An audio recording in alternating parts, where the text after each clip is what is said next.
If you like hard-nosed, rough-and-tumble pavement stock car racing on a short track, Round 3 of the IHRA Stock Car Series is going to be perfect for you. Hi, everybody. I'm Ralph Shaheen alongside my good buddy Rob Klepper, and we are here at Anderson Motor Speedway. We've had a few rain showers pass overhead. That slowed us up a little bit. Sorry for the delay, but we're ready to go racing here now. The Pro Late models are coming up, and Rob, we're going to have a racetrack that is green due to the rain, an old pavement, and a little bit bumpy. Should be great. Yeah, it's a historic racetrack, and it's got a ton of character. And much like what these drivers saw yesterday prior to practice, a completely new racetrack. Not one, two thunderstorms came through here, but from the fans to the teams to the drivers to the officials, doing a great job to get this track ready to rock and roll for today's race. Yeah, it's been a little bit rainy, but it's just, you're going to get that in the South in the middle of summer, right? That's out of the way. We're good to go racing here, and those bumps are going to come into play too. Yeah, in turn number 1, a lot of the drivers are saying that it's bumpy down there. You think you're all nice and smooth, and about the time you get to the middle, you got to slam on the brakes, you got to turn, and you got to go. So it's got a lot of character throw in. There's no rubber on the racetrack now, completely green. It's going to be interesting as they head into turn number 1 here for 100 laps. With more on what we can expect here tonight, here's the third member of our crew, Sarah Daly. All right, guys. Well, you up there in the booth, I hope you're staying dry. Down here, like you mentioned, definitely a little bit wet, but the fans are here and they're ready for some racing action. Tonight, one of the short track's biggest stars is back here with IHRA, and that would be Casey Roderick. If you recall correctly, in Cordell, that race was won there for the Pro Late Model Series, but now he's looking to add a victory to Anderson and that list for him. But speaking of Anderson Motor Speedway, some of the history here is absolutely incredible. It is Anderson Motor Speedway that originated about 1960s era, and it's known as the world's fastest quarter-mile oval. It has high-banked corners, like you mentioned, tight racing groove, and bumper-to-bumper action to make it one of the premier stops. But with championship points on the line tonight, and for the rain, well, hopefully out of the area for the remaining night, we're going to hit the track here hot and look for some great action. Back to you. All right, Sarah, yeah, fingers crossed we don't see any more of the precipitation in the air. The drivers have been called to their cars. They are ready to go, lined up, set, and ready behind the pace car. We'll have all the action for you from right here at Anderson Motor Speedway when we come back after these words. Stay with us.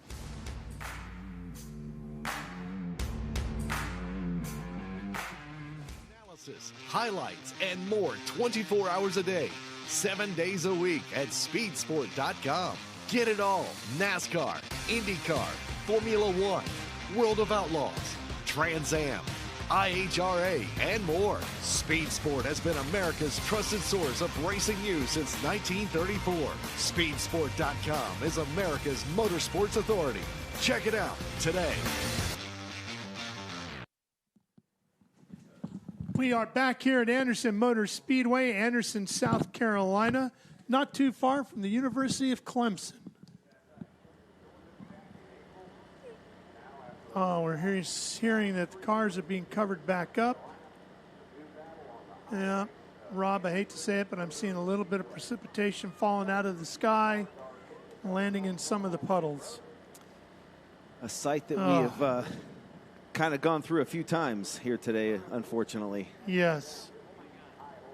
We knew there might be a chance of some more headed our way, but we were thinking there'd be a bit of a window here, Rob, to get this Pro Late Model race in, scheduled for 100 laps around the 3/8 mile here at Anderson. Yeah, we had the, looking at the weather all week long, we didn't really see any weather coming through here. And then all of a sudden today, these pop-up showers and thunderstorms coming through here. And like I said, the track crew doing a great job of doing everything that they can do to get this race in. So looks like we're ready to go. Let's go down trackside for opening ceremonies. And Lord, we just pray that you would be with every driver. Keep them safe. Wrap your arms around them, your Holy Spirit, to dwell in their hearts and to keep them safe but yet sure. We also pray for the United States of America. We're about ready to celebrate the independence coming up here on the 4th of July. And Lord, thank you for allowing us to be a part of a great nation. And now we pray that you would protect and watch the crew members and the drivers and everyone that's made this event possible. We ask that you would, again, protect us. It's in your Son's name, Jesus Christ. Amen. And now for the singing of our national anthem, Miss Jessica Laughter.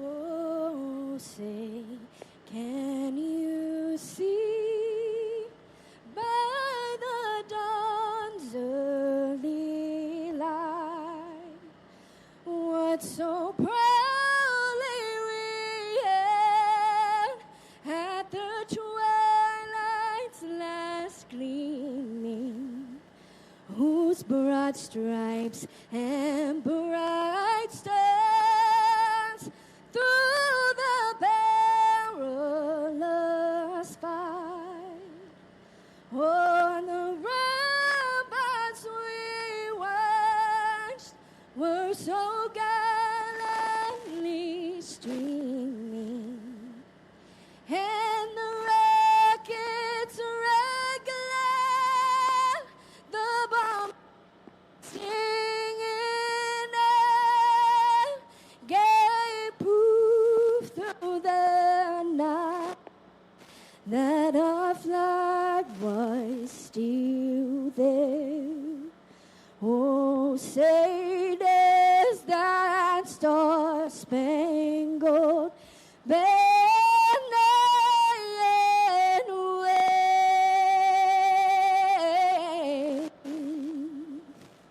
Oh, land of the free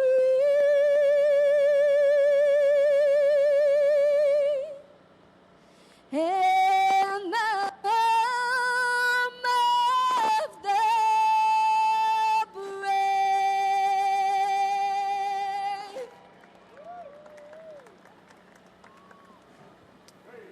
All right, well, opening ceremonies are complete. But that's what we don't want to see right there. Those raindrops hitting in that puddle. Yeah, like we were talking about 2 times, now 3 times today, a line of showers coming through here, and the first 2 are pretty intense. And like I said, the track crew, the IHRA officials, everyone really just doing a great job. They're determined. Bring this track back to life. I mean, we've seen not puddles. There was a pools. lake at one point. There was a lake down in turn 1 and on pit entry there coming off turn number 4. And we have been in contact with the National Weather Service, and they've been telling us that this is going to pass over and that's going to be it. And then when that does go through, we're going to be able to go racing here. And so that is the plan. We're going to stick with this as long as we can and try to get this in for you tonight. Yeah, I know a lot of the teams and drivers, they're excited. I mean, this has been one of those tracks that everybody circled that they wanted to come to. There's a lot of local drivers that we haven't seen this year with the series over the first 2 rounds that will be here. And, you know, we could see some sleepers out there that get up there and race with the Tour regulars. We saw that with Casey Roderick coming in at Cordeal. He's here. He said he's going to hit them all the remainder of the year because he just had such a blast over there at Cordeal. So a great field of cars in the pro late models as well as the late model sportsmen. It's going to make for a good night. Yeah, and as you can see from the shots of the infield, it is packed in the pit area. There's not room for, I don't think, another couple of cars. There's guys just wedged in everywhere between the pro late models and the late models. Told it's the biggest car count we've had so far in 2026, both divisions combined together. And we actually picked up, what they say, around 15 to 18 new cars that haven't raced with us in the first 2 races of the year. Yeah, a lot of race car drivers and teams in this area, and then the drivers that run here weekly, showing up to run with the touring IHRA drivers. So as you can see, the dryer out on the racetrack. That young man has been out there a handful of times doing a great job to get this thing dry and ready. In fact, the first thunderstorm that we had come through here, Ralph, we were talking about just how fast they were able to get this track ready. Yeah. And then, of course, we had that second line come through, and they kind of had to do it all over again, and now just a little shower at this point.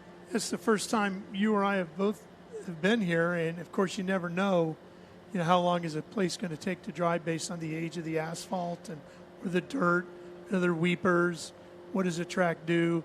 And this one, I got to say, dried up a lot quicker than I thought it would, and they pumped all that water out of that lake in the infield there, and we had the leaf blowers out here. They were utilizing everything.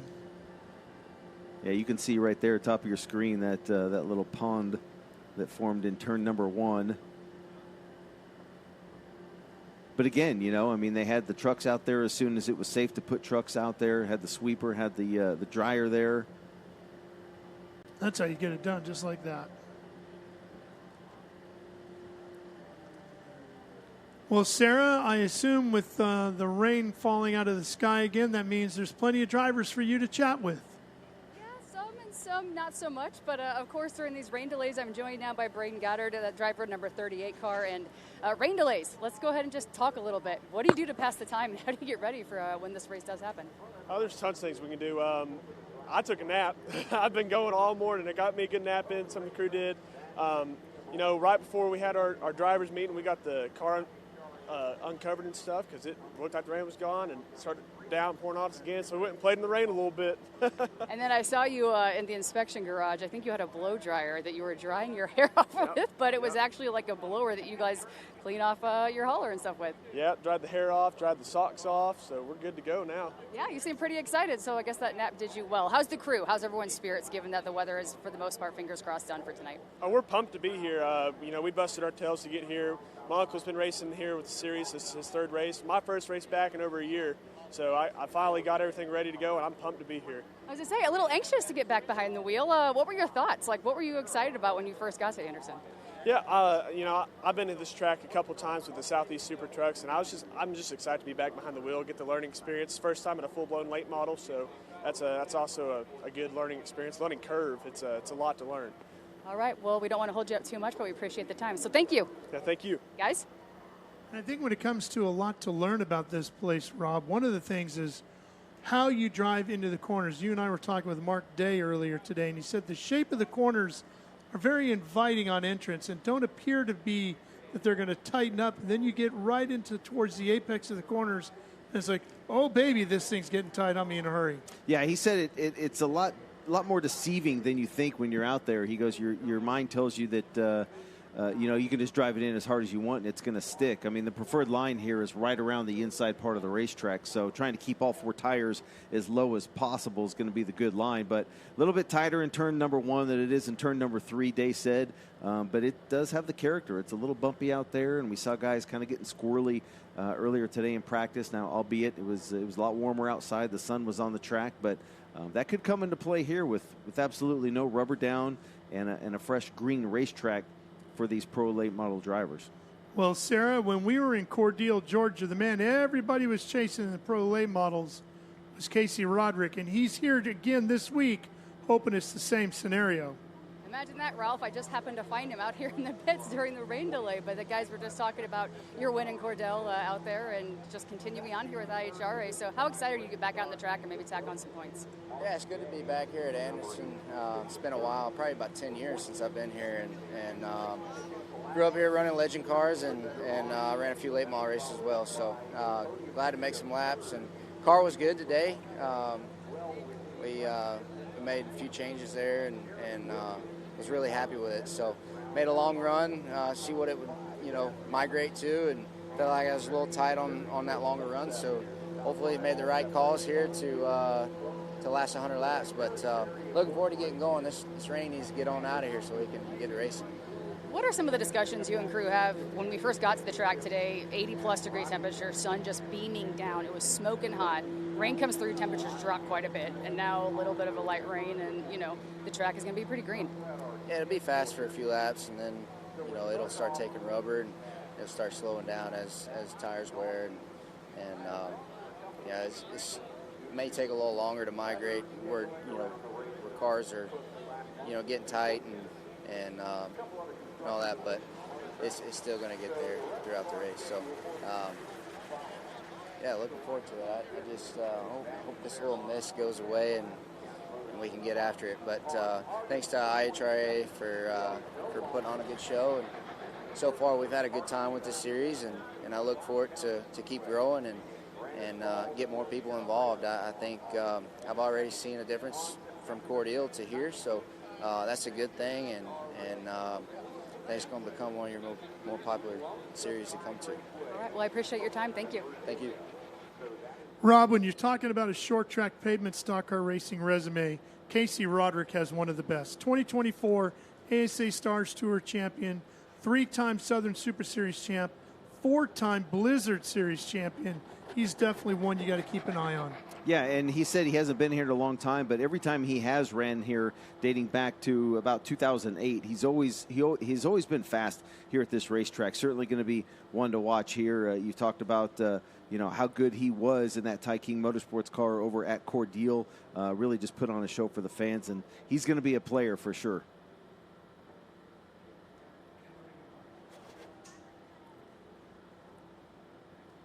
Well, there's still, I don't see the raindrops in the puddles like we did before, and it looks like some of the crews are thinking maybe we pull the tarps off, so we might be getting close here, Rob. Yes, sir, I hope so. Like I said, any opportunity for these officials and track crew members get out on there and try and get this thing dry. They've been doing it all day, so it's been a challenge for sure, but we may have a window here. Well, that's what we're hoping for. All right, well, stay with us right here on Speed Sport 1. As soon as we get a chance to come back from break, we will be ready to go racing, hopefully with the IHRA Stock Car Series here at the 3/8 mile known as Anderson Motor Speedway. Stay with us.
Welcome back to the Palmetto State, South Carolina. We are here in Anderson, South Carolina, just south of Greenville, Spartanburg.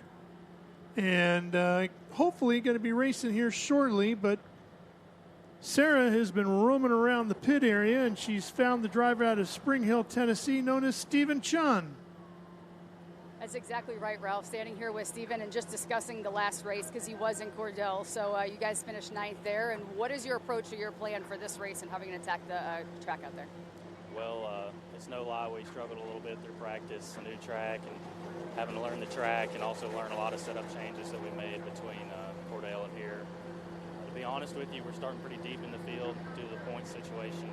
So I think my strategy is just going to be go as hard as we can go and hope that we can make it to the front, keep tires on it, and keep the nose clean. We've talked to a couple of drivers. They take naps, kind of just hang out. What's your plan of attack when you have a long rain delay like this?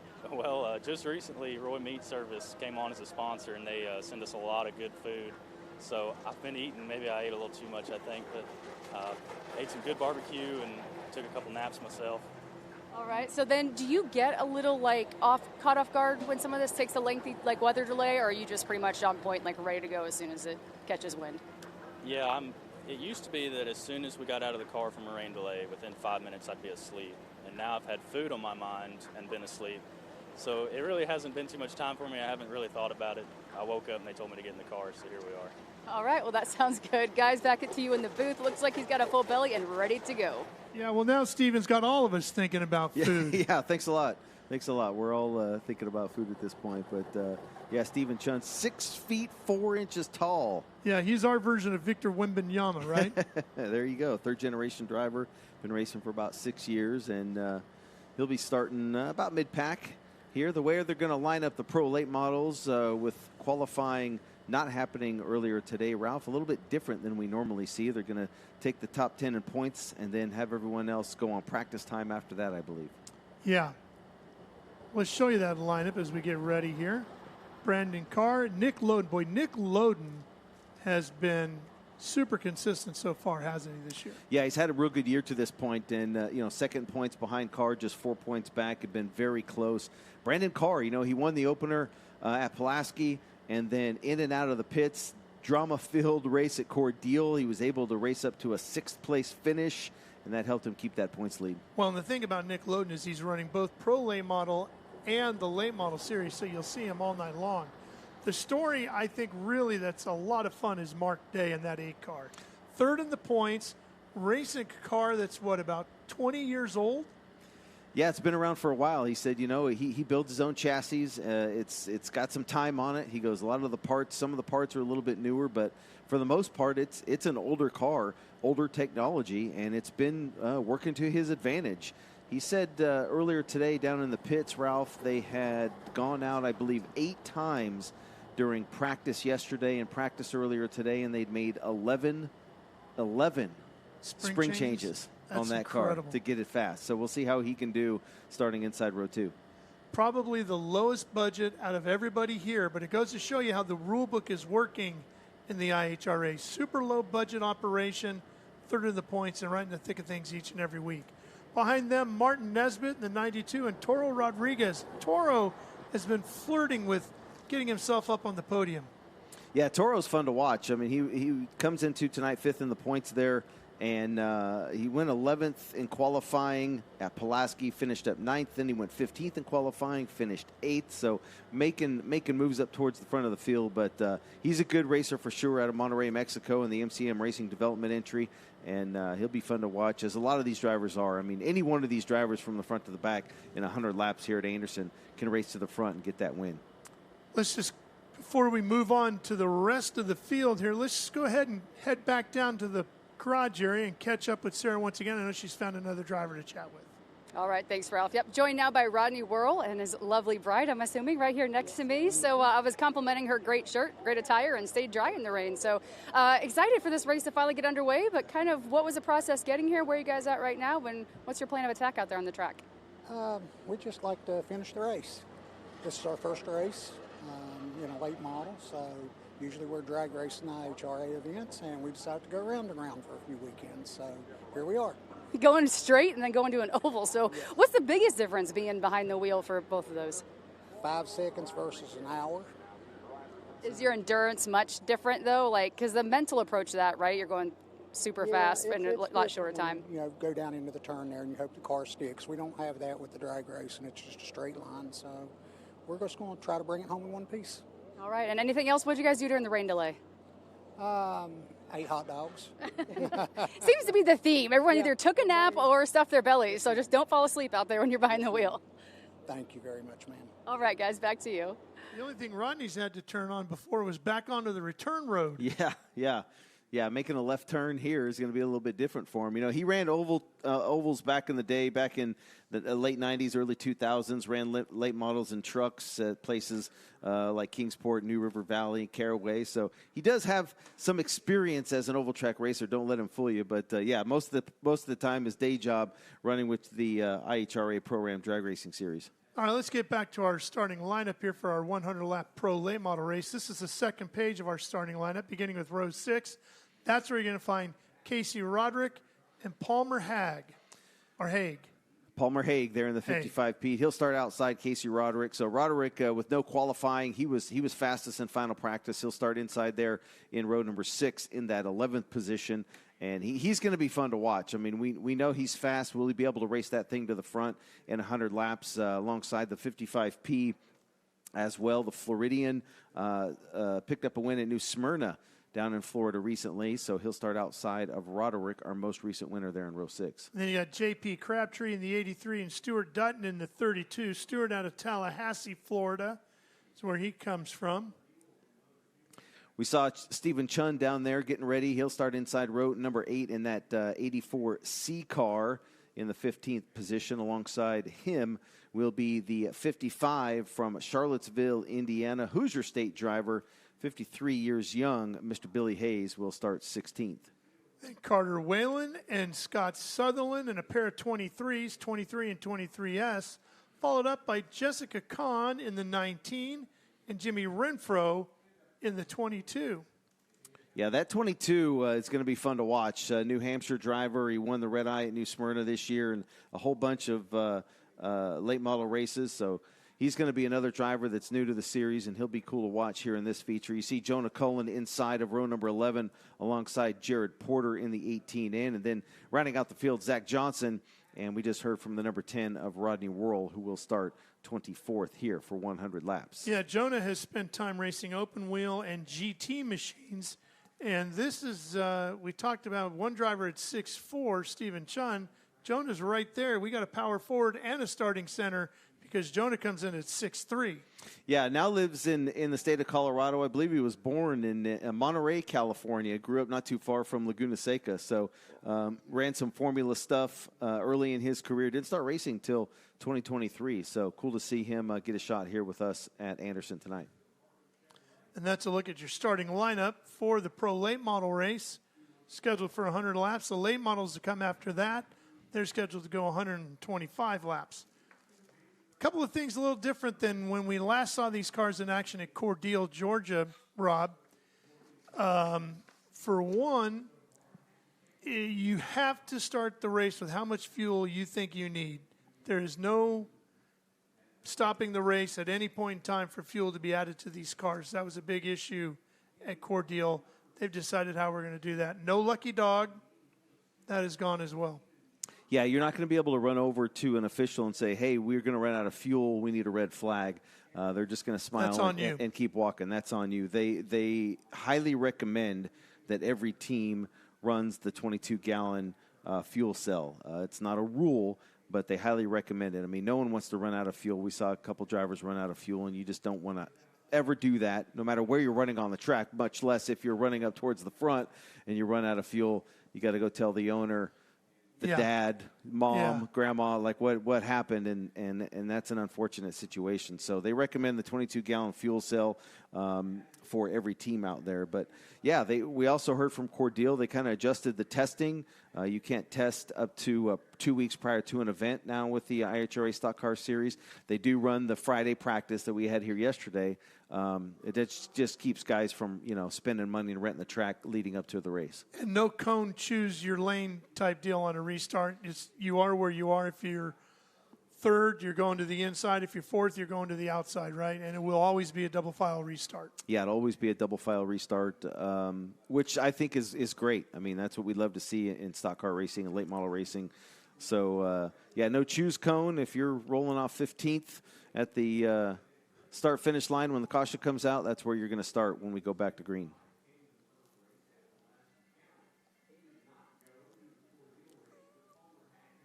Well, drivers are getting in and strapped in. Window nets are going up. We are getting close. We'll take care of a little bit more business here on Speed Sport 1 so that when we come back, we can show you all the green flag laps. So stay with us. We'll be right back to the Anderson Motor Speedway.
We are back here at Anderson Motor Speedway. Cars have rolled off the pit lane. Everybody but Taylor Hall.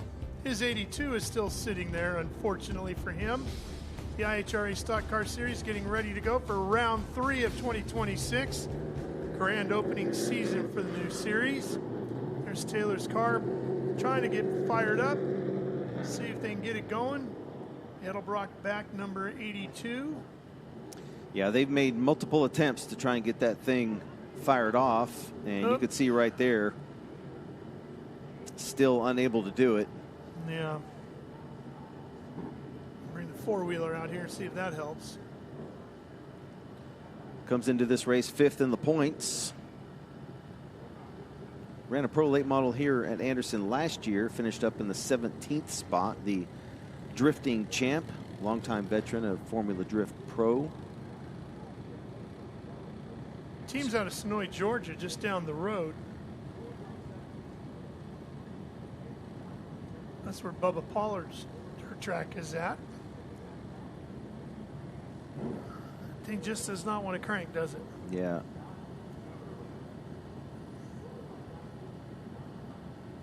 Yeah, it's a tough break for sure. Yeah. Go through practice all day yesterday, practice this morning, and sit through all the rain. Endure the rain delays, and then she won't fire up. Maybe too much moisture in places it shouldn't be. Lining up behind the C8 Corvette pace car. Hey, we got a rainbow. Did you order that up? I did, actually, yes. You're welcome. When it comes to rainbows, you would be the guy to get that handled. For sure. I'll take the gold at the end. That would be nice. Speaking of gold, total purse here for the pro late models, $80,000.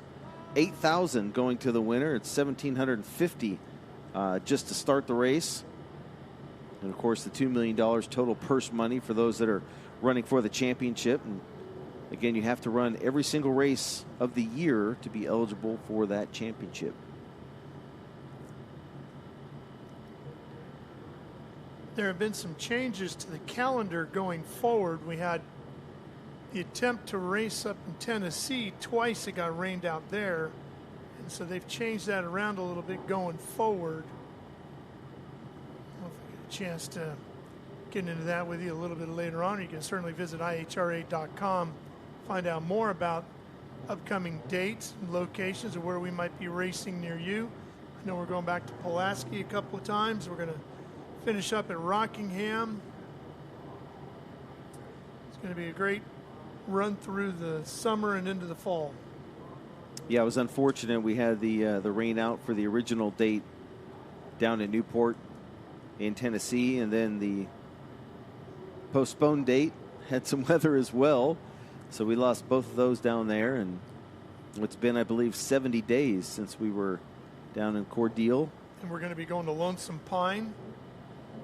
Looking forward to that. One thing I was really looking forward to tonight was seeing Mike Wallace back in action. The middle brother of the famed Wallace Racing family. Unfortunately, Mike was here testing yesterday, and we had practice yesterday, and sounds like he had engine problems and unable to get it fixed in time to get back out here and go racing with us tonight. So we hope to see Mike and maybe even his daughter Chrissy before the year is over. So Mike, if you're watching, Chrissy, if you're watching, bug Dad, get him to let you get out here. Yeah, I believe Chrissy picked up 2 wins recently. I think Jeremy Mayfield ran second to her twice. She can wheel it. So, yeah, we hope to see one or both of the Wallaces back with the IHRA Stock Car Series. Jeremy Mayfield is here.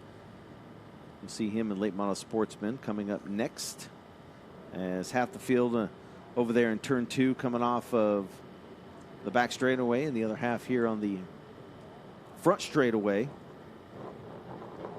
And if you're just joining us here on Speed Sport 1, qualifying washed out, so we're lining up on points, followed by practice times.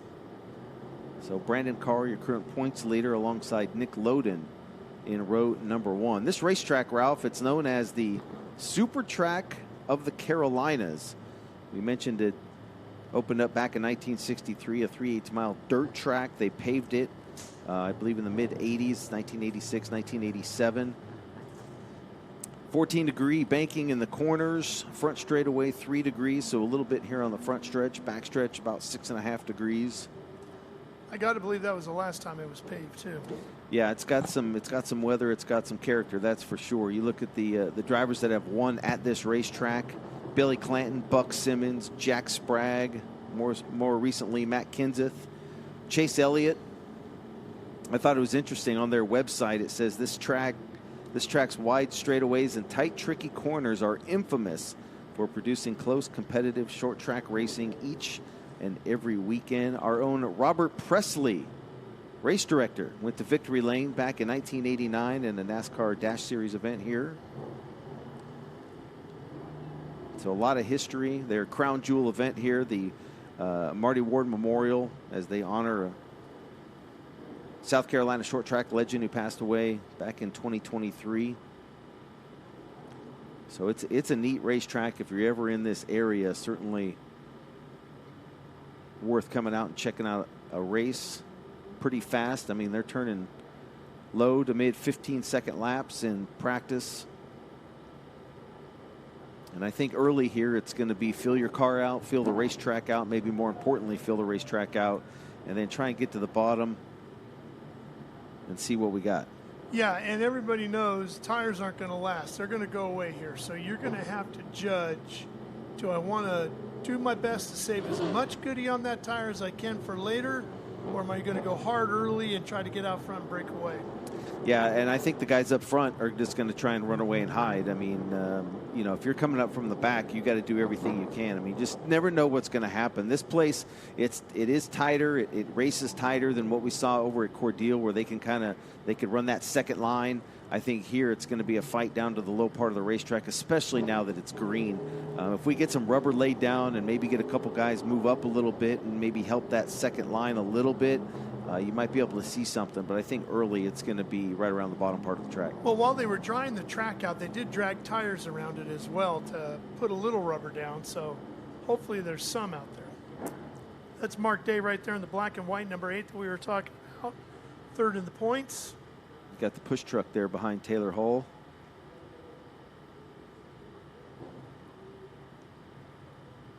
Looks like we just about got everybody in position. Yeah, it's pretty cool that Mark Day right now sits third in the points. You know, he finished up third at Cordele. He won a big pro late model race at Veterans. I think it was last week. In his other car, he said, not this one, but bringing out Old Faithful here for the race at Anderson. He said, I was here back in the late 80s. I think he ran with the NASCAR All-American Challenge Series in maybe 1988, 1989, somewhere around there. Hadn't been back since. Yeah.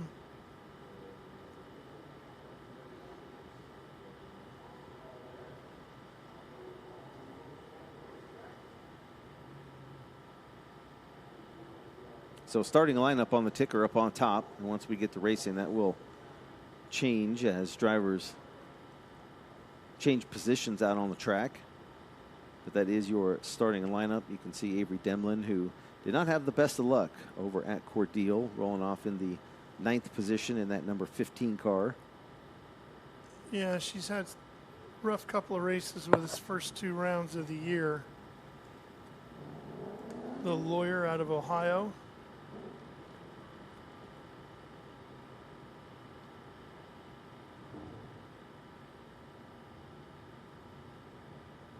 Looks like they might be over there taking a look at the 43 of Nick Loden. Left of your screen, that black and yellow car. You see the IHRA officials down there.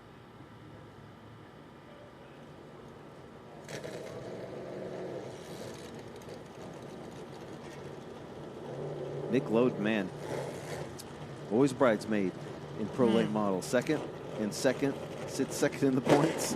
He led about 70 laps at Cordele.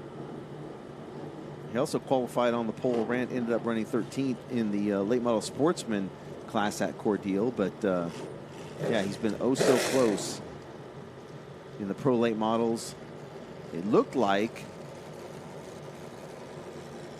he was going to have pick up that first win at Cordele. It came down to him and kind of Casey Roderick. Then we saw Brendan Carr kind of race his way back up to the front. They were all kind of putting on a show there for a little while, but it was pretty much the Nick Loden, Casey Roderick show. And yeah, they exchanged the lead 9 times at Cordele as they fought to decide that one. Yeah, that was a fun one to watch, and I think now Loden's liking that he's starting up towards the front for sure. I mean, he's always qualified well.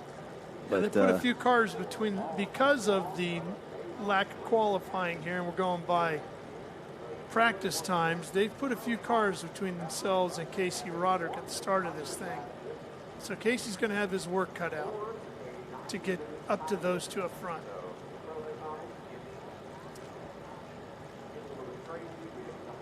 See that black number 6? That's Brandon Carr, points leader. Well, Sarah, I'm liking that sunshine out there. What do you have for us?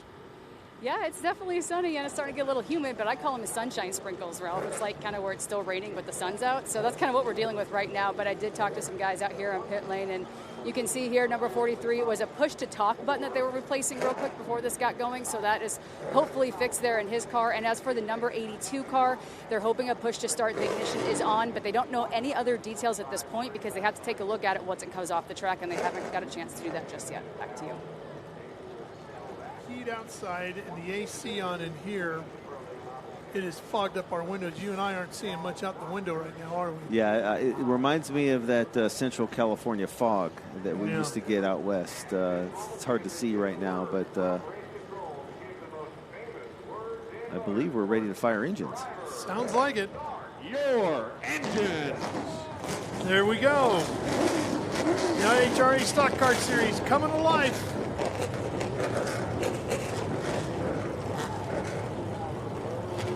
And how about these fans? I mean, there was a lot of fans here at 3 o'clock for qualifying. They stuck it out. They've been coming in ever since. Looking forward. You can see all the cars up there behind turns 1 and 2 up on the hillside. There's a lot of campers behind us. Great family atmosphere out here. A lot of youngsters running around. They got that Synergy Speed Lab fan zone with racing simulators. They got a Lego Derby out there, RC bumper cars. Did you lay down a good time in there? I think I was P1. Yeah, that was me and a couple of 6-year-olds, and I took them down. Yeah. I played to win, Ralph. I know you bring your A game. I'm just not sure it's good enough for a couple of 6-year-olds. Yep. No, it's a great family atmosphere for sure here at the racetrack, and everything that IHRA brings to these racetracks as well. Good times. You can see she's got the checkered flag ready to go.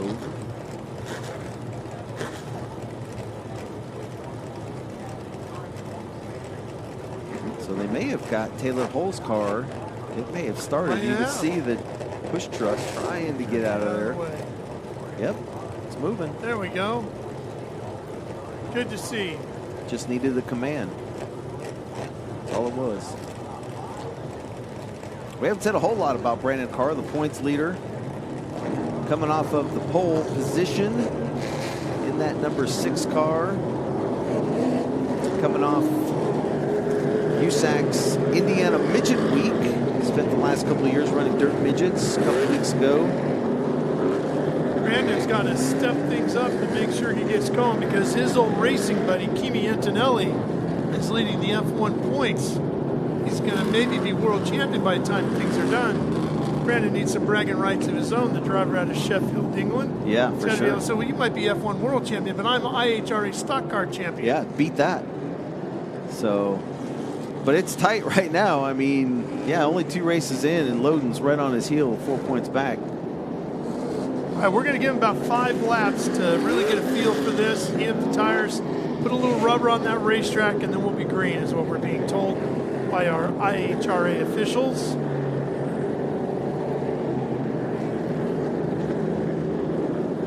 You can see from that drone shot there, a little bit of standing water, the very bottom of the racetrack. And if you're new to our series, Tim Horton is the IHRA Stock Car Series director. His son Daniel is the assistant series director. Dennis Adcock is the competition director. Robert Presley, the race director and race control. Mike Phillips is our safety director. And Kevin Moss is our flag man with Danny Rollins, our head tech official, and Andy Dunlap, our chief spotter. Those are the big names handling the call of the race. For the Pro Late models, 2,800 pound minimum with 58% of that left side weight, wheelbase between 101 to 105 inches. Straight rail chassis, a handful of engine options. Things put out 400 plus horsepower, so a lot of horsepower. And of course, with the IHRA Stock Car Series, no bump stops, bump springs, coil binding. All that expensive stuff out the window. Yep, the 4 AFCO shocks. And you're ready to go. American Racer tire. VP Racing fuel. 100 laps for the Pro Late models. Branded car from the front row alongside Nick Loden. Don't forget Casey Roderick back inside row number 6. You got drivers like Carter Whalen deep in this field. Jimmy Renfrew Jr., another guy to watch. He'll be starting 20th in his first appearance with this series.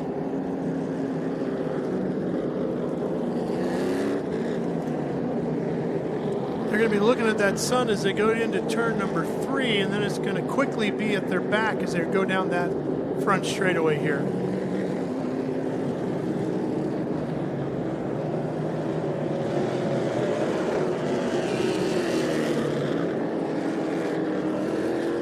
We've pretty much seen it all here today, Ralph. It was nice and sunny and hot when we got here. A couple thunderstorms. 23S onto pit road. That's Scott Sutherland. Not sure what is wrong with his machine. He had a good run of veterans last week. Started on the pole, finished up in the 3rd spot. So a podium finish for the Georgia driver, 65 years young. Ended up 16th at Cordele in his only start with the series this year.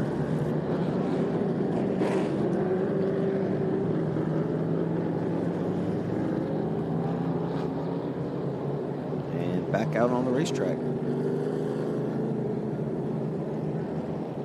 Scheduled to start outside row 9 in the 18th position.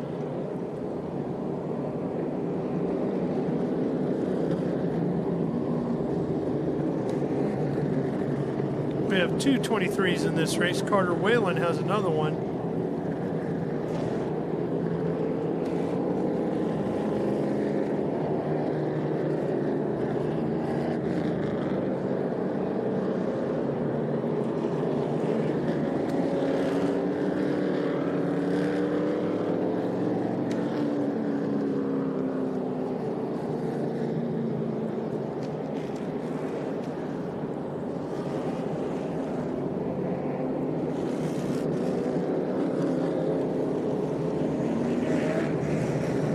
Taylor Hole fired up. All right, they've checked with the drivers and everybody seems pretty happy with the grip out of the racing surface. So they're going to start lining up double file and we should be underway here shortly.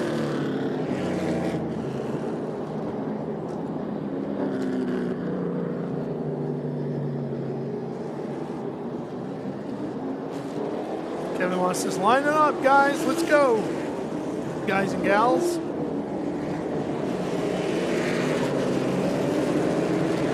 Brandon Carr on the inside of that front row, and that black with the white numerals, number 6.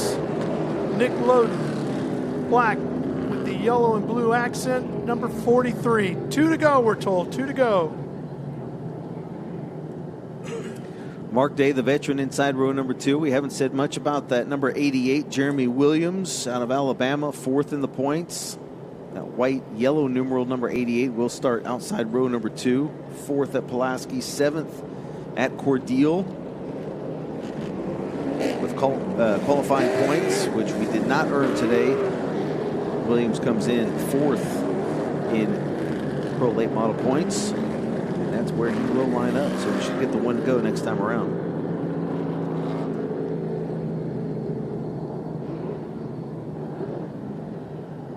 Hopefully that sunshine stays with us and we're able to go all the way through the 225 laps scheduled here tonight between our 2 divisions of racing. 1 to go, we're told. 1 to go. Well, it's going to be interesting what happens entering turn number 1 on this green racetrack. These drivers, they knew what they had when they were out in that final practice session, but that was a long time ago. What's going to happen in turn 1? It's going to be fun to find out. Looking pretty good on the radar to the west of us, so keep your fingers crossed as we get set to go racing for the 3rd time in 2026. The IHRA Stock Car Series here at Anderson Motor Speedway. Green flag, and we're racing live here on Speed Sport 1. Loden on the outside, up and into the lead, and quickly moving into 2nd is Jeremy Williams in that white 88, kicking Carr back to 3rd. Yeah, it was a great jump for Nick Loden there on that start coming off turn number 4. Williams able to get by as well. Carr fell back to that 3rd spot, as you mentioned. Mark Day, Toro Rodriguez right now rounding out your top 5. Not a good start for your points leader, but does remain in that 3rd position early. The most challenging section of this racetrack, and talking to the drivers, Rob, is down in turns 1 and 2, which is where the leaders are going to be headed here in just a second as they make their way off of turn number 4 up the front stretch again. Here we go, down into 1. Yeah, you can see Nick Loden trying to hug that inside line. Don't want to get too low. We got a little bit of water down there, but the low line, the place to be. And Loden, who was very good at Cordele, you had to be down low as well. He was able to move around a little bit, but here, you got to stay down low, especially early before we get some rubber laid down. There's a good look at the 92 machine. That's Martin Nesbitt inside of the other 43. That's Joshua Horniman, the 43H. And then here comes that 82 that had the issues earlier. It looks like no problem right now for Taylor Hall as he's working his way up through the field. All right now shown running in 7th. And Casey Roderick in that bright yellow 62, Casey in 9th. He's got a ways to go. Whoa! Oh, contact, and around goes the 88 as Carr got into the back of Williams there and turns Jeremy Williams around. First caution of the night. So Jeremy Williams, that was a pretty good hit there as they entered turn number 1.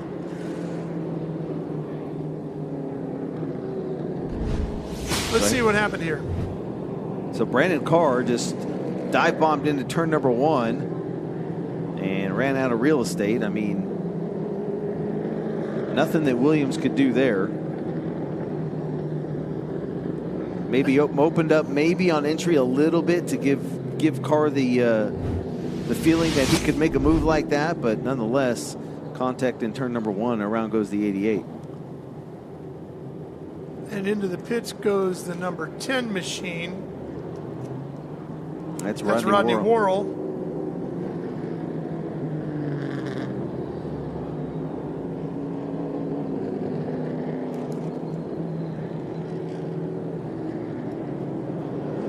So tough break for Worrell. Again, great to see him out with the series. And his day ends early as they're getting him unstrapped, and he'll climb out of there.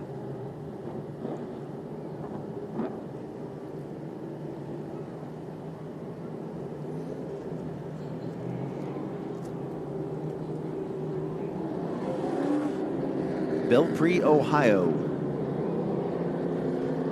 For Rodney, the Wired Up Racing.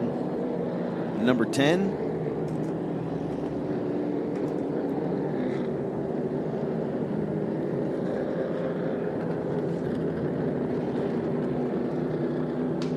So there's the 88. Jeremy Williams, contact courtesy of the 6 branded car. Williams goes around and under caution for the first time in the Pro Late Models. Now remember, caution flag laps do not count. They'll go back to the last completed lap. That's how they'll set their lineup. If you go into the pits under caution, you don't lose any laps. You will just have to go to the rear of the field if you're able to make it back out. Jeremy, a 5-time King of Dixie winner. And with Rodney, here's Sarah. All right, thank you, Ralph. Well, Rodney, you said your goal was to finish the race, but clearly that's not what happened. Just kind of walk us through what happened out there. The car just wouldn't come up to speed. It got up to 250 degrees on there, and it just wouldn't come up to speed. All right, okay. So I'm like, just park it, and we'll save it for another day. All right, well, we'll see you next race. Thank you. Thank you, ma'am. That's a veteran racer who just knows, hey, look, I'm just going to get in everybody's way. I need to get out of here. Well, and there's no need whatsoever to burn it down. When it gets up there 250 plus, it's time to bring it in, and smartly so. So it's not the way he wanted to end the day for sure, but we'll see him back. Caution lights still on against double foul restart, just how they were during the last completed lap. We got 5 in the books, yep, 95 to go. Just a great start, original start for Nick Loden. Able to use that outside line, get around branded car, and then that allowed Jeremy Williams to race up into the 2nd spot. Car falling back to 3rd, and then with this incident, car will restart on the outside of row number 1. Well, yellows will help out Casey Roderick, as it gives him a chance to pack everybody back up again, and pick off a couple more if he can. He should be restarting this from about 8th position.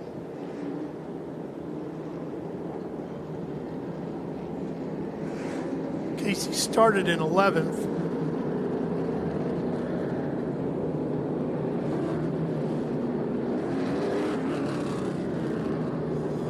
I believe we'll get the 1 to go signal this next time by.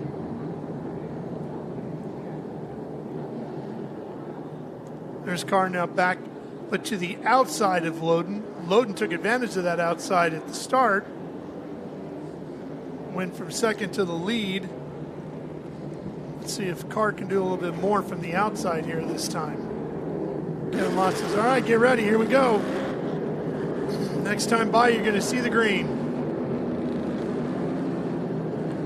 Good look at Jessica Can in that 19. There you see that 23S of Sutherland tail the field after coming in the pits, and then the reason for the caution, the 88 going to the back as well. All right, here we go. Field coming up to speed, looking for the green. There it is. We're racing again at Anderson Motor Speedway. Loden holds off Carr on the inside. Should lead it down the backstretch. Carr hanging right there with him, door to door with him as they go into 3. Day in the 8, running now in 3rd. A little bumping and banging in there. Loden will stretch out a little bit, get to the lead for sure now as they go back into turn number 3. And Day closes up on the inside of Carr. We got to fight for 2nd. Yeah, Mark Day told us right in the middle of turns 1 and 2, when you think you got a hot rod, the guy in front of you is going to be on the brakes because it's almost like a double turn to get through there. Day playing it well. He's slowly inching past Carr, and he's going to lock into 2nd.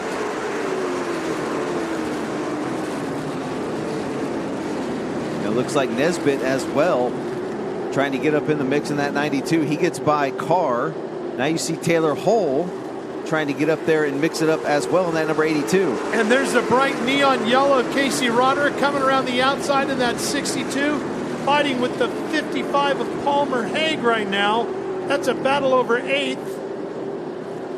Horniman is in that grouping as well. Joshua in the car 43H in 7th. On the inside, the white with the blue and yellow. You know, we talked about the fast line being the low line, but you can't pass if you're following everyone running down low. So Casey Roderick really trying to bring in that outside line And as he gets up here to the top 6, top 7, top 5 cars, will he be able to make moves around the outside once he gets up to the faster cars here up front? And he's got Toro Rodriguez running in 6 and 8R. There's Toro, the white 8R. Roderick tries to get down low, but he was coming across the nose of the 22R, Jimmy Renfrew, and it almost turned him around there for a second. Yeah, and remember, Renfrew started back in 20th and is already into the top 10. And Day got some issues here in the 8 as they're battling with the 92. That's Martin Nesbitt. Nesbitt coming up strong, has moved himself up into second. Got one slowing on the front straightaway. I don't know if that'll bring out a caution or not. Let's hope not. Hopefully get off the racetrack in time. 85 laps to go here in our Pro Late Model Series. That was the 15, and the yellow is out. Yellow is out. That was Avery Demlin, whose issues continue on. We got one in the wall here. That's the 16. That's not Avery. No, she pulled off into the pit area, and she was the one that was slowing down and was able to make it in. And then you see... Oh, that's the 116 of Johnson, Zach Johnson. He's got some front-end damage.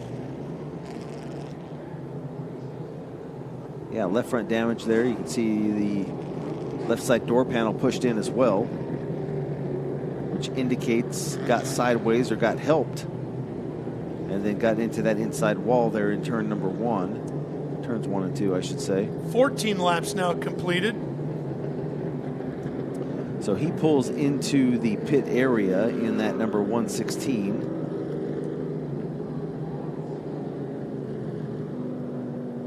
Take the leaf blower, clean everything off there on the front end. They're going to try and get the body panels off that left front tire. There's Avery Demlin there in that number 15 car. She came into this race 9th in series points.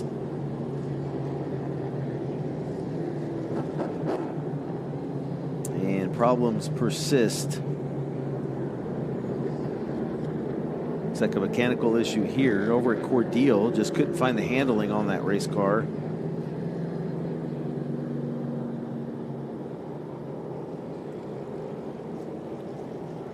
So, Ralph, caution number 2, I believe. Yep.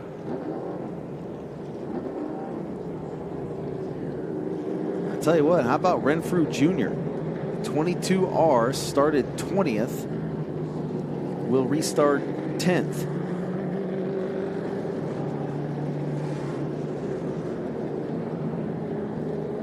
When Avery gets going, she can run well. She was 4th in the CRA points last season.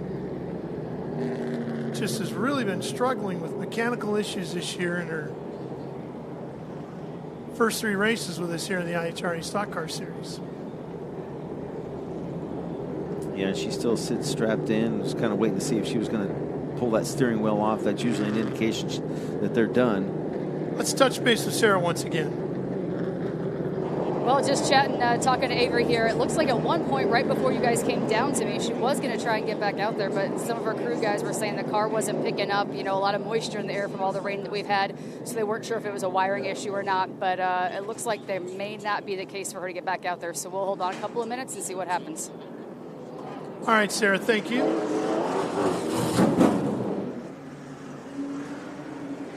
Yeah, that's too bad. Looks like they're going to drive back to their trailer.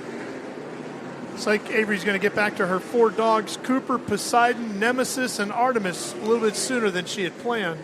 Yeah, she's involved in the Justice Animal Rescue back there in Ohio. All for that. Loden Nesbitt. and Nesbitt on that front row. Day and Carr back behind him. They've moved the 82 Taylor Hall.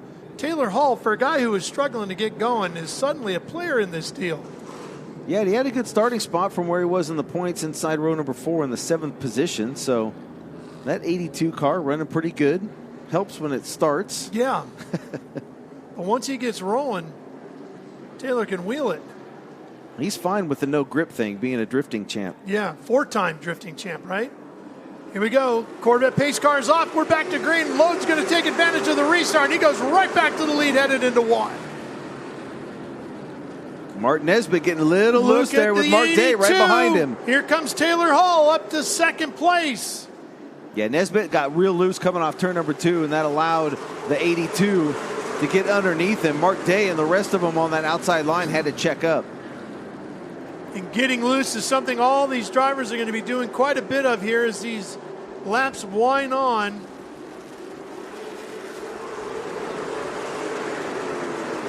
Everybody's saying the tires are going to be dealing with a lack of grip all night long here. There's Toro Rodriguez on the outside of Roderick in that 8 car. Roderick in that bright yellow 62.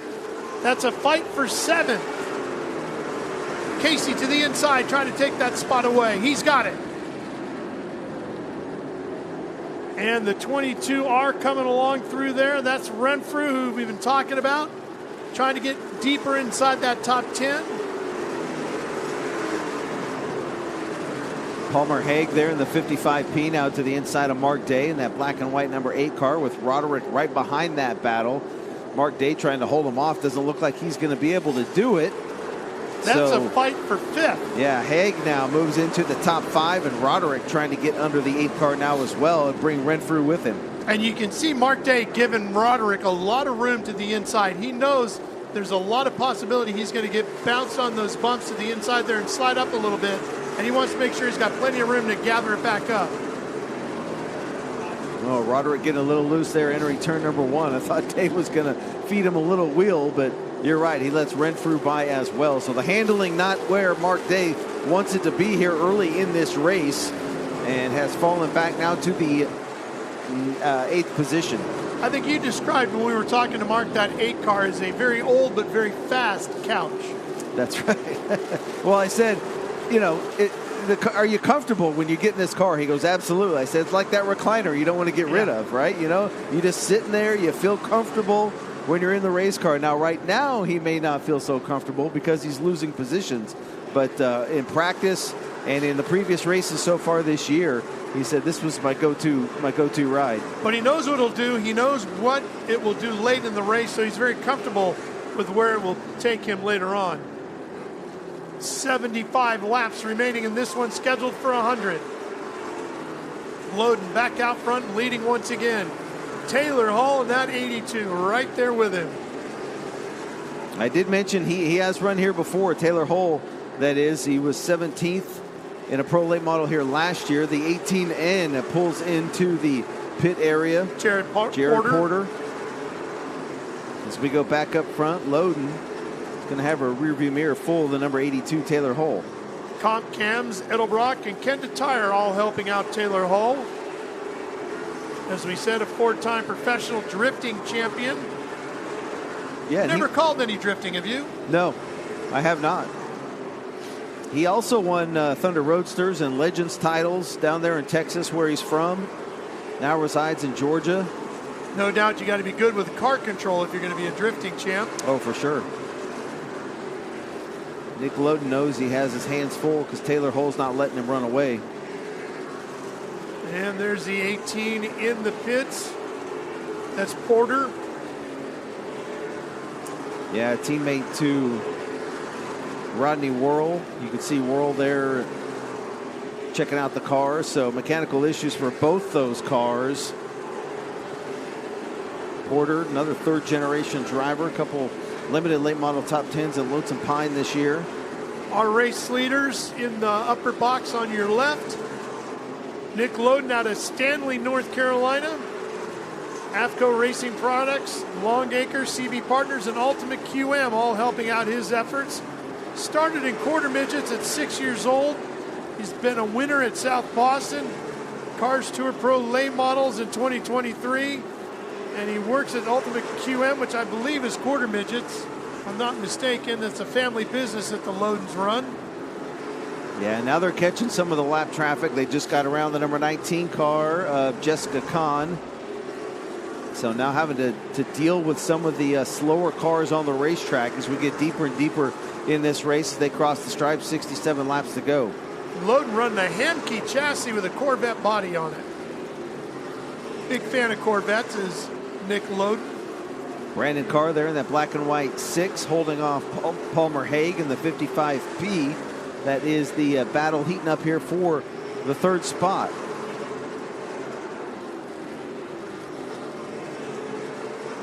I think Carr, after that incident in turn 1, is, all right, let's find my groove. I'm back on the pavement. Yeah, I had a week of midgets on dirt. Let's log some laps. Palmer Hague looks like he's got a hot rod there as he closed in on the 6 car pretty quick.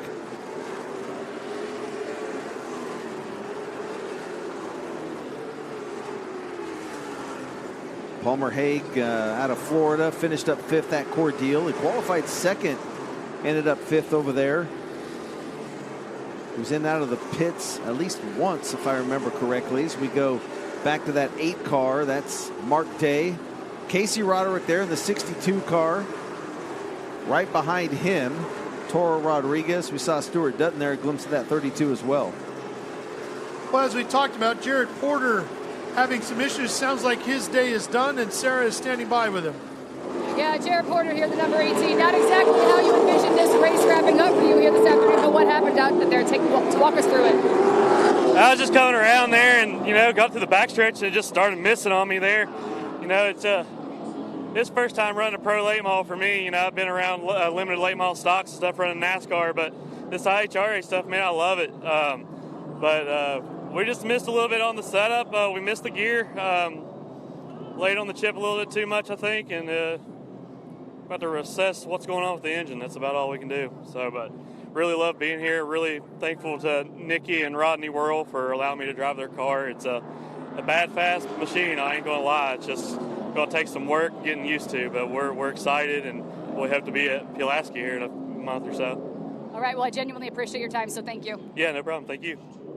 2 cars involved here, bringing out our 3rd caution of the night. Looks like the 23 of Carter Whalen. And I believe the other car was a 22, was it not? I believe it was the 22, Ryan Herbert. Ryan Herbert. Yep. Ryan Herbert. There's Williams. Carter Whalen. Williams, Jeremy Williams back into the pit area. We're going to take a quick break here while they clean up the racetrack, but we'll be right back to Anderson Motor Speedway.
Well, a shocking turn here. Casey Roderick of that bright yellow 62 is on pit road, Rob, with a whole bunch of other cars. including Horniman in the 43H and Herbert, who was involved in that incident on the track that brought out this most recent yellow. But Sarah's down there with the story on Casey Roderick. Yeah, we've got a bunch of guys down here, like you just mentioned, Ralph. A lot of heavy front end damage and some things that are being removed, as you can see, from the front of the number 22 car. I haven't had a chance to talk to the crew guys yet. Clearly, they're busy at work, hoping to get this car ready to get back out there on the track. And the same thing with the number 88 here, directly behind number 22, taping up some front end damage there. Also behind them, in the black car, you see closer to the track, that they're doing some tape up there. So quite a few cars involved in that spin out there. That's Zach Johnson, or Johnson, I believe, in the black vehicle. So we'll get some deeper information once they get back out there on the track, and we'll bring it to you as soon as we get it. All right, Sarah, thanks. There goes Casey rolling back out. Not sure what the story was there, Rob, but he was unhappy with something that he obviously didn't feel was going to be strong enough to get him to the front the way things were going. Although he was running, top 5 at the time? He was 7th the last time we came by. 7th. I mean, so to give that spot up, it must have been big. Yeah, a pretty good reason to go in there and have them look at whatever. Now, he may have felt something or thought there was an issue, but nonetheless, he'll come back out on the racetrack and we'll have to go to the tail. Well, when you got a resume like Casey Roderick, you got great seat of the pants feel, everything that he's won over the years. So if he's telling you something's got to get better, take his word for it. Former ASA Stars Tour champion in 24, 3-time Southern Super Series champ, 4-time Blizzard Series champion. That's a wheelman there in that number 62. X10 lifts, K3 fencing and outdoors, Omnia Mechanical and GELM all helping out Casey Roderick go racing.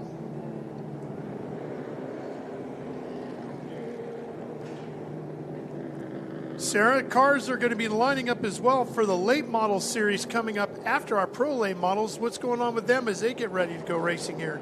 I believe you can see here the number 17 car driven by Kay Brown, who's the pole sitter for this next race here. One of the cars coming off the number 22 car hit that car, the number 17 car, here in pit lane. So I haven't had a chance to catch up to Kate yet. I'm going to walk over here and see what happened. But as you can see, guys are still reviewing kind of what's going on. You can see a little bit of some rubbing and racing marks right there on the side of the 17 car. Oh, no, that is not what you want to hear if you're Kate Brown. That is a car, multi-time track champion from Florence, Hickory, all over the place. Man, you hate to hear that for him.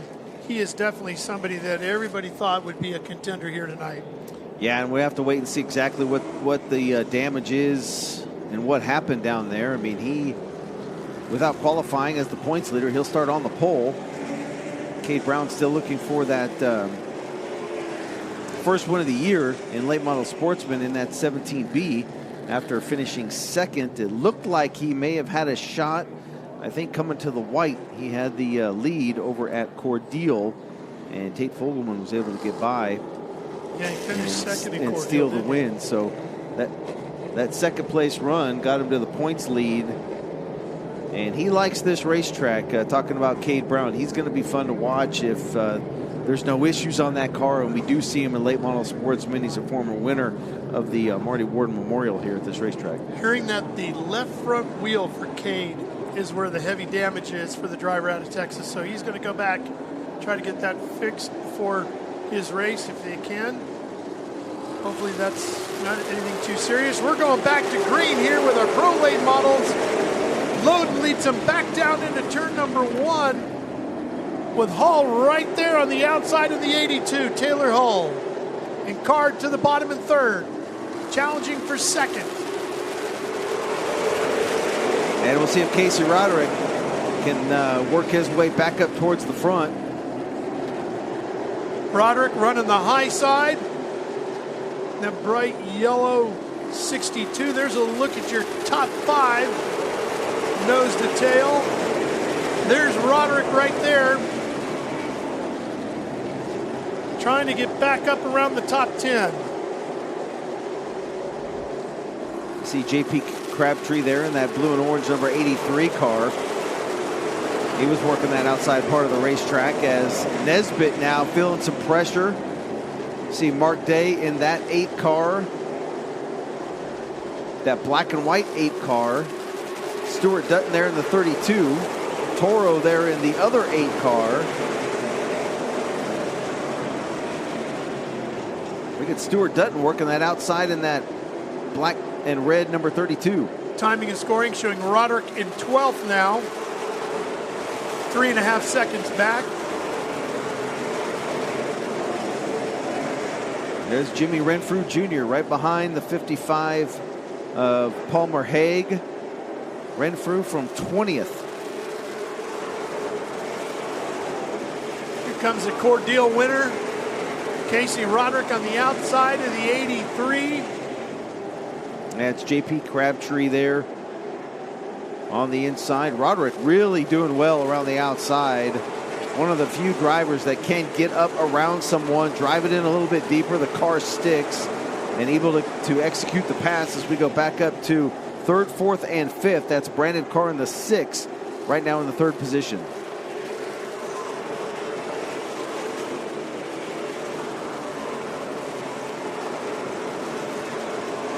After that incident, Ralph, Brandon Carr is pretty much just running his line.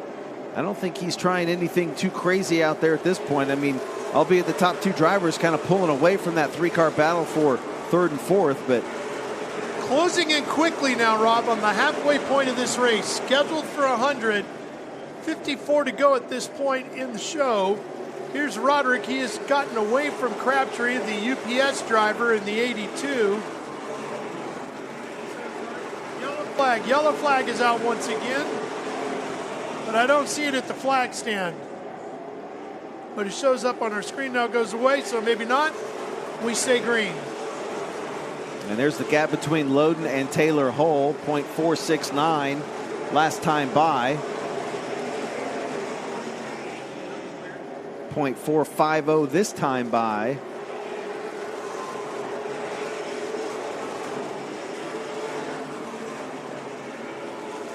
And then 3rd, 4th, and 5th. You throw a blanket over these guys, or a umbrella, if you will, based on how today's gone to this point.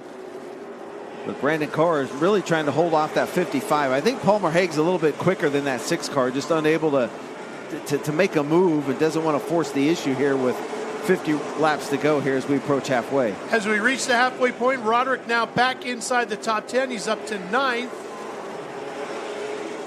That's 3rd, 4th, and 5th there, so he's not too far away from that group.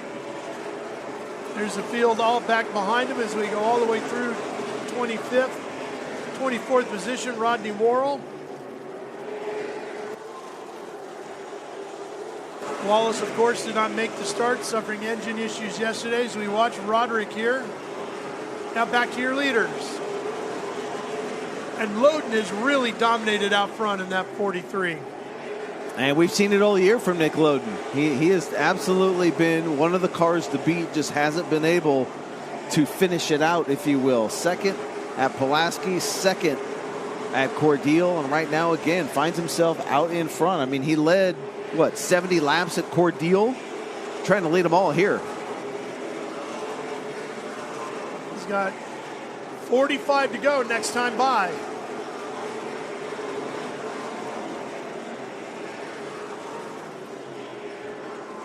Oh, and pulling into the pits is the 22 of Herbert. Left front tire down on the 22H, left front tire. Yeah, that's tough for Herbert. He came into this race 10th in the points. He was a victim at Cordeal of an early incident on a restart.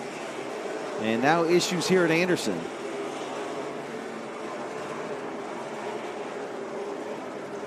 And that's too bad for Ryan Herbert, as again we keep an eye on the top 2, Nick Loden and the 43 out front, Taylor Hull, running in that 2nd spot. Loden last lap a 16.051 and Taylor Hull a 16.096, sticking right with him. Yeah, he was .387 behind him last time by. It's been hovering around 0.4 of a second, the distance, and that could mean a lot of things. It could mean Taylor Hull knows, okay, I'm going to run this thing 85, 90%, save my car, wait for that kid to make a mistake or catch some slower traffic. He's really closed the gap here now. Their best laps, both of them have run 15.5. So they're capable of turning it up if they have to. Oh, no. And Roderick just in front of that. Did he get caught? It looked like he thought about going to pit lane. I wonder if he was thinking about going to pit lane and that stacked these guys up, if there was a little bit of a chain reaction there. Yeah, it looked like he was slowing down on the track. And then he stayed out when he saw the caution coming out. Let's see if we can figure it out. Watch the 62. Yeah, he's slow on the bottom.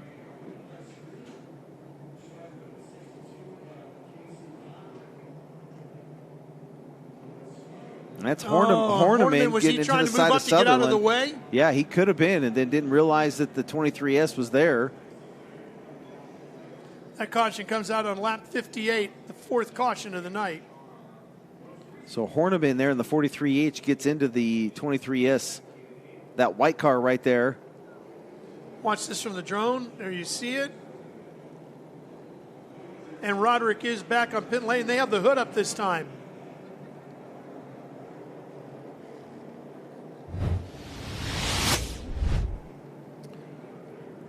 So the 62 car, hood goes up, hood goes down.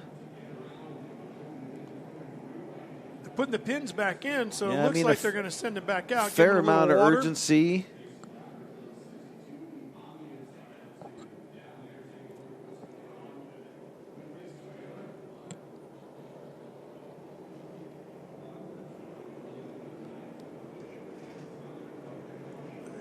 Messing with the box on the inside? Yeah, that's what I was thinking. Maybe possibly electrical?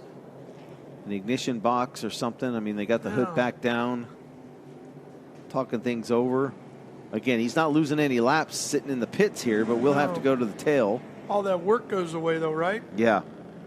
He got back inside the top 10.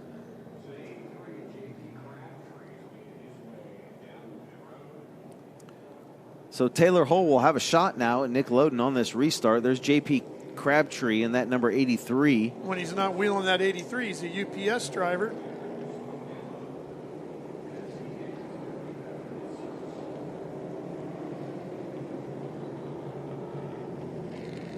So Roderick still sits in the race car.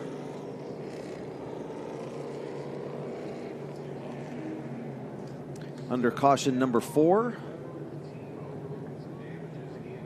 Check some air pressures while we're at it. Casey's And off he heading goes. back out.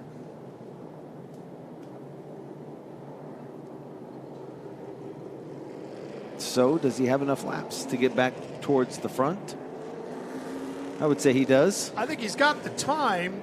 You got to wonder if he's got the car at this point and or the tires. He seems to have the speed to get into the top 10 again. But yeah, we talked about that a little bit. You know, once you get up to these guys in the top 5 or so, as much as he has to wear his stuff out to get there, by the time he gets there, he just doesn't have what they have. Yeah. Been, you know, out front, not really having to deal with going to the outside groove and going inside, outside. So Nickelodeon, Taylor Hull, front row. We'll see if Hull has anything for him on this restart. Casey's going to pull him alongside of Crabtree, it looks like.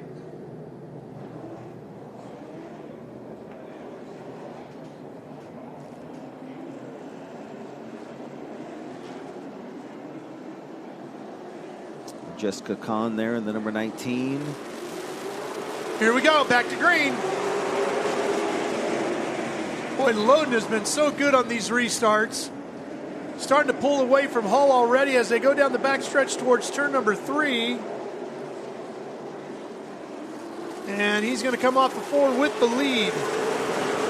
That car's been good on restarts all year long. I mean, coming off the front, it's very tough to get by the 43 cars. Brandon Carr now feeling some pressure for that 3rd position. Palmer Hagen, the 55P, working to the outside as they cross the stripe. Little advantage now to Palmer down the front straightaway back into turn 1.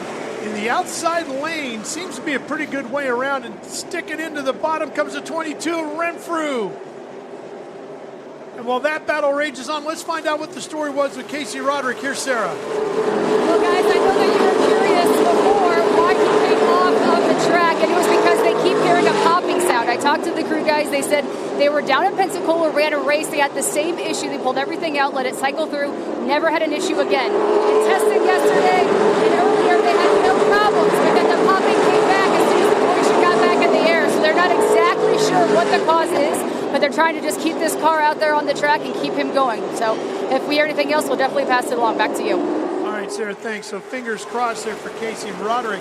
Saw some bumping going on there with Carr, and it looked like Martin Nesbitt, as they were getting into it a little bit. Yeah, Carr fell back rather just a little bit off that restart. Back in 5th now, Nesbitt in 6th. There's a look at Casey Roderick trying to get to the inside of Crabtree. Got that 1X of Jonah Cullen right in front of him. Back up front. Loden pulling away on the restarts like he always does. Taylor Hull was able to kind of reel him in over these longer runs. He's got 34 laps now. Actually a little bit quicker on that last lap, a 15.95 for Loden, a 15.93 for Hull, and a 15.96 for Palmer Haig. Right behind them in 3rd. Nesbitt. Day gets into Nesbitt, and around goes Nesbitt.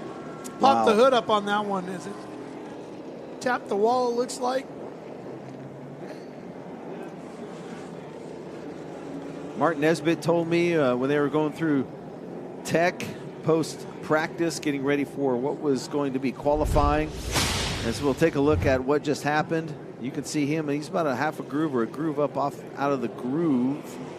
Yeah, right there. And they make Day contact just with gets the wall. right into him. That's kind of what Mark Day told us, right? He goes, you drive it on in there and feel like you're all good to go, and you got to kind of park it in the middle of the corner, and just got in there a little bit too hot and turned the 92 around. So Nesbitt into the pit area. You can see the damage on the number 92. He's another guy that's always run well here. He's run Southeast Super Truck Series, picked up a win here. A whole bunch of podiums to his credit. Another points implication as he was 5th prior to this race. Roderick back on pit lane, taking advantage of every opportunity to keep tweaking on it. Yeah, I mean, why not? You know, a little bit of attrition out there as well that's going to help him out. You know, Nesbitt's won 3 late model track championships between Asheville, Newport, and Tri-County. Very capable driver behind the wheel of this 92. Yeah, turned 59 years old in March. He's got a lot of racing left in him. I'd like to think.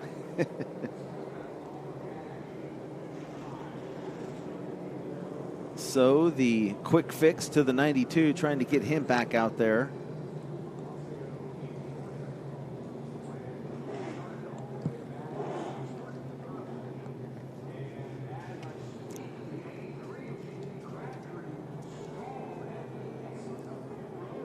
Crabtree's been in and out of the pits a few times. So that's 5 cautions so far here tonight. Don't forget, we have a 125 lap late model race coming up after this. And now the rear end up, more work being done. And continuing on the 92 as well.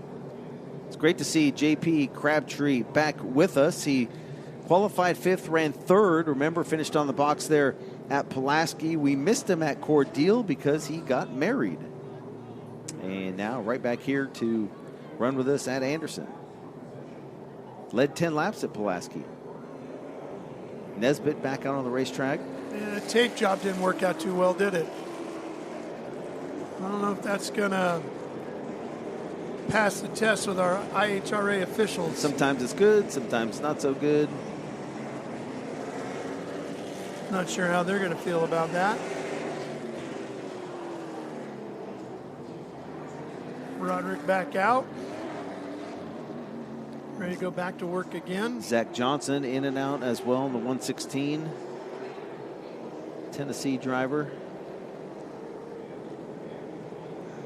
Allen's Jewelry and Pawn. Get some extra love here. Yeah, the tape not holding on.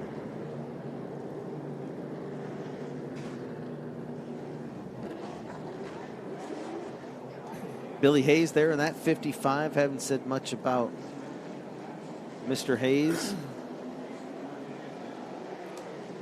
Ran 11th at Pulaski. Did not run with us at Cordeal. Back at it once again. Loading on the bottom, Hall on the outside. Yeah, and Taylor Holt got a really good restart. Still side by side with Loden down into turn 3. Best one he's had so far. This is the hardest Loden's had to work. Loden really dealing with a lot of pressure from the outside and from behind now, as we get to 30 laps remaining here at Anderson Motor Speedway with our Pro Late models. Haig and Renfrew side by side. Right behind them. They're trying to go 3 wide in turns 3 and 4. Watching round number 3 of the 2026 championship, and Day gets all kinds of loose, slows Rodriguez and everybody else up as the yellow comes out. Things are getting pretty wild there. They were 3 wide at one point. Yeah, and that's just not going to work a whole lot entering the corner. We'll take a look at it one more time. As you can see, the 32 Dutton. Brandon Carr just kind of a pinball. Tough night for the points leader. Yeah, and Mark Day as well. Remember, he came into this race 3rd in the points. You see Day with his hand out the window already. 6th caution of the night. Well, we said this was going to be some hard-edged racing here tonight, and they are delivering. Yeah, Stuart Dutton just had a pretty good run there. Tried to get into the inside there of Brandon Carr, and then, of course, Mark Day to the outside, nowhere to go. Carr really had nothing he could do. He was just trying to keep off the 32 and trying to keep off the 8, but a little contact there between the 2 black and white cars, and up out of the groove goes Mark Day. So it's been a busy race for the 8 car. Pretty much what we expected for everybody, right? Certainly what he expected. He was telling us, he goes, I think this is going to be a pretty wild night, and I'm going to be dealing with a lot, and he sure has been.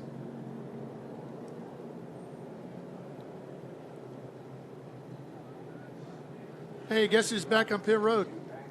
Casey Roderick making some adjustments again. While they make adjustments, so will we. We'll take care of some business, and we'll be right back on Speed Sport 1. Stay with us.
The IHRA Stock Car Series at Anderson Motor Speedway is brought to you by Racing Radios, the leader in racing communications worldwide, family owned and operated since 1979.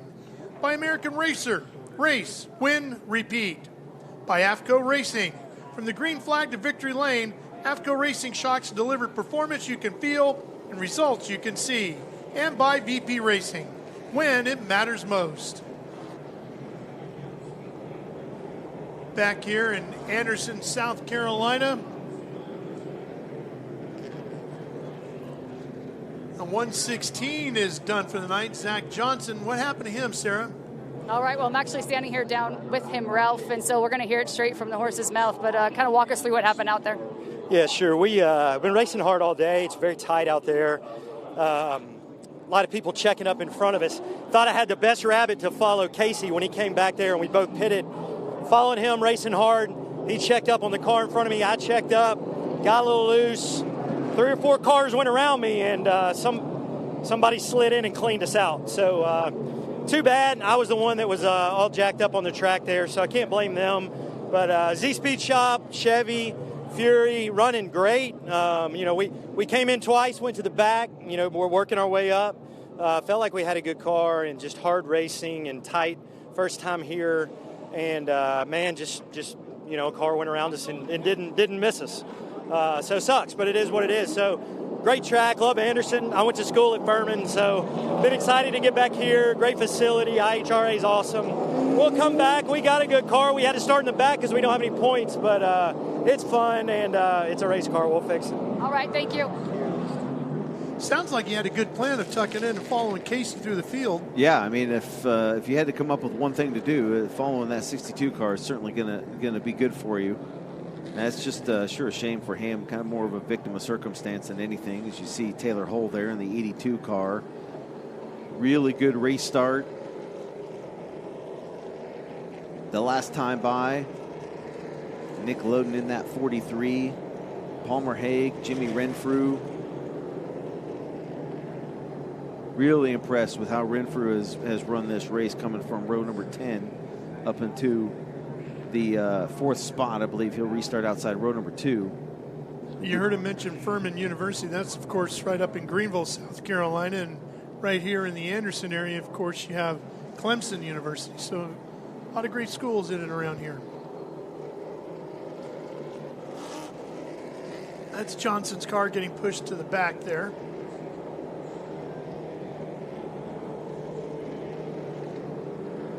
So Taylor Hull is going to be given the number 1 slot on the restart here. And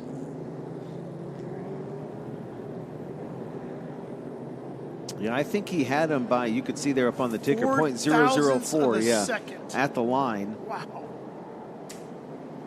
And then the caution coming out, so he will be able to start on the inside of the front row. And we'll see what Nick Loden can do from the outside. He's been down on the low line pretty much this entire race on these restarts. Keep an eye on that 22 car starting outside of Palmer Haig in row number 2.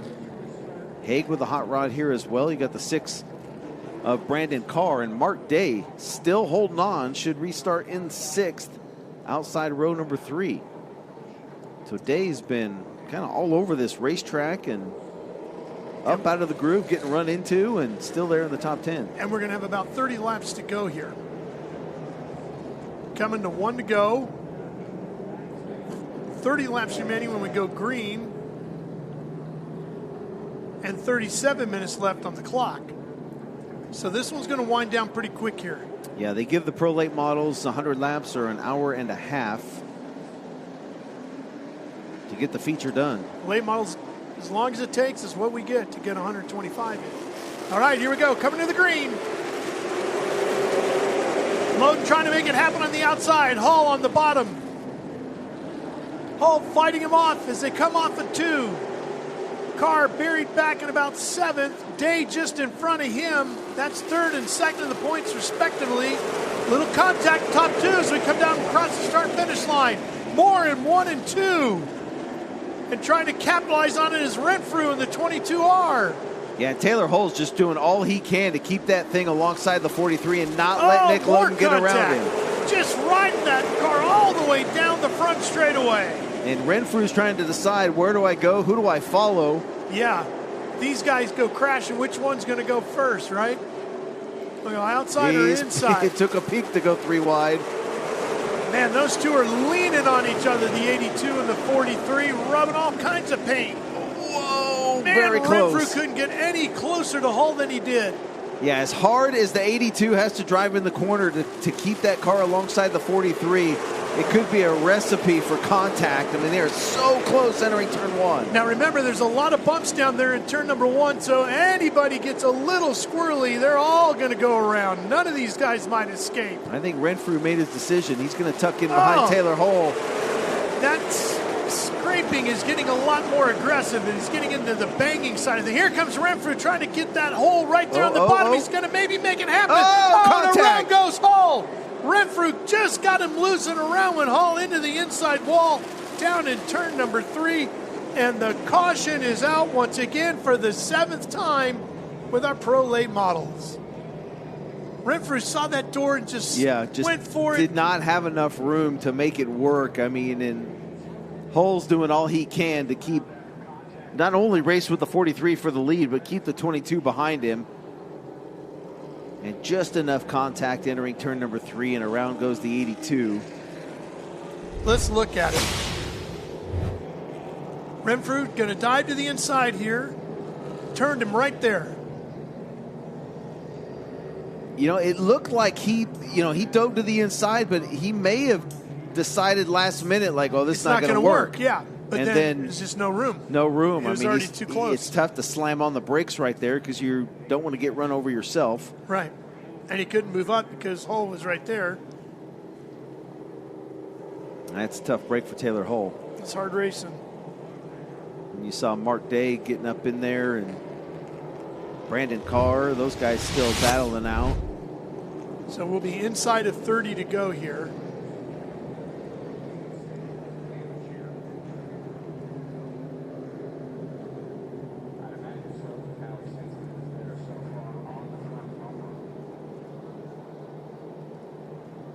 Doesn't look like Hull's going to the pits. No.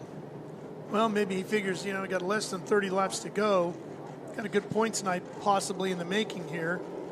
And who knows what happens the way this thing is going, right? You can see the damage there on the right front of the 22. This is the first time we've had a yellow that Casey Roderick has not gone to pit lane. Yeah, Renfrew with that right front damage after the contact in that 22R. Picked up the red eye win at New Smyrna earlier this year.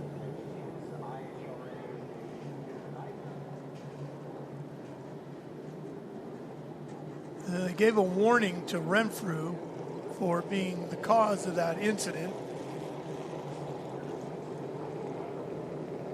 He's got some right front damage there.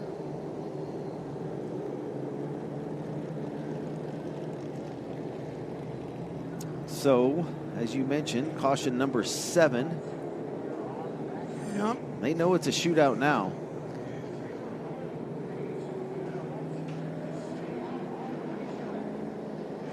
Get the feeling that might not be the last time we see that yellow flag. You thinking that too? Yeah. Sometimes, I've been told, cautions breed cautions. So they say. And when you get to the late stages of a race, double file restart, tight racetrack, thunderstorms, we pretty much had it all here today. Yeah, sure have. And we're not done yet. Your timing and scoring goes deeper than mine does. Where do you have Casey? Casey Roderick.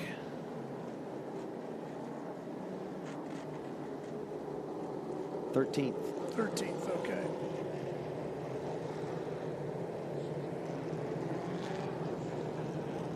On the lead lap.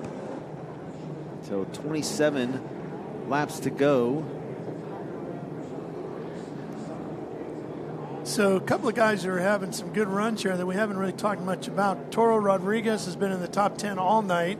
Stephen Chun, our 6'4" driver. Yeah, he started 15th. He's running 9th. He's been up inside the top 10 most of the day. J.P. Crabtree is holding down 10th right now.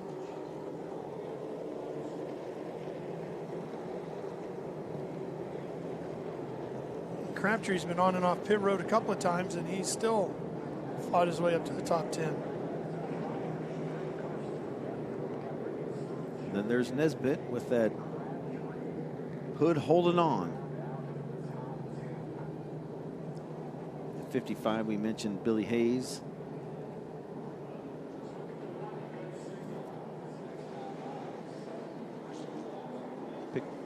Well, Billy Hayes picked up the top 10 with the Midwest Modifieds, the High Banks in Salem, Indiana, back on June 6th. Hoosier State driver. One to go. Well, you would think Loden should have the advantage here with the body damage on that 82, and who knows what else is askew with Hull's car. So Loden should be able to take advantage on the bottom and open up a bit of a gap here. Keep an eye on that 22 of Renfrew inside row 2 alongside Haig. Here we go, green flag.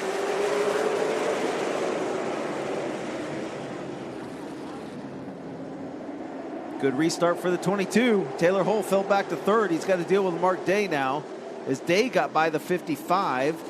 Oh man, look at Loden getting loose. There's Renfrew, he's got the position. Yep. And remember, they gave him a warning, and he's going to come right up into the 43 as they go down that back straightaway, headed to turn number 3, and Renfrew's going to get there first, but not by much. But he's going to take advantage on the inside, it looks like, to take the lead as they cross the line. They will score Renfrew in the lead, and Loden's got to go to work hard. Oh, problems on the 55. You heard that tire explode as he went down into turn number 1. No caution, no caution. We stay green. Loden out to the inside. That might be what he needs as he's able to pull up alongside on Renfrew. Renfrew in his first start with the IHRA Stock Car Series, trying to pick up a win here at Anderson Motor Speedway in the closing laps with the Pro Late Models. Nick Loden trying to not finish second for the third straight race. Oh, more big problems trouble. for Carr. Oh. Carr gets hammered right in the door by the 92 at Nesbitt. Yeah, Nesbitt just nowhere to go there. Everybody was ducking high, ducking low, and Martin Nesbitt with just absolutely nowhere to go there. And that would be the 8th caution of the day. A little insult to injury for the 92 in that hood. Here's another look at, see, Stuart Dutton. Dutton was hooked right up on the 6 there. And he comes down. There goes Carr around, and here comes Nesbitt in the middle of all of that. I watch Crabtree goes left, Nesbitt goes right, or Dutton goes right, rather, and Nesbitt just nowhere to go.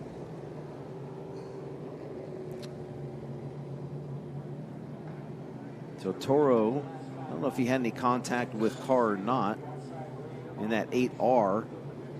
It's tough to tell, but Carr goes around, and there's the end result.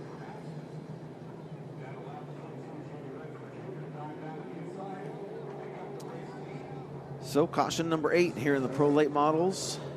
We inch ourselves closer and closer to wrapping up this 100 lapper. Martin Nesbitt looking like he's going to climb out of that car in his night. Tough break for the number 92. He came into tonight 5th in series points. Really tough because he was running good throughout the night. Looked like he was going to be in there, maybe for a shot at the win, certainly at a top 5. And it just ends up just getting more and more frustrating as the night went along, and eventually going to end up on the hook. All right, well, they're going to get Martin out of the car. They're going to pull Carr's machine off the racetrack as well. So we'll take a quick break, and we'll be right back to Anderson after these words.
The IHRA Stock Car Series at Anderson Motor Speedway is brought to you by Racing Radios, the leader in racing communications worldwide. Family owned and operated since 1979. And by American Racer, Race, Win, Repeat. And by AFCO Racing. From the green flag to victory lane, AFCO Racing shocks deliver performance you can feel and results you can see. And by VP Racing, when it matters most. And it's going to matter a lot right about now. That's true. Hope you had that 22-gallon fuel tank topped off.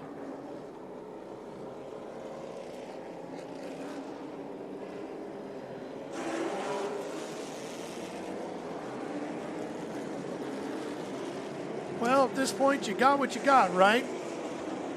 Stuart Dutton in the pits. Fuel is where it is. Tires are where they are. You're pretty much dealing with whatever you have left. Yeah, 23 laps to go.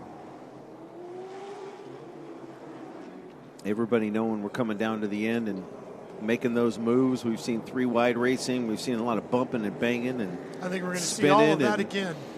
It's not over yet. No. 3 wide for sure, and a lot of bumping and banging yet to come. And we can't wait. That's what we're looking forward to, right? Yeah, we'll see if Loden can do anything now with Renfrew. Renfrew doesn't necessarily have to race his way to the front now. He's there, so yeah, if he can get a good restart here, as we get the 1-to-go signal, if he can get a good restart and kind of get out front of Loden and keep him behind him. Look who's lurking right there in third. Mark Day. Mark Day in that old 20-year-old car at the front at the beginning of the day. Then he drifted back, and we said, you know what? He's just going to fall back and let this thing come back to him. And guess what? Here we are, 20-some-odd laps to go, and he's sitting right there in third, perfectly primed to go for a win as we get ready to go back to green. Keep an eye on that 8 car. Renfrew leads him into 1. Day goes right to third. Loden slots back into second in between them. They're 3 wide behind Taylor Hull for that 5th spot. Is that going to work? Hall's in the 82. Loden doesn't want to be second again. He has finished second in both of the pro late model races so far this year. There's Rodriguez on the outside in the white, blue, and red number 8. Dutton inside of him in the 32. It's side-by-side racing here. Both those cars not looking the way they did when this thing got underway. Yeah, that's 11th and 12th on the racetrack. Casey Roderick has raced his way back up to 6th. Toro had been up around the top 10 majority of the day. Back up front, Renfrew in the 22, Nick Loden in the 43. Mark Day still holds on to third. Here comes Roderick. Yeah, right behind Jeremy Williams. He's up to 6th now, Casey is. Going to work on Williams here. That's for 5th. Casey's right there, pushes his way past. And now he goes after Hull in the 82. Yeah, Roderick's he's had a good car all day. He's been in the pits, at least twice, if not 3 times. I think he visited pit lane on every one of our yellows but 2. We've had 8. There's some 3 wide racing for you here. Oh, look at Toro Rodriguez get airborne there. There goes the right front corner. And I think that was Horniman that he jumped up on. That allowed Casey Rodriguez to pass both of them down the front straightaway, or Roderick rather. And some body panels coming off the 8. Toro's car. And here's Hull. He's got Casey Roderick on the outside, and we've got a change for position there as Casey finds himself in 4th, and he'd love to see another yellow with 15 laps to go. Renfrew, Loden, Mark Day, 1, 2, 3. Casey Roderick up to that 4th position. 14 laps now to go. Loden in that Corvette body, number 43, going hunting here, trying to find his way to the top step of the podium in one of the IHRA Series Pro late model races here in 2026. Second at Pulaski, second in Cordele, Georgia, running second here in Anderson, South Carolina, looking to be a winner. And like what we saw from Loden in Cordele, led the majority of this race. And then Renfrew gets by him under 20 laps to go, or around 20 laps to go, but Loden's still right there. It's not like he gets past and they run away from him. Well, you can see him slipping and sliding coming off of 4. Over the bumps in 1, down on the bottom there, so close to the puddles down there. A lot of rain if you're just tuning in. We had all kinds of rain earlier on this evening. Caution is out. Hull is around again, and that's going to allow Casey Roderick to close right up onto the backside of Loden as we go double file for a restart with Mark Day to his inside. Hull was running in 5th. Just a tremendous effort from Taylor Hull in this entire race, already pulling the helmet off. And that's going to do it for the 82 car. But that's caution number 9 coming out on lap 89. Certainly made his presence felt, let all these drivers know that Taylor Hull can run. And what a night. Remember, they couldn't get that car to fire at the beginning. They finally said, start your engines. The thing came right to life. It's like it knew, nope, not ready yet, Dad. Now we can go. Yeah, he was looking for his best finish of the year with this series. And that's a tough break for Taylor. He really was running good.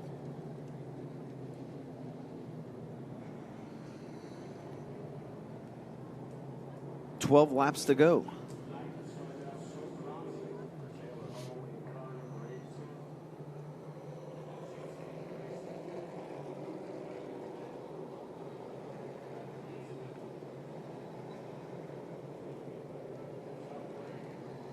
So Renfrew, Loden, and like you said, now Mark Day will line up right behind the 22R.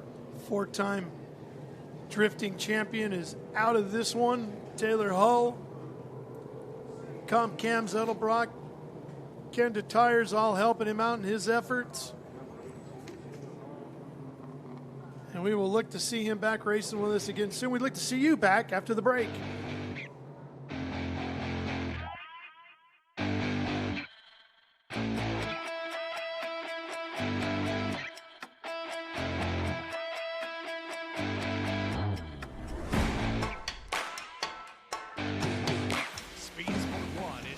For IHRA Outlaw Nitro Series. All season long, feel the thunder of 12,000 horsepower, Nitro top fuel dragsters, and Nitro funny cars. Witness the excitement of 0 to 300 miles per hour in seconds. The IHRA Outlaw Nitro Series delivers heart-pounding action with every run. Follow the entire season on Speed Sport 1. It's free to watch. Go to speedsport1.com for details and viewing options.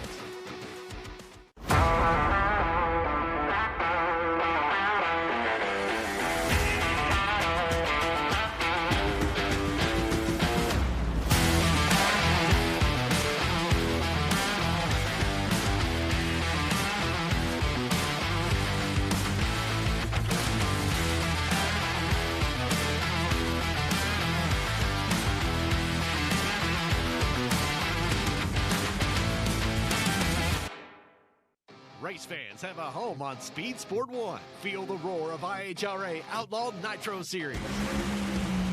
Experience the power of American muscle with a Trans Am Series presented by Pirelli. Speed Sport 1 has a wide variety of motorsports competition that will satisfy your inner racer, from IMCA dirt track action to Ferrari Challenge North America. Speed Sport 1 is 24/7. Go to speedsport1.com for details and viewing options.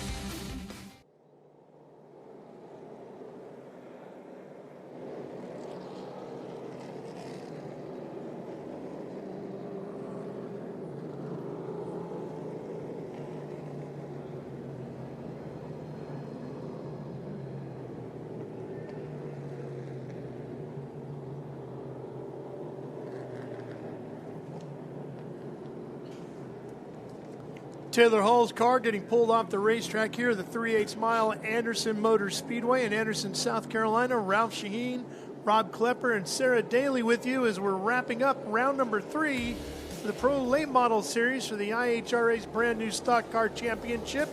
The late models will be coming up after this for 125 laps on a great night of pavement short track stock car racing here in the Palmetto State. 12 laps to go, 14 minutes, 25 seconds and counting. Whichever comes first. You want to take a guess on that? Well, I hope it's the 12 laps. I do too.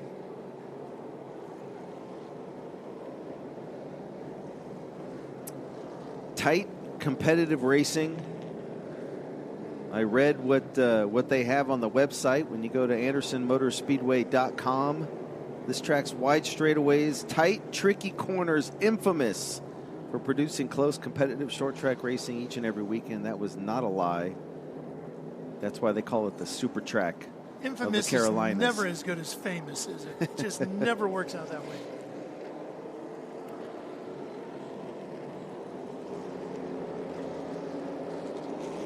If I was Kevin Moss, I'd be holding on to the yellow and the checker. Our flag man for the IHRA Stock Car Series. There's Kevin. I believe he'll have the furled flag in hand next time around. Been a lot of fun swapping war stories with Kevin and Mike Phillips and Zach, the PA announcer for the series, touring PA announcer. While we were waiting out the rain delays earlier, Kevin and Mike and I have worked a lot of races together over the years. Chasing stock cars all across the country. So a 12-lap dash. Yeah. Can Nick Loden do what he does? He seems get to a do good better restart. on the outside on the restarts than he does on the inside, right? You may have to worry about that yellow car I would right definitely behind be him. worried about him, but I think the guy who's in the catbird seat's in that 8 car. Because the 62 and the 2 in front might get together here before we're all done. Here we go. Renfrew with a great start. Roderick trying to capitalize. Coming up to 10 to go. Remember at Cordele, we saw Roderick and Loden go at it for the win. And now they're battling for a second, and they're allowing Renfrew to kind of run away from them. Yeah, he's put a couple of car links on him, hasn't he? Good tight racing back behind them for inside the top 10, outside the top 5. Man, what an up and down night Roderick has had. And he finds himself in a podium position, maybe with a shot for a win here tonight. Yeah, and Mark Day right behind him. And behind Mark Day, Jeremy Williams back in the 88, Stephen Chun, Jonah Cullen into the top 10.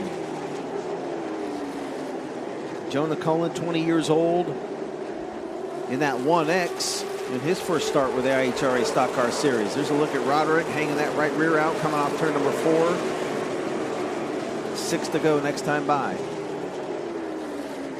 Day is right there, just a couple of car lengths behind Roderick.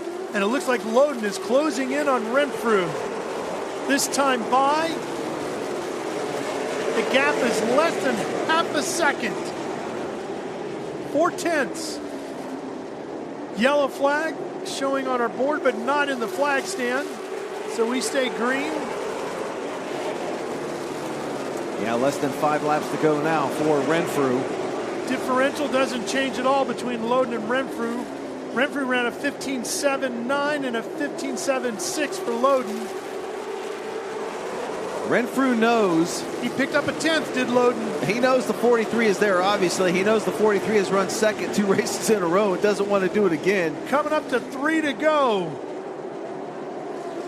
Loden is right on him as they cross the line. 2/10 to gap now. He's really going to apply he pressure. loosened him up. Here he comes, Loden to the inside. He's right there. He's going to take the lead, headed into turn number 2. Could this be the night he finally wins an IHRA Pro late model race? Renfrew happy to pay it back as we head down to turn 1. But remember, Renfrew's already been warned once. And Roderick closing in to maybe capitalize if these two get a little too aggressive. Yeah, Renfrew made a nice move to get back underneath him there. Kind of ran him up the track a little bit coming off turn number 2. He runs him up a little bit here as they cross the stripe. White flag is out. White flag is out from Kevin Moss. Loden crosses to the bottom, loosens him up, takes the lead away as they come off a 2. Renfrew with one shot to repay him back. Tries to get to the bottom. He's going to get into him. He's right there. Who's going to get the run to the checkers? Renfrew's going to be first one to the line. He's going to win it. And the differential was 0.05. And Loden is second for the 3rd straight Pro Late Model Series race with the IHRA. What a finish. Jimmy Renfrew Jr. from 20th takes the win. Wow. Renfrew, Loden, Roderick, your top three.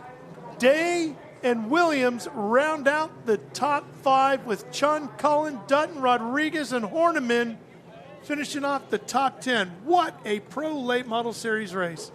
And I cannot believe Nick Loden is second for 3 straight races. Well, he's going to pad the points lead, and you look at the bigger picture for sure. But, I mean, what a great battle. Just some great short track, tight racing right there. Yeah, they were beating and banging on each other. That was hard racing. Not to the point of spinning each other out. No, it was just hard racing. And that was fun to watch. Jimmy Renfrew Jr. doing a fantastic job. Taking the big check back to New Hampshire.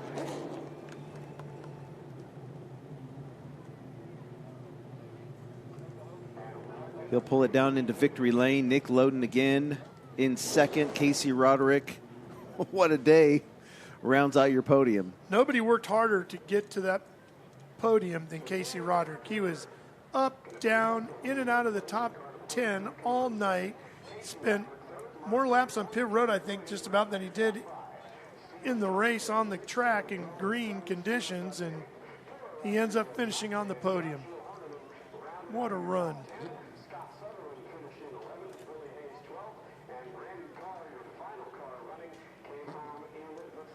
And Renfrew takes the Toyota Camry bodied machine to victory lane.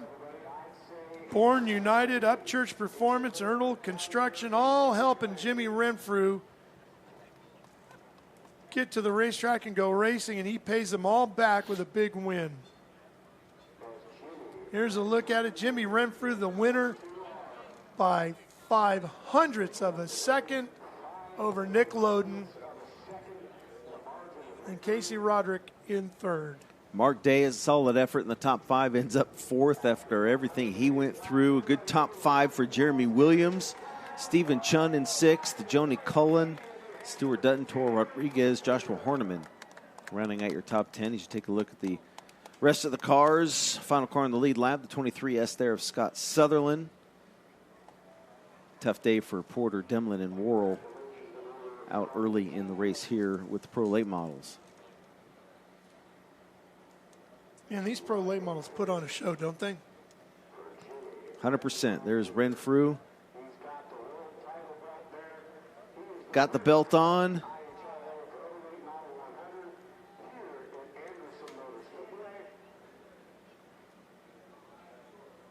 Man, big night for the folks at Bourne United, Upchurch Performance, and Ertel Construction. Dennis Dean, the crew chief on this car. Dusty Garris, the owner. Black Diamond Industries Racing out of Somerville, South Carolina. They're from over by Charleston, the team. Of course, Jimmy from Candia, New Hampshire. They bring him down to come racing with them, and he delivered here tonight, boy. Yeah, that was a great finish, and watching it from the drone, you could really see how hard these guys were racing each other.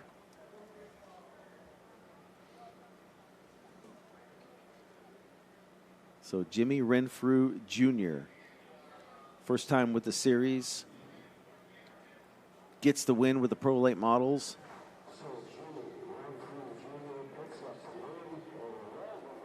VP Race Fuels down in victory lane.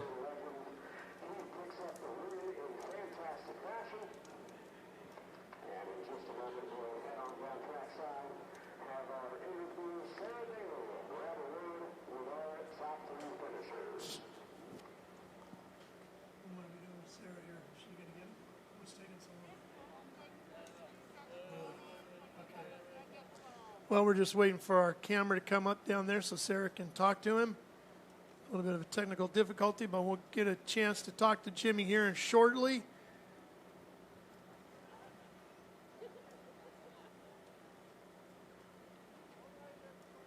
Don't forget, we have a 125-lap late model race yet to go. There's Sarah. Looks like she's just about ready to go. Taking this victory here. Now Anderson is under your belt. How are you feeling? And exactly walk us through what the crew was talking to you about and going through this entire race. Yeah, they were just trying to keep me calm there. I kind of wrote ourselves off there when they came out with the lineup off of owner points, and this was our first race, so we had to start 20th. But, you know, they kept my hopes high and made it so they told me I could get there one way or another, and, you know, we made it. But just can't thank all you fans for coming out. Thank this series for putting on some big money races for us, and glad I could win in my first trip to Anderson, and just can't thank all these guys. There's like 40 people here to watch me today. All you fans, go up to the Born United tent and buy a shirt because they make this possible. Everybody at Black Diamond Industries, Upchurch Performance, 1-2 on the engines. Weren't lacking any power today. This is kind of like living a dream, and hope I never wake up from it. I think kind of towards the end, your crew had some pizza. They were pretty excited. But we get to see that reaction, which is amazing. I wish we could see what you did in the car. What was your first just initial thought? I just couldn't believe it, honestly. I was so excited. I worked so hard for this to come from New England and come down here and race with the Southern boys. And obviously they're pretty rough, so we'll just have to be rough back. All right. Well, once again, congratulations. Go enjoy it. Thank you.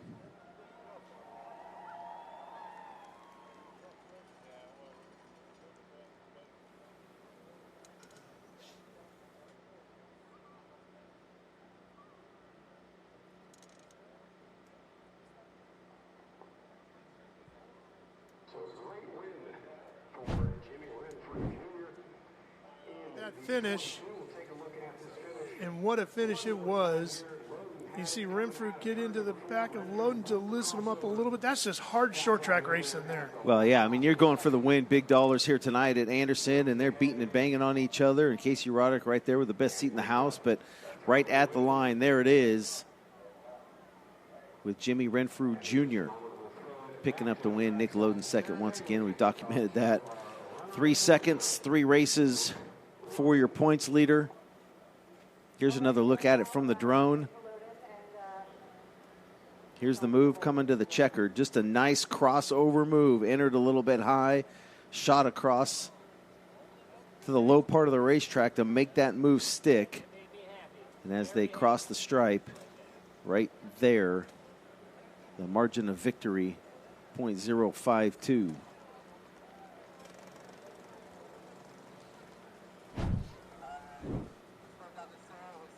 Let's go back down to Sarah, who once again has a man who finished second here with the Pro Late Models, Nick Loden.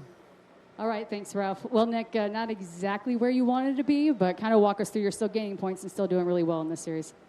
Yeah, it was good for points. We got straight seconds, which is disappointing, but I don't know, whatever. It'll be good for the championship. Car was really good. Yeah, I'd like to thank everyone who helped me, Bubba Gale and Swift Springs and my dad and A2, Darren, Jesse, and Dale. The car was really good.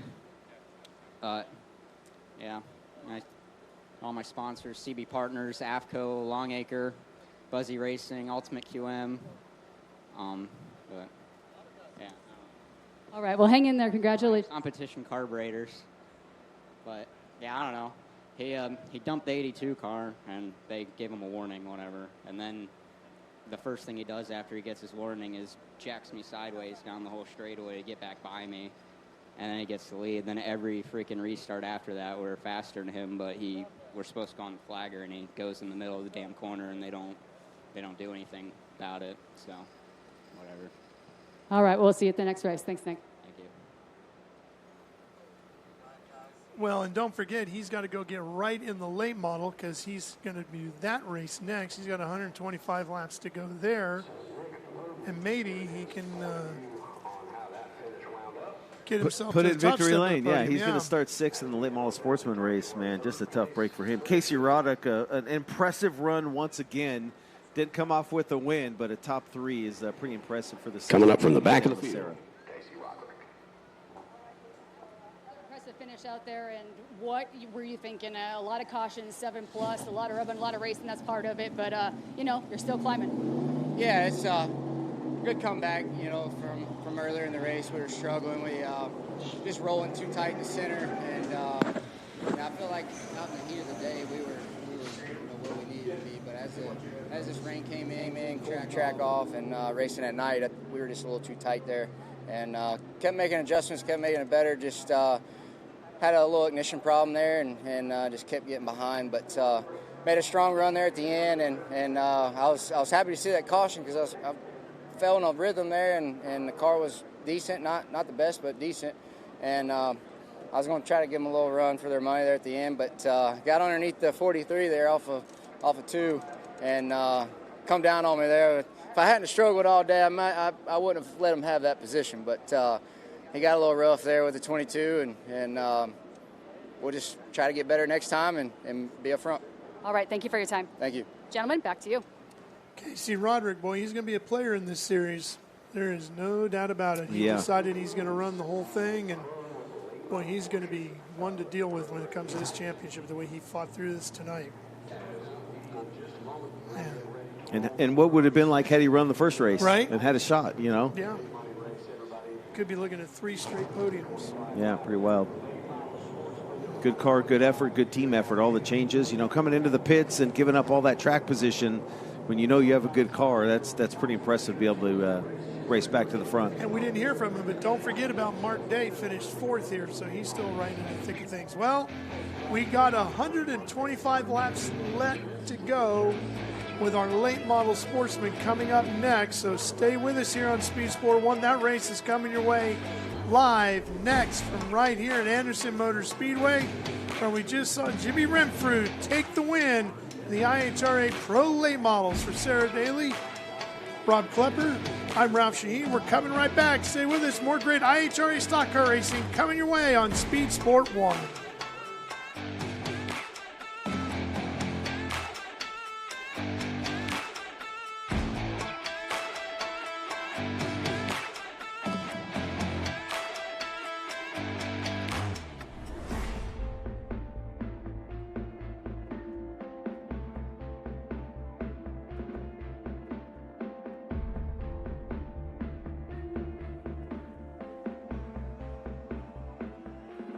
History will be made on Speed Sport 1 as the IHRA Stock Car Series makes its long-awaited debut. Live coverage of Round 1 at Pulaski County Motorsports Park will be Saturday, March 21st at 6 p.m. Eastern. This is grassroots racing with big money on the line. See who makes IHRA Stock Car Series history on Speed Sport 1. It's free to watch. Go to speedsport1.com for details and viewing options.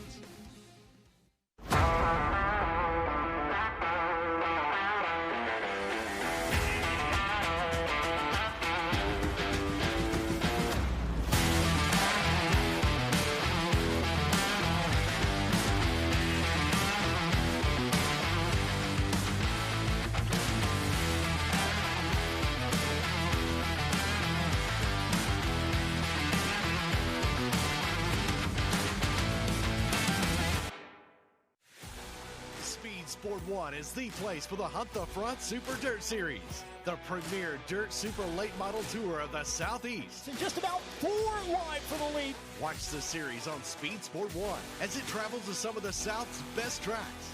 Founded by racers, the Hunt the Front Super Dirt Series is a professional touring series, and you can see the entire season on Speed Sport 1. It's free to watch.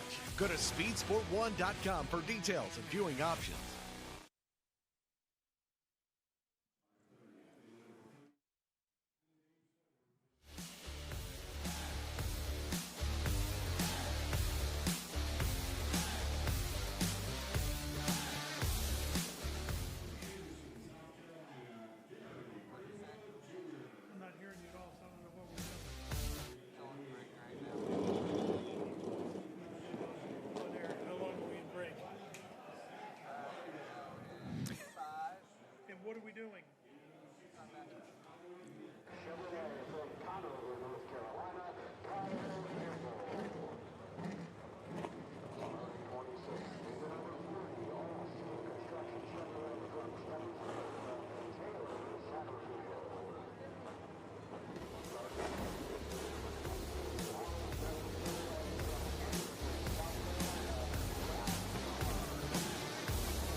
Welcome back to Anderson Motor Speedway here in the Palmetto State of South Carolina. Ralph Shaheen, Rob Klepper, and Sarah Daly with you. Glad to have you back here with us on Speed Sport 1, live all night here. Had a lot of rain, had a lot of bumping and banging, had a lot of tore up race cars, but a lot of great racing in that Pro Late Model Series. A lot of great racing, and we knew it was going to be tight. We knew it was going to be exciting. We knew the track was going to be green, and that race was awesome to watch. I mean, it came down to it, like you said, they were beating and banging, all clean when you're coming to the white, coming to the checkered, and just a tremendous drive from 20th to the front goes Renfrew. The racetrack was incredibly green when we started that Pro Late Model Series race. Not now. We've got a lot of rubber down, so we're ready to go there.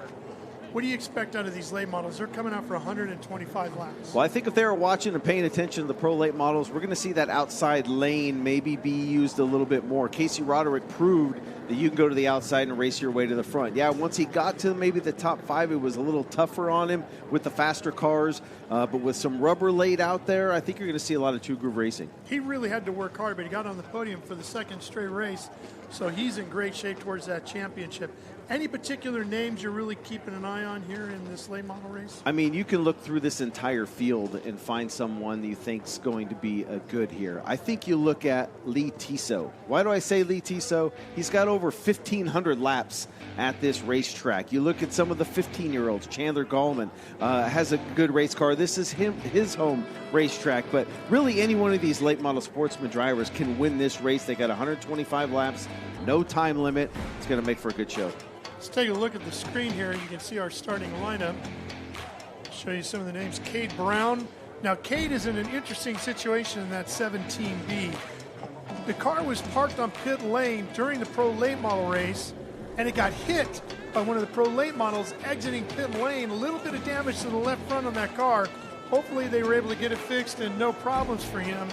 We'll have to keep an eye on that, but that could be a big story here when this one gets underway. Yeah, and he comes in as the points leader, and he's another one of those drivers to keep an eye on for sure in this race. And like you said, a little bit of drama there for Cade Brown, but Derek Lancaster in the 25 has been good. He'll start outside row number 1. Coy Beard, Dylan Newsom there in that number 44 car. This late model Sportsman division just has so much talent that it's been fun to watch in the first 2 races. Now, Nick Loden's already got 100 laps in on this racetrack here tonight in race conditions. How much of an edge does that give him, maybe strategy-wise, as this gets underway? I think it's going to give him an edge, but it's also, you know, the kid's got to be a little annoyed. If you saw the Victory Lane interview, I've never seen someone so upset to run second because he's done it 3 races in a row, and the last 2 pretty much came on the last lap. So he's got to be pretty hungry. He's got a good hot rod and a late model Sportsman, a good starting spot outside of Trey Burke there in row number 3. So I think Nick Loden will certainly be a player before the end of this one. He's got to be fired up and looking to change things. Lance Gatlin will start outside of row number 5 in the 52. There's Lee Tissot that you were talking about there, inside of row 7. Jeremy Mayfield, the NASCAR star, will start on the outside of row number 8 with Peyton Hamlet inside of him. Yeah, Peyton's dad starting right behind him there. Benny Hamlet in that 55. Veteran Larry Eisenhower in the 33. Tyler Worley there in that number 16 car, the driver from North Carolina. Ralph Carnes, tons of laps here in that 2C. Yeah, the 2C is going to be another one to watch. He's 67 years old. He knows how to run this place. He won a championship here in 2021. Yeah, he's got his work cut out for him, and because we didn't have any qualifying, so he'll come off 25th in this feature race. 67 years old, 40 years of racing, and 6 times a track champion here at Anderson Motor Speedway. Ralph Carnes.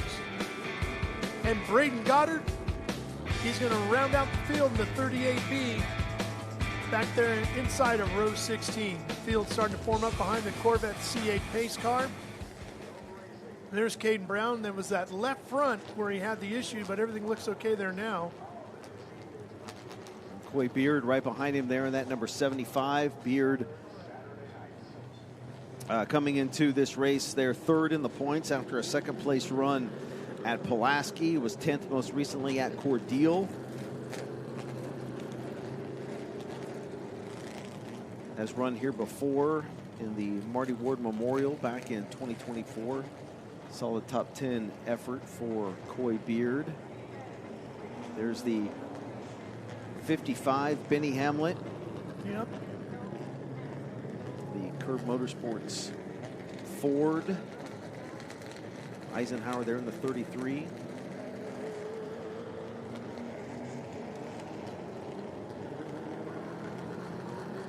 See the moon up in the clouds up there? Ominous. Yeah, been an interesting, when we all got up this morning, none of us saw anything in our, like everybody who works in racing, you check the weather right away to see what you expect, and everybody thought, we're okay, looks good. All week I thought we were okay. And then all of a sudden, 2 big rainstorms came through. We lost the racetrack not once, but twice. The crew went to work, got it dried out and ready to go, and we've already got 100 laps in, hopefully get 125 in now, no problem. So cars out on the racetrack on the back straightaway here on the 3/8 mile Anderson Motor Speedway, the super track of the Carolinas. 14-degree banking in the corners.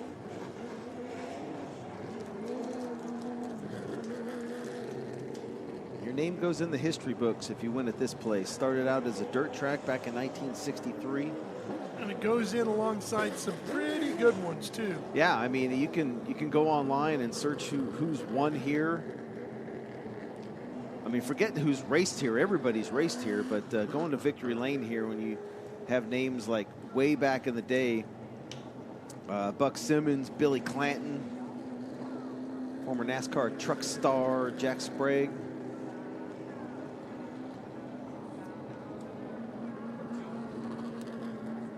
All right, well, we are getting close to the start of our late model Sportsman race. So we're going to take a quick break and we'll be right back.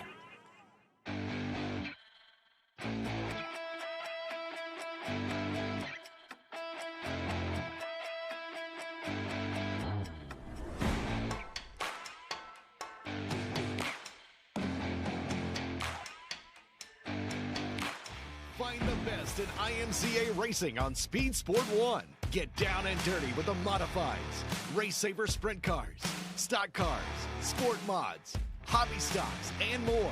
Throughout the season, we'll take you to some of the best dirt tracks across the country. Not only that, but you've got access to the biggest IMCA events of the year, from the Winter Nationals to the Super Nationals.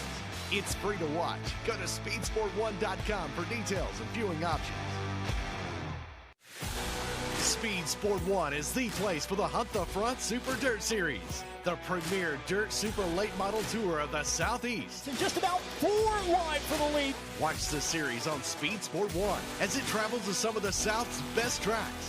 Founded by racers, the Hunt the Front Super Dirt Series is a professional touring series, and you can see the entire season on Speed Sport 1. It's free to watch. Go to speedsport1.com for details and viewing options. Speed Sport 1 is your home for IHRA Outlaw Nitro Series. All season long, feel the thunder of 12,000 horsepower, Nitro top fuel dragsters, and Nitro funny cars. Witness the excitement of 0 to 300 miles per hour in seconds. The IHRA Outlaw Nitro Series delivers heart-pounding action with every run. Follow the entire season on Speed Sport 1. It's free to watch. Go to speedsport1.com for details and viewing options.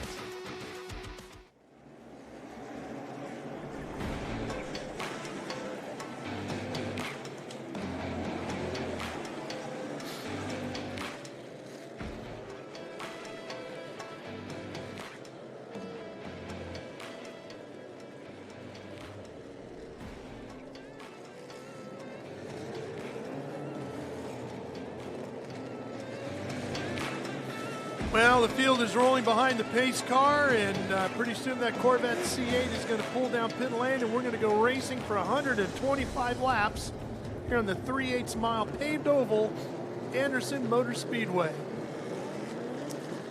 Cade Brown in the 17B, your current points leader with the late model Sportsman. 7-point lead over Darrett Lancaster. 8 back to Coy Beard. Dylan Newsom currently tied for third. Trey Burke rounds out your top 5. Nick Loden, Neil Meredith, Dylan Ward, Ryan Wilson, Lane Woods. That is your top 10 coming into round number 3. It was Cade Brown, Ralph, that led the first practice held here yesterday. He led final practice, laying down a 15.491 earlier today. literally everything has gone well for Caden except for that pro late model race when his car got hit by a competitor in that other event. I mean, sometimes you feel you're safe when your car is parked on pit lane and there's nothing really going on around it, but not necessarily. Yeah. Good news is not enough damage to take him out of the race. He'll start from the pole and try and pick up that first win of the year. It was Kyle Dudley, your quick qualifier and winner at Pulaski with the late model Sportsman. And most recently, Tate Fogelman got by Nick Loden late in the race to win at Cordele. So 2 races, 2 different winners. And Kate Brown would like to be number 3. The problem is, Ralph, is there's like 28 other cars that have a legitimate shot to win this race. One of them is going across the ticker right now. That's that 51 of Matt Cox. Yeah, that's a strong one. That 51.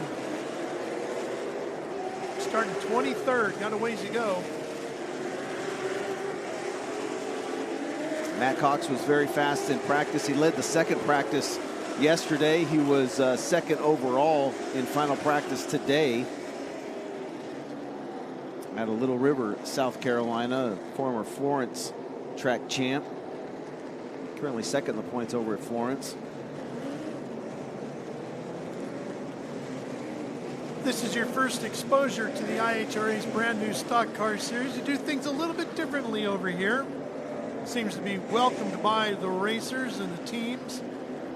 We kind of get rid of some of the really expensive pieces and parts that guys will utilize in late model stock car racing around the country. We kind of get down to the bare bones of old school stock car racing, and it really seems to be working here, Ron. Yeah, it's been working a lot. I mean, for these teams to have to spend less to get to the racetrack with the purses being more, I mean, how can you go wrong? The entire purse for the late model Sportsman, $95,000 today, $10,000 to win, $2,000 to start.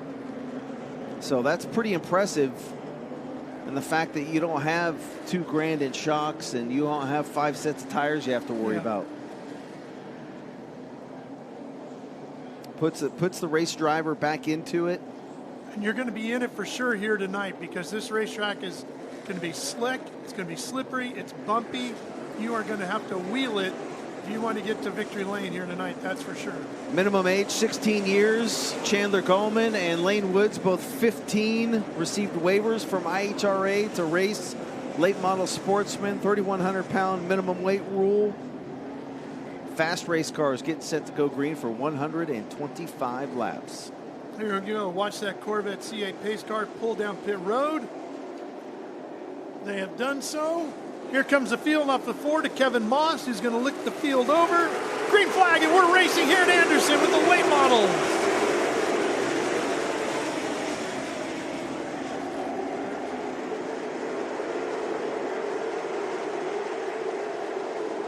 Cade Brown out front, leading and trying to open up a gap over Derek Lancaster, who's barely holding on to second place with Coy Beard right there, and Beard comes past to take over second place in the 75.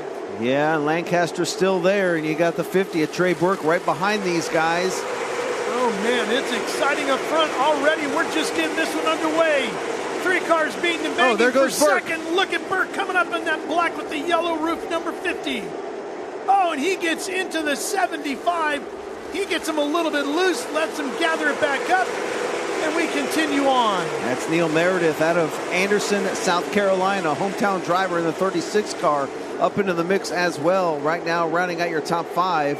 But Trey Burke getting pretty aggressive early here.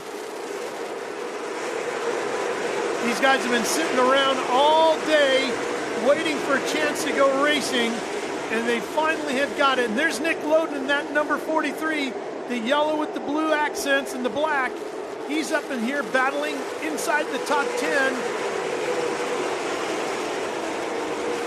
That red number 2, that's Ryan Wilson, North Carolina driver, 8th in the points coming into today's event. Finished 3rd at the season opener at Pulaski.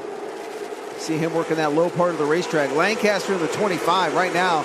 just kind of hung out to dry. He just not working too well on the outside, just trying to hang his own. I think he's just going to try and fall back in line here if he can get an opening. Now has to check up there in the middle of 3 and 4. May cost him another spot as Nick Loden races to the inside of him. Neil Meredith in that 36 right here in Anderson, South Carolina, as you pointed out. Volt Battery, the sponsors on that. He's a 3-time Anderson Motor Speedway champion with over 50 career wins. He's also won at Dillon, Florence, and Greenville Pickens Speedways. There goes Meredith. Going for it to the inside here. Making a bid on 3rd. After Cordeal, old Trey Burke went over to Caraway, picked up a win on May 30th. That's Burke there in that 50 car. Meredith behind him. Ryan Wilson in the red 2. Yeah, Meredith actually got into the 50 at Burke. Loosened him up. He's going to do it again right here. Coming off the 4. Nothing changes as they go down into 1 except for the fact that he's even closer to Burke. Right up alongside. I think Burke's got to be getting a little bit annoyed with all the beating and banging in there. Yeah, he gave him a little bit of room there coming off turn number 2. Maybe not so much right there as it looks like Yellow caution will come out. First time it's out for tonight with the late models.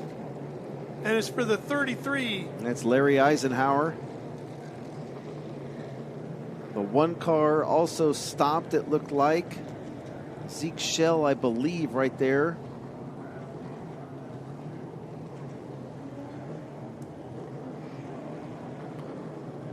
So Shell was running in the 14th spot last time by. Eisenhower 27th. So I wonder if something happened with Shell and then Eisenhower maybe spinning to avoid him or just didn't have anywhere to go by the time he got around there. There's Zeke Shell in that number 1 car. Shell out of Johnson City, Tennessee. Was 12th at Pulaski, his best of the 2 starts with the late model Sportsman's here with the IHRA Stock Car Series. And you can see he has got turned around and continues on. So caution number 1 comes, Ralph, before we complete 10 laps. Yep, came out on lap 9. See the damage to the front of Shell's Carrying Hearts car. He's been with us at all 3 events so far this year. Yeah, Larry Eisenhower also involved. Greensboro, North Carolina driver. Let's see if we can figure out what happened here, Rob.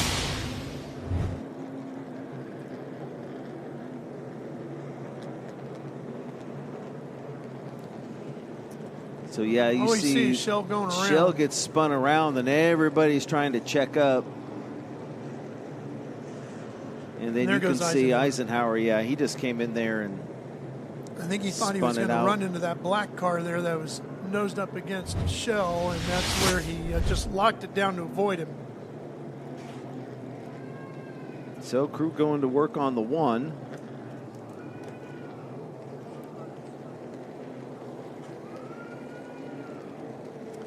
It looks like possibly it was the 99 car getting into the 1. Brandon Dean. Dean from Lancaster. Zeke out of Bluff City, Tennessee. Team out of Piney Flats, Tennessee. Carrying Hearts Cardiology, Umaru Kitchen, and Shell Swag, the sponsors on that car. The number 1.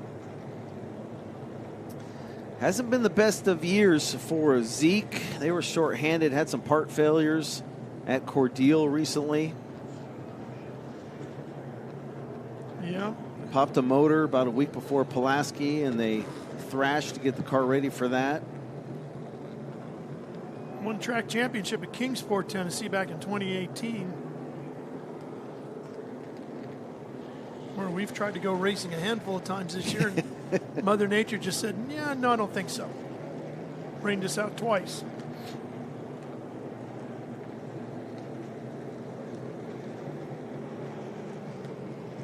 So just like the Pro Late models, caution laps do not count, though there is no time limit for the late model Sportsman, 125 laps of green flag racing is what we want. 16 car also pulling into the pit area. I believe that was Tyler Worley. It was 16 to 16H.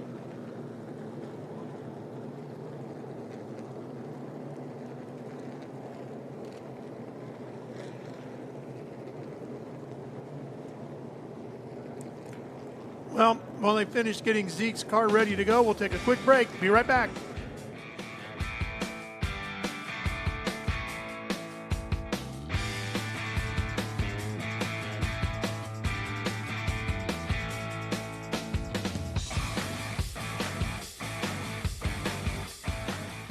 Speed Sport 1 is your home for IHRA Outlaw Nitro Series. All season long, feel the thunder of 12,000 horsepower, Nitro top fuel dragsters, and Nitro funny cars. Witness the excitement of 0 to 300 miles per hour in seconds. The IHRA Outlaw Nitro Series delivers heart-pounding action with every run. Follow the entire season on Speed Sport 1. It's free to watch. Go to speedsport1.com for details and viewing options. Speed Sport 1 is the place for the Hunt the Front Super Dirt Series, the premier dirt super late model tour of the Southeast. And just about 4 wide for the lead. Watch the series on Speed Sport 1 as it travels to some of the South's best tracks. Founded by racers, the Hunt the Front Super Dirt Series is a professional touring series, and you can see the entire season on Speed Sport 1. It's free to watch. Go to speedsport1.com for details and viewing options. Find the best in IMCA racing on Speed Sport 1. Get down and dirty with the modifieds, Race Saver sprint cars, stock cars, sport mods, hobby stocks, and more. Throughout the season, we'll take you to some of the best dirt tracks across the country. Not only that, but you've got access to the biggest IMCA events of the year, from the Winter Nationals to the Super Nationals. It's free to watch. Go to speedsport1.com for details and viewing options.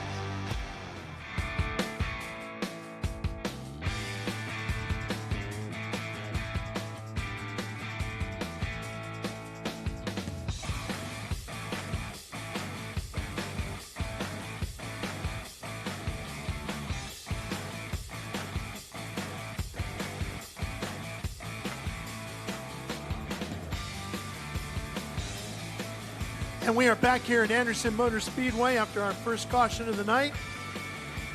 Getting ready to go right back to it. Field already lined up and ready to go.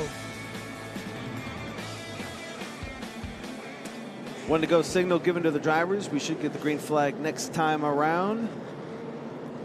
Let's check in with Sarah real quick. Well, number 1 car there, Zeke Schnell, was here in the lanes. I just talked to his crew chief. He did say the radiator is leaking some of the overflow there, so nothing they were too concerned about, but he said it did take a lot of heavy damage to that front end. They also taped up some back fender there on the back left panel, so just a couple of things they took care of, and hopefully this next time around they'll take a little bit deeper look into that. So back to you guys. Okay, Sarah, thank you. There's Zeke back out on the racetrack, the Caring Hearts cardiology machine.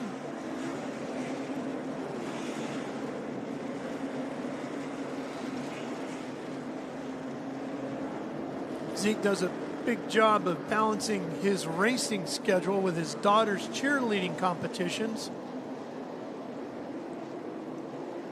Keeping an eye on what Bristol is doing. Hopefully she's having a good season of cheer. Here we go, getting ready to go back to green.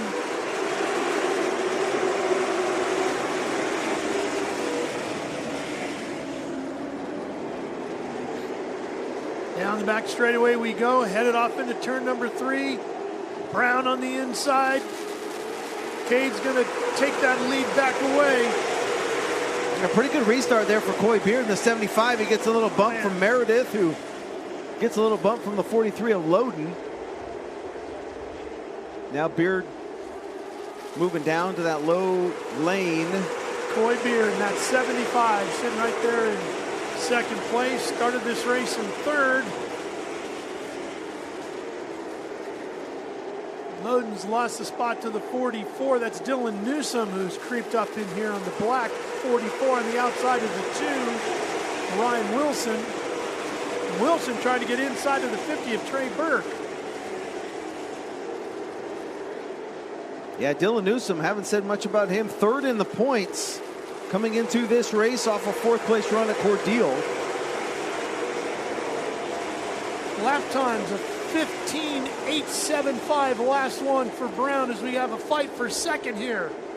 Yeah, Neil Meredith there in that 36 car. He's going to come up inside, take that spot away. Hometown driver, got a lot of fans in the stands. He'll move into second. Former track champion here. Here's Ryan Wilson in that red number 2, right behind now the 75 of Coy Beard as they cross the stripe. Wilson in a Ford Mustang bodied machine out of Rambleman, North Carolina. 2-time Caraway Speedway late model champion, multi-time Pulaski County winner. Boy, if you're going to be a stock car racer hailing from Rambleman, North Carolina, you better be pretty good because your neighbor down the street's pretty darn outstanding. Yeah. Brandon Hanks there in that 84 car working the high line. Sprint car driver going a late model Sportsman racing this year. Trying to get around Gatlin, the 52. That's for the 10th spot. That's Brandon Hanks in the white 84 on the outside there. Lane Woods right in front of him, the 15-year-old in the 92 car. That's Chandler Gallman there in the 81. Tisso's back there behind the 81 in the 27. Here's your race leader again, Cade Brown out front, continuing to lead. He's got an 0.8 of a second gap between him and Neil Meredith right now. Meredith in the 36, running in second. 20 laps in the books. Here's your fight for third.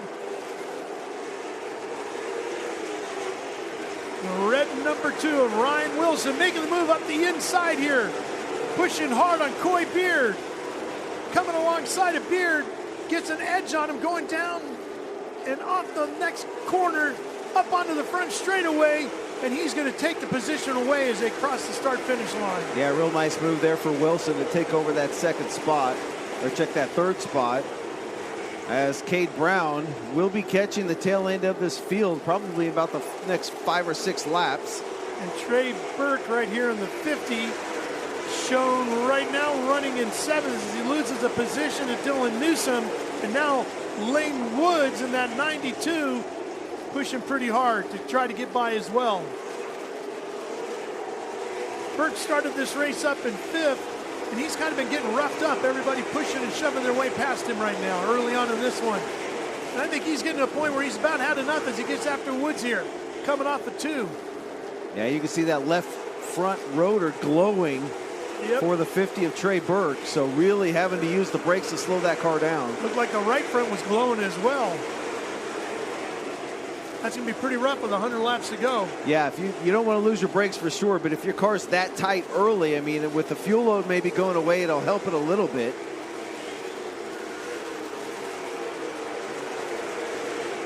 Derek Lancaster there to the outside of Chandler Gallman. That's 81 and 25. Yep, and then that's 11th and 12th, and then you got Matt Cox in the 51, who you talked about earlier as somebody to keep an eye on here, and Kyle Campbell in 14th in the 16X. Yeah, Kyle Campbell started back in 27th. Cox started in 23rd, and they're all stacked up in front of Lancaster. Wow. Yeah, you get that accordion effect going on there. Somebody hammers the brakes, and everybody starts stacking up while the others are charging forward. It gets a little sketchy in there. Cox there in that 51 there to the inside of Brandon Hanks. So that's to move into the top 10.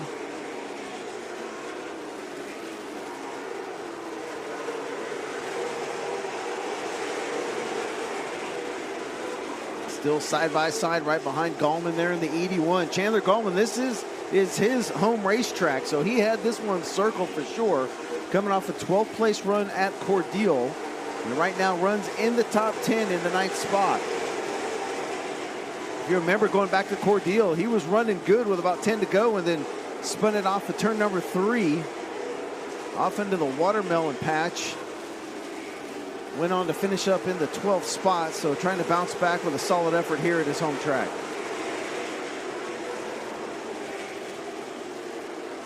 Leader has caught the tail end of the field now. He's going to have to work his way through some lap traffic and see how that changes things up. He's caught the backside of the 38. That's Braden Goddard right now. And that 38B. Yeah, and Braden Goddard just not finding the speed in that 38 car right now. He's run here before, got a handful of top 10s and limited late models going back a couple years ago, but already succumbing to the leader, Cade Brown. Yeah, Goddard out of Johnson City, Tennessee. Here's Gallman taking a look to the inside of Trey Burke. That is for the 8th spot. Yep. Burke driving a Chevy Camaro, comes from Alvin, Texas. Texas Micro Optics, Wings and Wheels Foundation, Knee Dragger all sponsoring him. Yeah, Trey Burke, he was pretty busy at Cordell as well. Went in and out of the pits, ended up in the 6th spot.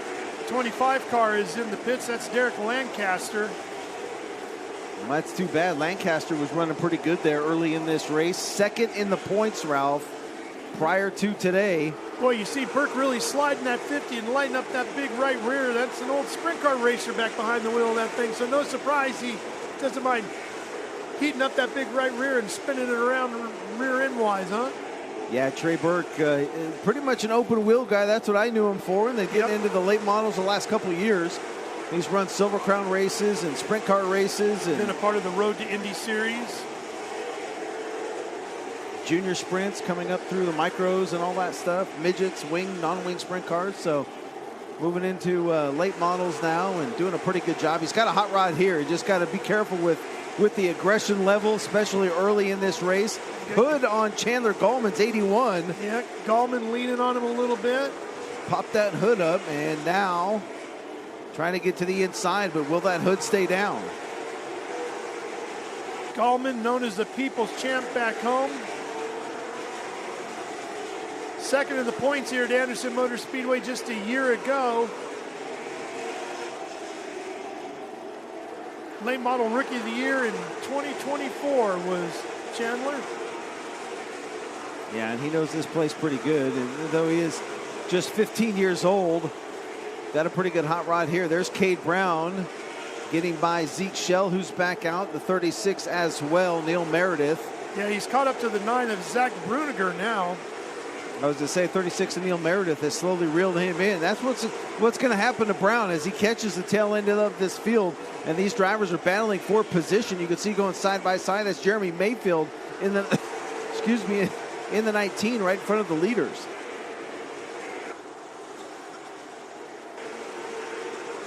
Matt Cox to the inside there of Trey Burke. Two sprint car guys going at it there with Trey Burke now and Brandon Hanks behind him. Hanks, a former ASCS regional sprint car champ. Yep. Good fights going on throughout the field with 80 laps to go here as our race leader makes his way onto the back straightaway once again. He'll cross the line. We'll have 80 to go. Yeah, Neil Meredith closed in on the back bumper of a lap car. Now I believe has him cleared. So no one in between Cade Brown and the 36.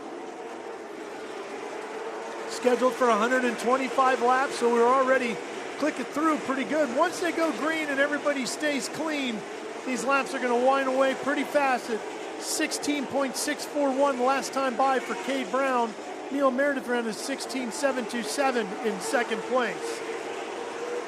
Brown tucked nicely down on the bottom of the racetrack here.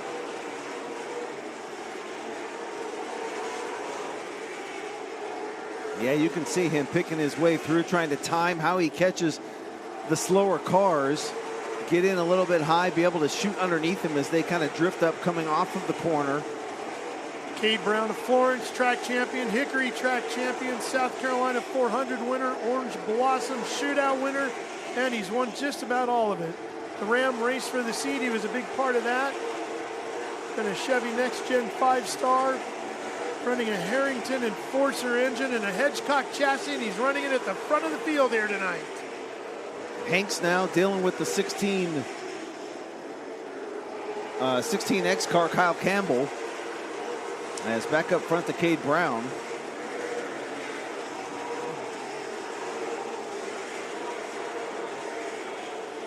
And you can see him looking to the outside a little bit, just trying to get a run to get to the inside. There's Meredith in the 36 trying to hold off Ryan Wilson. That's the battle for second. And there you can see Cade Brown crossing the stripe. These guys aren't too far behind him.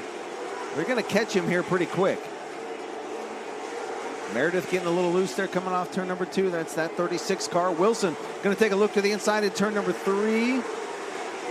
Does he have it? Yes, he does. Looks like Meredith's going to give him some room.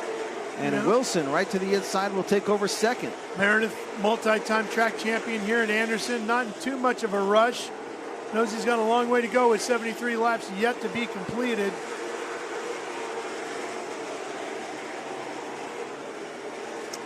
Closing up quickly on that halfway point.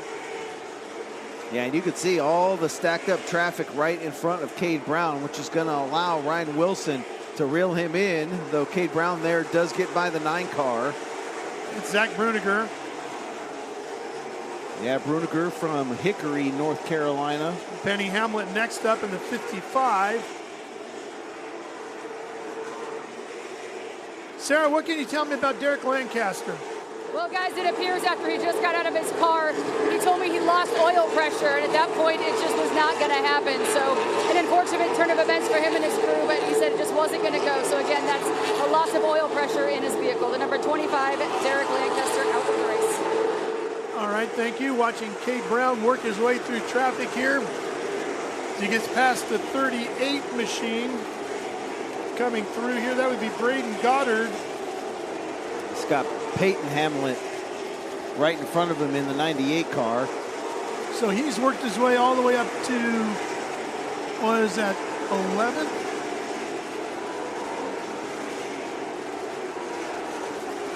Oh, there we go, 21st. Now the 98 is next up. Yeah, and that's Peyton Hamlet right there. Yep, got by Benny Hamlet, now by the kid Peyton Hamlet. And again, Cade Brown has really been able to kind of time how he gets by these slower cars.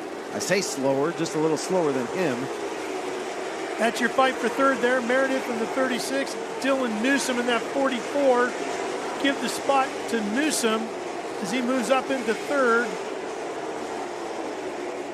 And Newsom's been good this year. 6th at Pulaski, 4th at Cordele.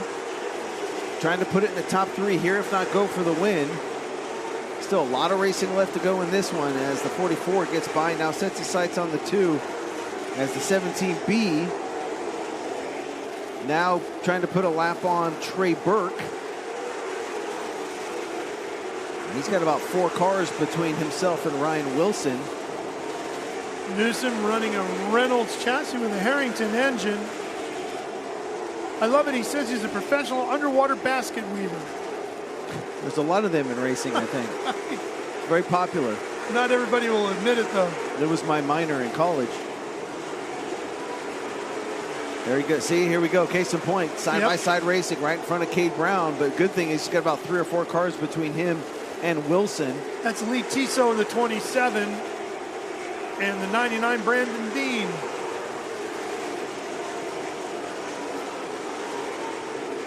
And Tissot started 13th. Kind of thought we might see him run a little bit better, though. He had a little still contact has some time. There. He had a little contact at Tissot with Dean. Might have helped to qualify. Could have get him a little bit better starting position. Love the flames belching out of the side of Cade's car as we pass the halfway point here.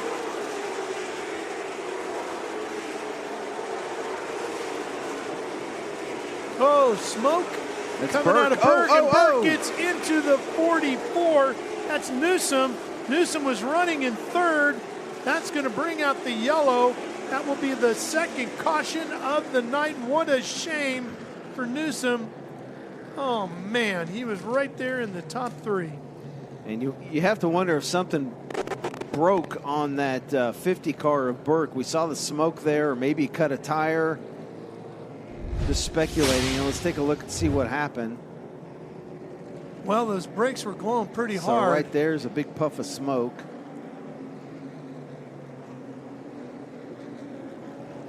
looked like Newsom came across him first, and then Burke went back to the inside. It was maybe trying to drive past on the bottom, going through 1 and 2, and they just got together. What do you think? I can see that. I can see that. Yeah, it's tough to say, to be honest. It's as good as anything, right? You could see this spitting. Yeah, she's done. So that's tough for Newsom. Had a great run going. Looking for his best finish of the year. First time on the podium. And having a good points night.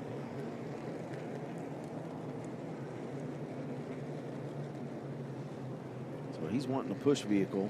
Help him get back to the pits. R.H. McCrae's Electrical, Pennington Automotive, and Carolina Family Pool and Patio helping him out. We'll be right back.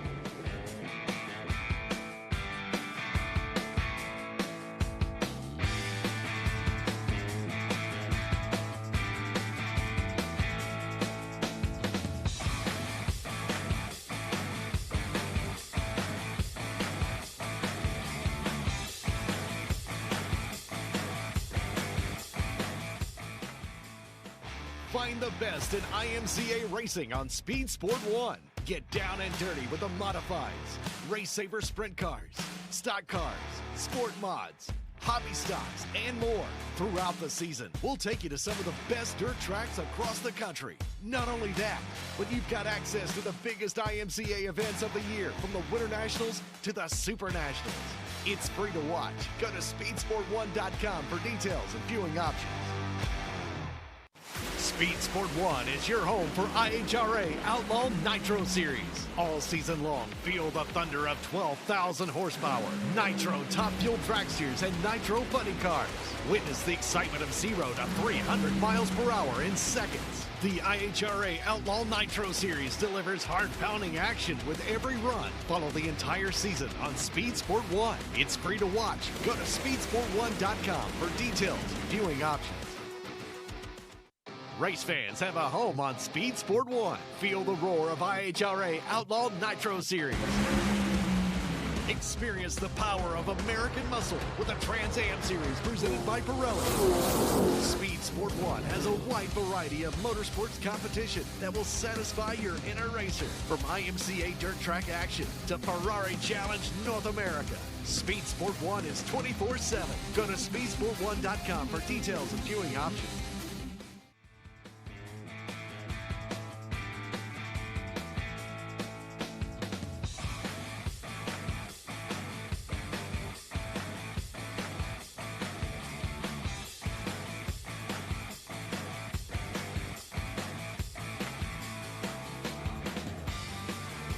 IHRA Stock Car Series at Anderson Motor Speedway is brought to you by Racing Radios, the leader in racing communications worldwide.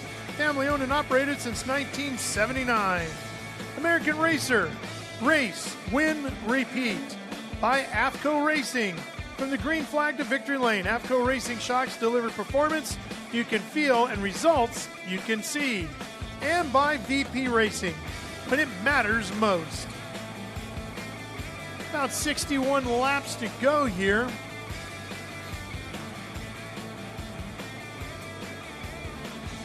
And as we talked about, we've changed some things around in the calendar of where we're going here in 2026. Tonight we are at Anderson Motor Speedway. We're going to be going to Pulaski County Motorsports Park again. Then Tri-County Speedway, Granite Falls, North Carolina. Lonesome Pine Raceway. Pulaski once again, and we'll wrap things up at Rockingham. Yeah, looking forward to the remainder of the schedule, especially Rockingham. I've never been to the Rock, so that'll be cool to close out the year. Oh, it's fantastic. Yeah, excited about it. Of course, that $2 million purse up for grabs for the competitors in both the Pro Late Models and the Late Model Sportsman. We mentioned earlier the purse for this race. Total purse, $95,000. 10 grand going to the winner. So the 44 of Dylan Newsom in the pits. We're hearing there's an issue with the 38 car, and that he might be told to go to pit lane. That would be Braden Goddard. Yeah. We'll keep an eye on that. Saw Brandon Hanks also in the pits.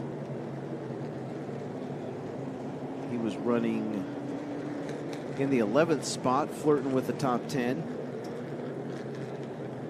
So now we'll see what Ryan Wilson has for Cade Brown. Brown will start on the inside, Ryan Wilson to the outside. Neil Meredith should restart inside row 2 alongside Coy Beard, with Dylan Newsom into the pits.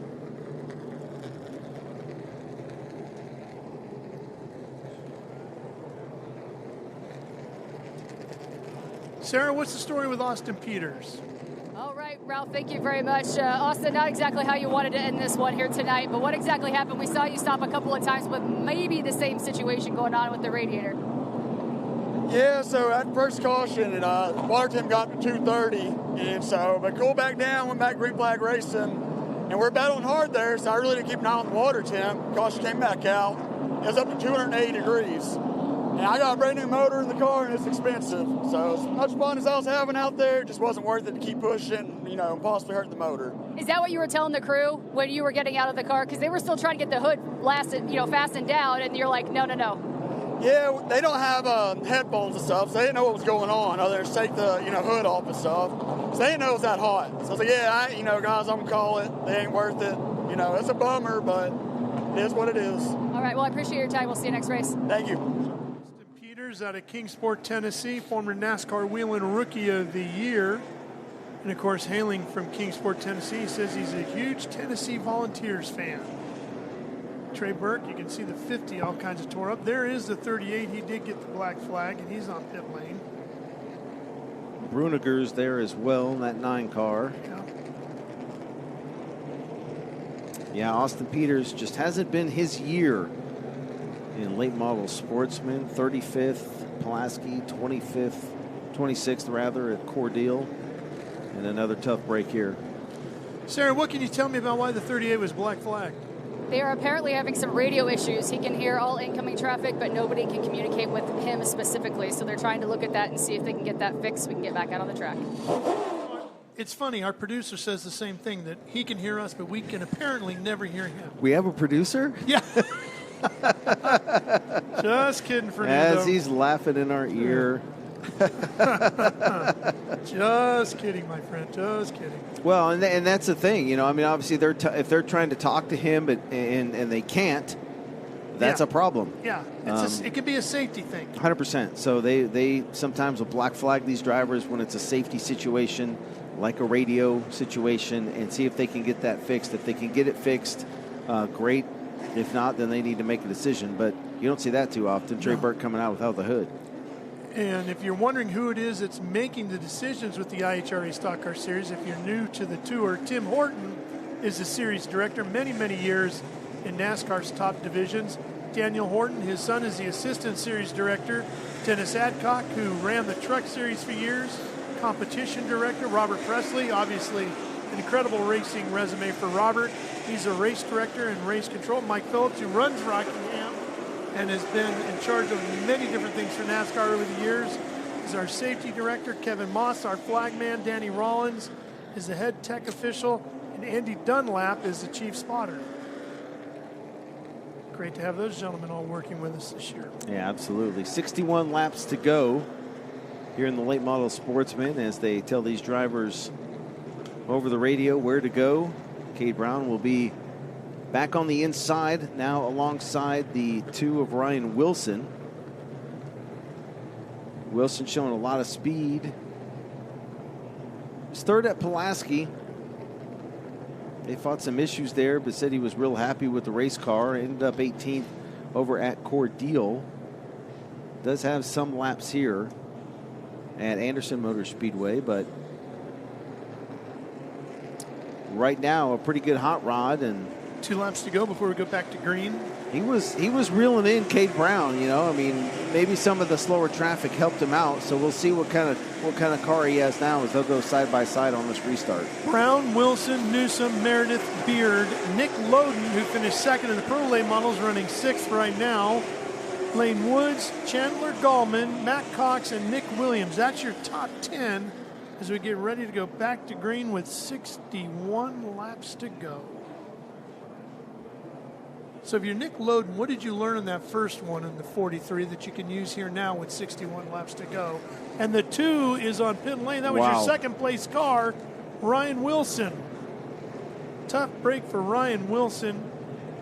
And the hood's going up. The hood is going up. Yep, that is never a good sign. It's not spitting any water or anything. Wilson from Randleman, North Carolina, the 2-time Caraway Speedway champion. Man, you hate to see that. Saw him in a World of Outlaw late model race on the dirt at Talladega Short Track. I think that was last year. Running that Mustang body.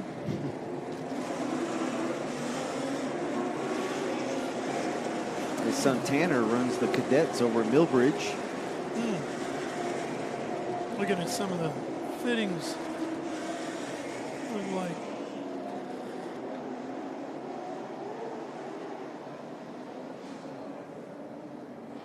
field not lined up the way Kevin Moss wants to see them, so we'll wait.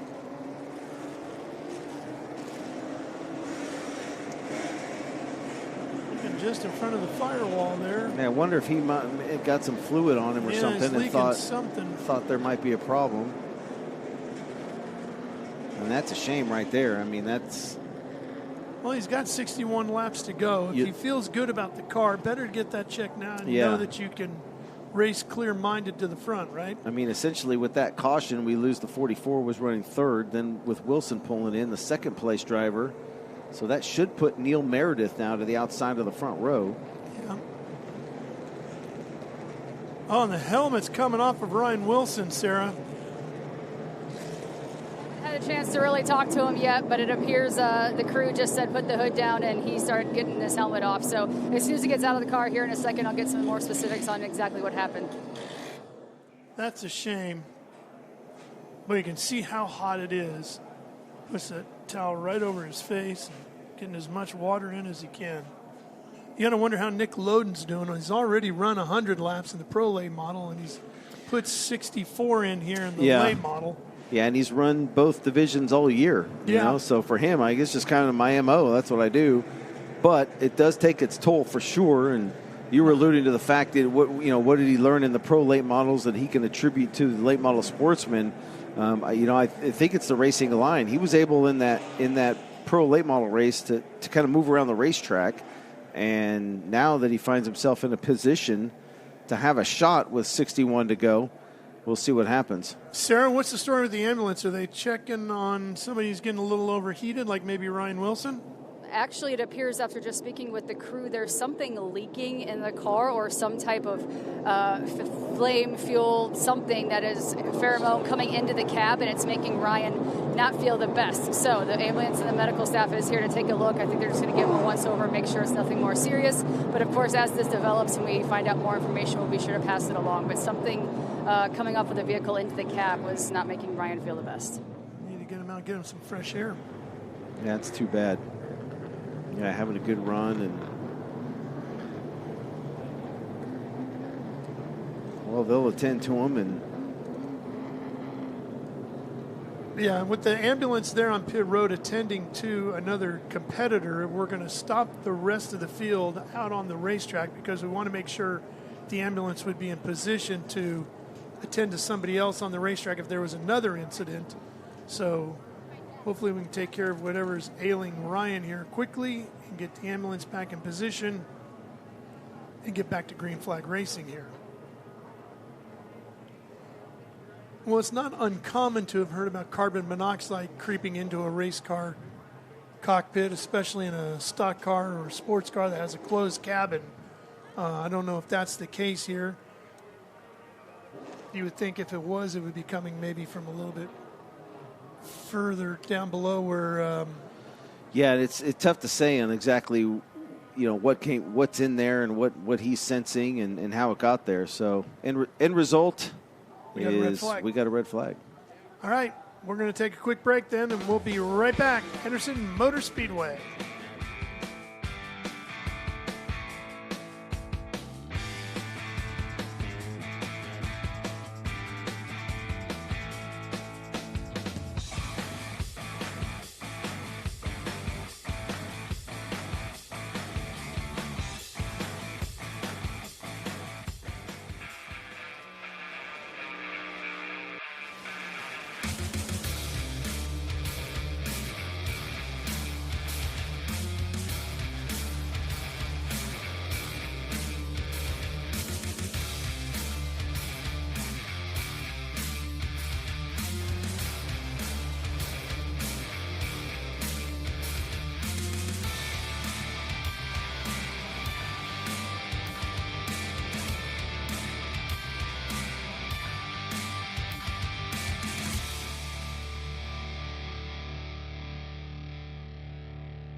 Get racing news, analysis, highlights, and more 24 hours a day, 7 days a week at speedsport.com.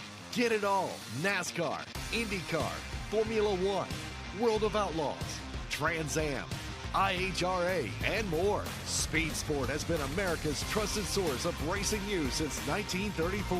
Speedsport.com is America's motorsports authority. Check it out today.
And welcome back to Anderson Motor Speedway. I'm Sarah Daly down in the pits, and just before break we were showing you some footage of Ryan Wilson in the number 2 car. It appears he was not feeling the best, but medical did come over and take a look at him. He did not get out of his vehicle, and talking about some type of fume possibly coming out from the hood that was leaking into the cab, but they cannot find anything at this point. So once again, did not get out of the vehicle. Medical did speak with him, and they have since returned to their post over at the other end of the track. But at this point in time, Ryan may be back on the track, so I'm not quite sure exactly what we are going to see here shortly. But as you can see, the pace car is back out, and the cars are back on the track. So I think they're going to keep making some rounds here under the caution flag until we can figure out exactly how much longer we will be waiting. But we're going to send it back up to the booth with Ralph and Rob, guys. Thanks so much, Sarah. So Ryan Wilson making his way back out there in that number 2 car as rest of the field fired up, ready to rock and roll against 61 laps remaining here in the late model Sportsman 125. If you just happen to be joining us here on Speed Sport 1, Anderson Motor Speedway, Anderson, South Carolina, not too far from Greenville. Getting a couple cars pushed back to the pit area, trying to fire them off. Cade Brown is pretty much led from the drop of the green flag. He will restart from the inside of turn number 1, or inside of row number 1. And I believe Neil Meredith will join him in row number 1. Coy Beard and Nick Loden will make up row number 2 on this restart. Lane Woods having a pretty good run there in that number 92. He's going to restart inside row 3. 15-year-old driver. You know, you talked about 16 is the minimum age, and then we had 2 that came in at 15. They go through a different approval process on that. Talked to the IHRA officials about that. They really look at resumes, talk to other drivers about them. They go out and observe them in action and make sure that they get that they meet the recommendations before they give them a special pass to come race with us. Lane Woods out of Virginia, 10th in the points prior to today's race. And he was pretty solid at Pulaski. He was top 3 at Pulaski.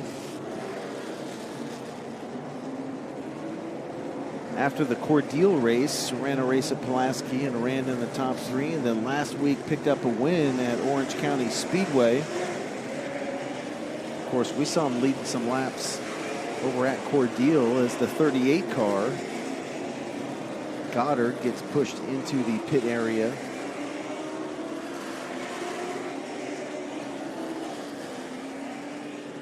Served that black flag penalty and now back in the pits.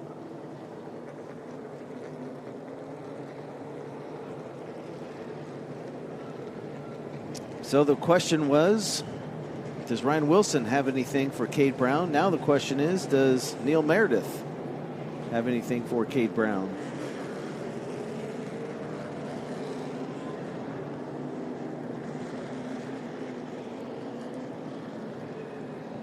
And so far, nobody's really had anything for Cade, have they? No, he's been very smooth on the racetrack, out by himself, able to kind of run away and kind of set his own pace. And when he gets to the tail end of the field, able to kind of pick his way through it and not really allow anyone to reel him in and ruffle his feathers at all.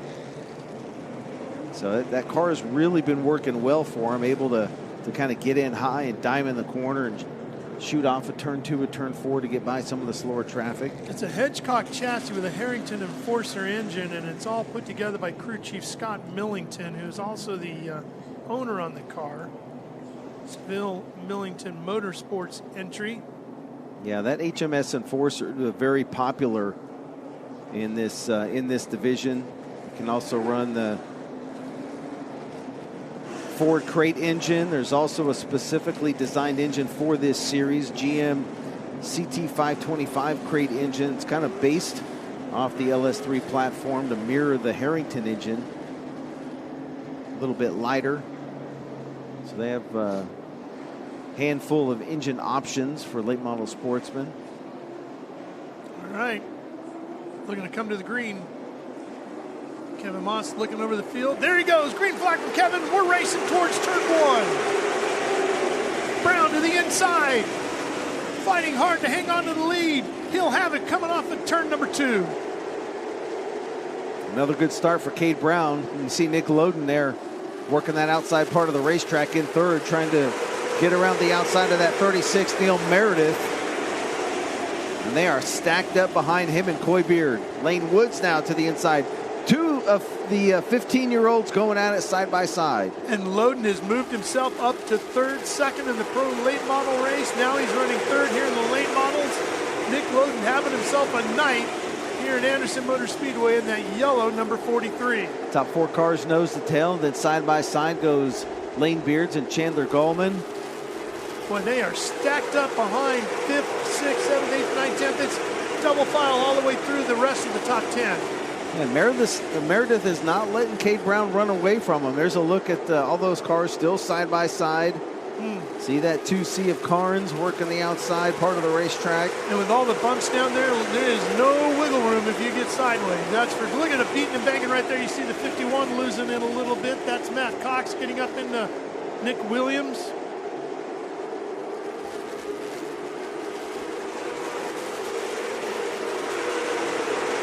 38 car is now done, we're told. Remember, he was black flagged and went to pit road, so Braden Goddard crawling out of that car.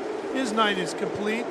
Almost 3 wide there for a second, entering turn number 3. We've seen it work once in the pro late model race.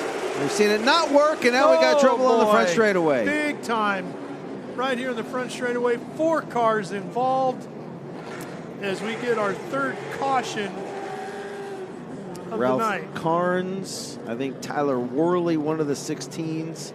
Brandon Dean there in that 99.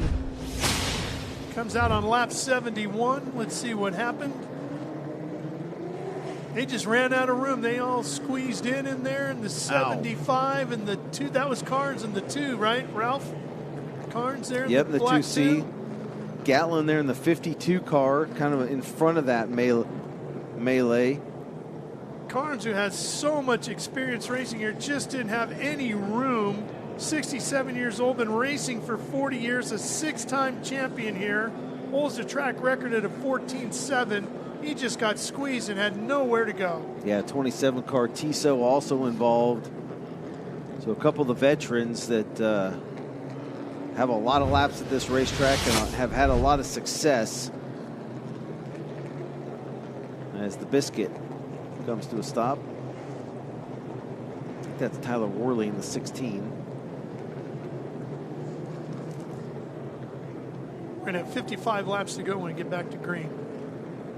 Guess we don't need the front anymore. just rip that right off.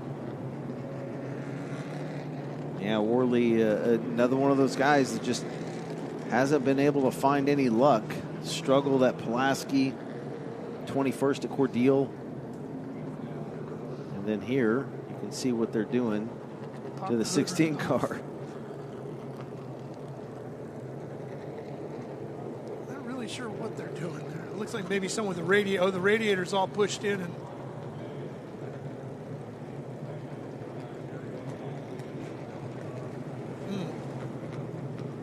just trying to lift the body up to see what they got going on with the radiator. Yeah, could be. We got a mess over here.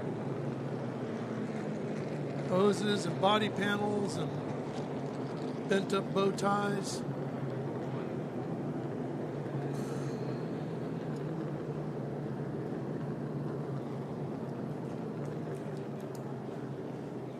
Well, we got a heck of a points battle going on here. Look at this. Cade Brown, Derek Lancaster, Coy Beard, Dylan Newsom, Trey Burke, all very much alive mathematically, as is Nick Loden and Neil Meredith. Yeah, Coy Beard and Dylan Newsom there, both tied for third, and Nick Loden and Neil Meredith tied for sixth. Just two rounds in the book, so obviously you're going to have a pretty tight points battle at this point, but Cade Brown just 7 points over Derek Lancaster in that 25 car, and we said that he's going to take a hit. He's shown in 30th. Well, what do we have? Like half a dozen races or so left to go, 5 to 6 races. So there's quite a bit of racing yet to go to settle this. Yep.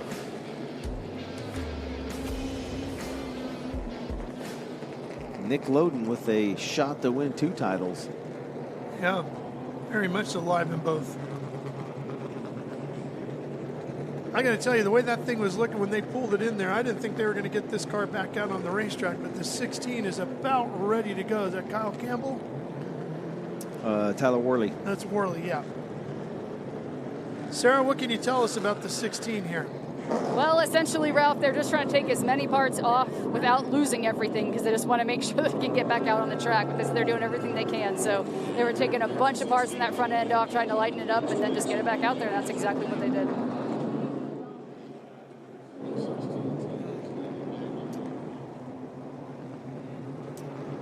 So Worley will make it back out, it looks like, but we'll have to go to the rear of the field, obviously.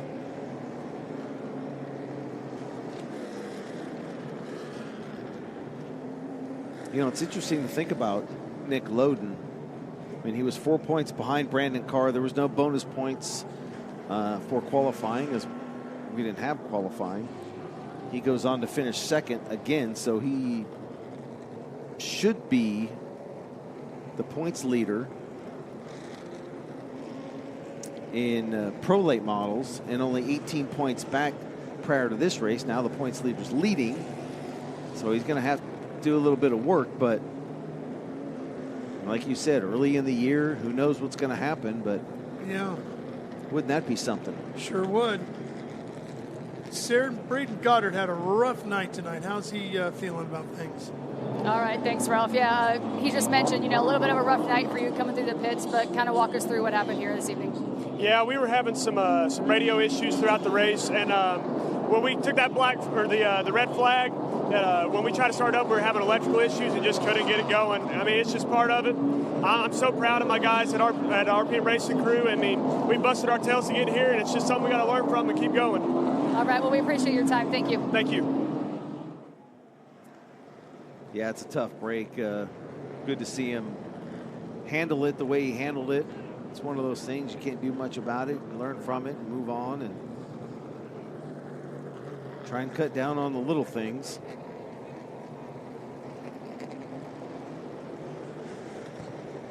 So he is done for the night.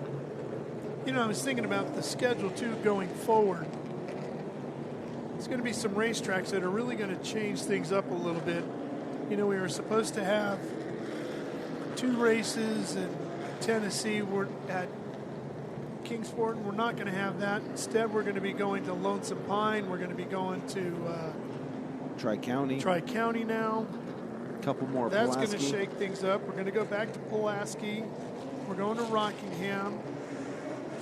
It'd be interesting to see how that impacts the things too, because quite a few of our drivers had a lot of experience racing up there at Kingsport, and we're not going to be going up there now. So you could see the new right front being put on the 75 of Coy Beard.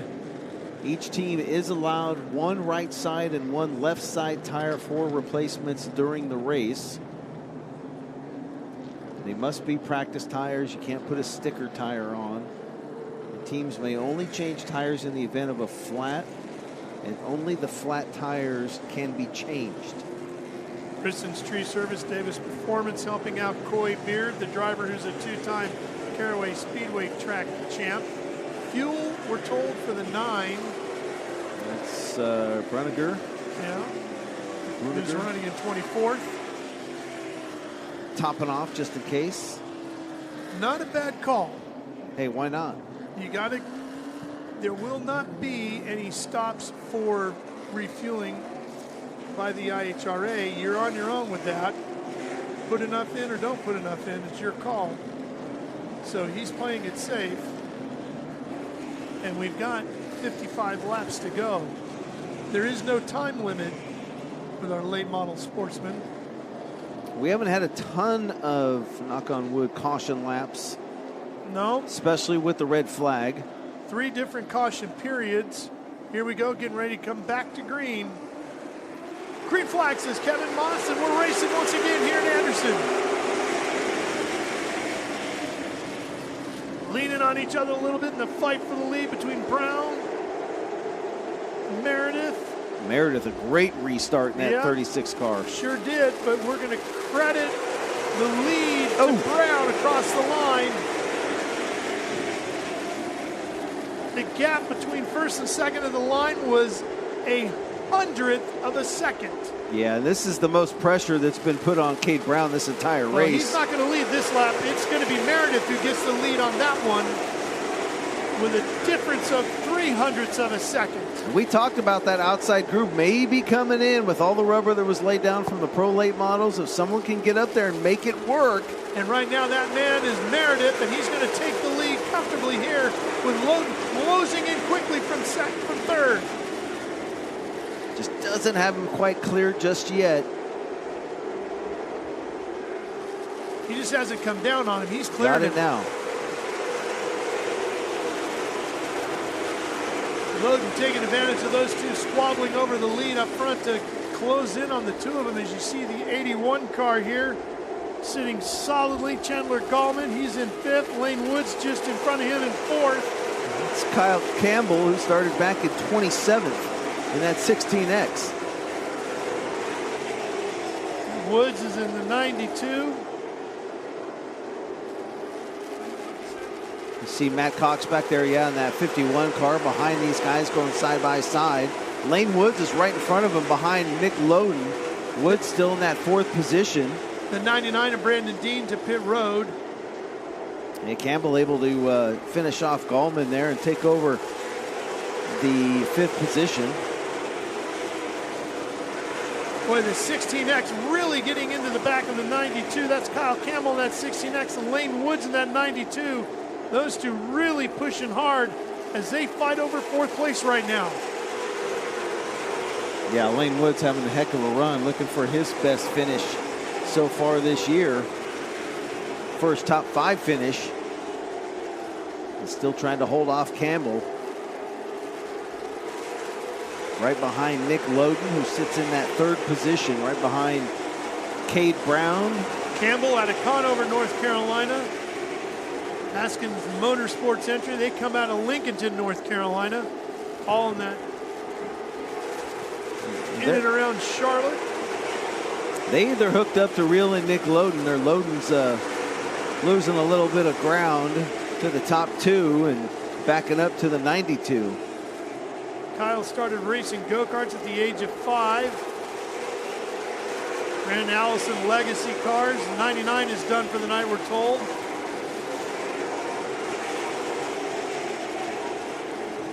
So Cade Brown falling back 0.8 of a second to Neil Meredith. Campbell has won 3 Carvers Tour races. There goes Ryan Wilson back on the track to the inside of Dylan Newsom. Nick Williams there as well in that 32. Haven't said much about the Tennessee driver, Nick Williams.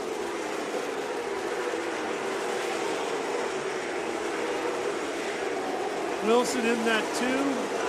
Still pushing hard, trying to get back to the top 5, but he's sitting in 9th right now, trying to catch Colby Howard in the 16H, who's in front of him about half a second up. You can see him there. Black car just in front of him. 40 laps remaining here in our late model Stock Car Series race. Yeah, and Meredith has opened up nearly a full second advantage. We'll see what it is this time by. Almost a second, 0.960 right now. You can see there's the gap as they get around that 33 car of Larry Eisenhower. Yeah, Larry running very slow on the bottom of the racetrack, that 33. Boy, this would be something if Cade Brown dominated that first half of the race, and now it's looking like Neil Meredith who's the one to beat here for sure in the second half of this one, as he's opened up a pretty good gap, about a full second almost now. And the 2 is looking a little slow. Oh, big problems for Burke. Smoke pouring out of the 50. He's done.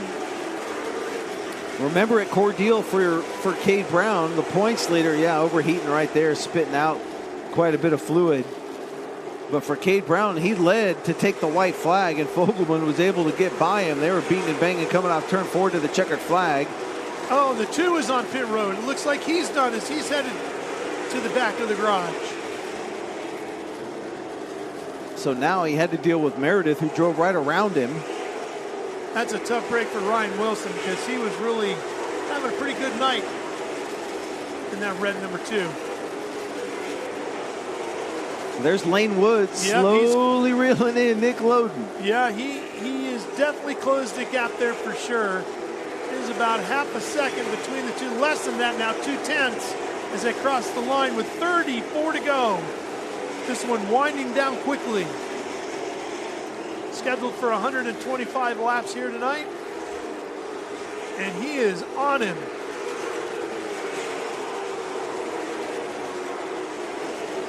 Loden was looking at a pair of podium finishes here tonight. Second in the Pro Late Models, looking at a top 3 here in the Late Models. And now he's fighting for his life to hang on to that last step of the podium. Yeah, Lane Woods just kind of trying to size him up here and see where he can make a move. Yeah, Loden kind of pushes up a little bit coming off turn number 2. Woods is looking more like not where, but when I get around you. He's just trying to decide where he's going to pull the trigger. Out of Vinton, Virginia. Jeff Woods, the owner of this car. Stacy Purrier, crew chiefing it. There he goes. Here he comes, the Allers Incorporated Life Ring back number 92 to the bottom. Yeah, I don't think gonna get him off a 4. I don't think Nick's gonna fight it too hard. No, I don't think he can. I think that car is tight. He's unable to keep it low. Yep. Got through 1 and 2 a little bit better right there, but the previous probably 4 or 5 laps, he was just washing out coming off the corner. Yeah. He doesn't have enough to fight. He's hanging on. Loden out of Stanley, North Carolina. AFCO, Longacre, CB Partners, and Ultimate QM supporting his effort. So Lane Woods now moving into the top 3. Remember, he led about 20 laps at Cordeal. There's Meredith working his way through traffic with 28 to go. Yeah, he's opened up nearly 2-second advantage over Cade Brown. Yeah, he just ran a 16.561 that last one, and Brown a 16.626. There's Matt Cox on the outside of the 32, Nick Williams. That is for 7th. Nick Williams there in that 32 car holds on to the 7th spot. Cox in that 51 from Longs, South Carolina. Robert Elliott owns that car. He's a 3-time Florence Motor Speedway track champion. two-time NASCAR South Carolina state champion, and a Myrtle Beach Speedway track champion.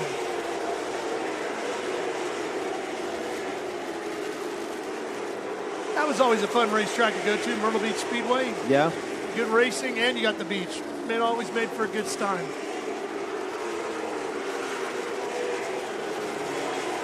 Dylan Newsom there in that 44 car. Newsom back up into the top 10, running 10th. Remember, trying to salvage a good run here. He's third in the points prior to today. Meredith across the line. We're going to have 23 laps to go. Yeah, very impressed with the effort from the 36 car as Newsom gets by Worley there in that 16. But check that, the 16H of Colby Howard, I believe. Well, we knew Meredith was going to know his way around this racetrack, being a three-time Anderson Motor Speedway track champion. Jeremy Mayfield in the 19 is done, it looks like. He's in the pits, hood is up, and he is out of the car. Tough break for Jeremy.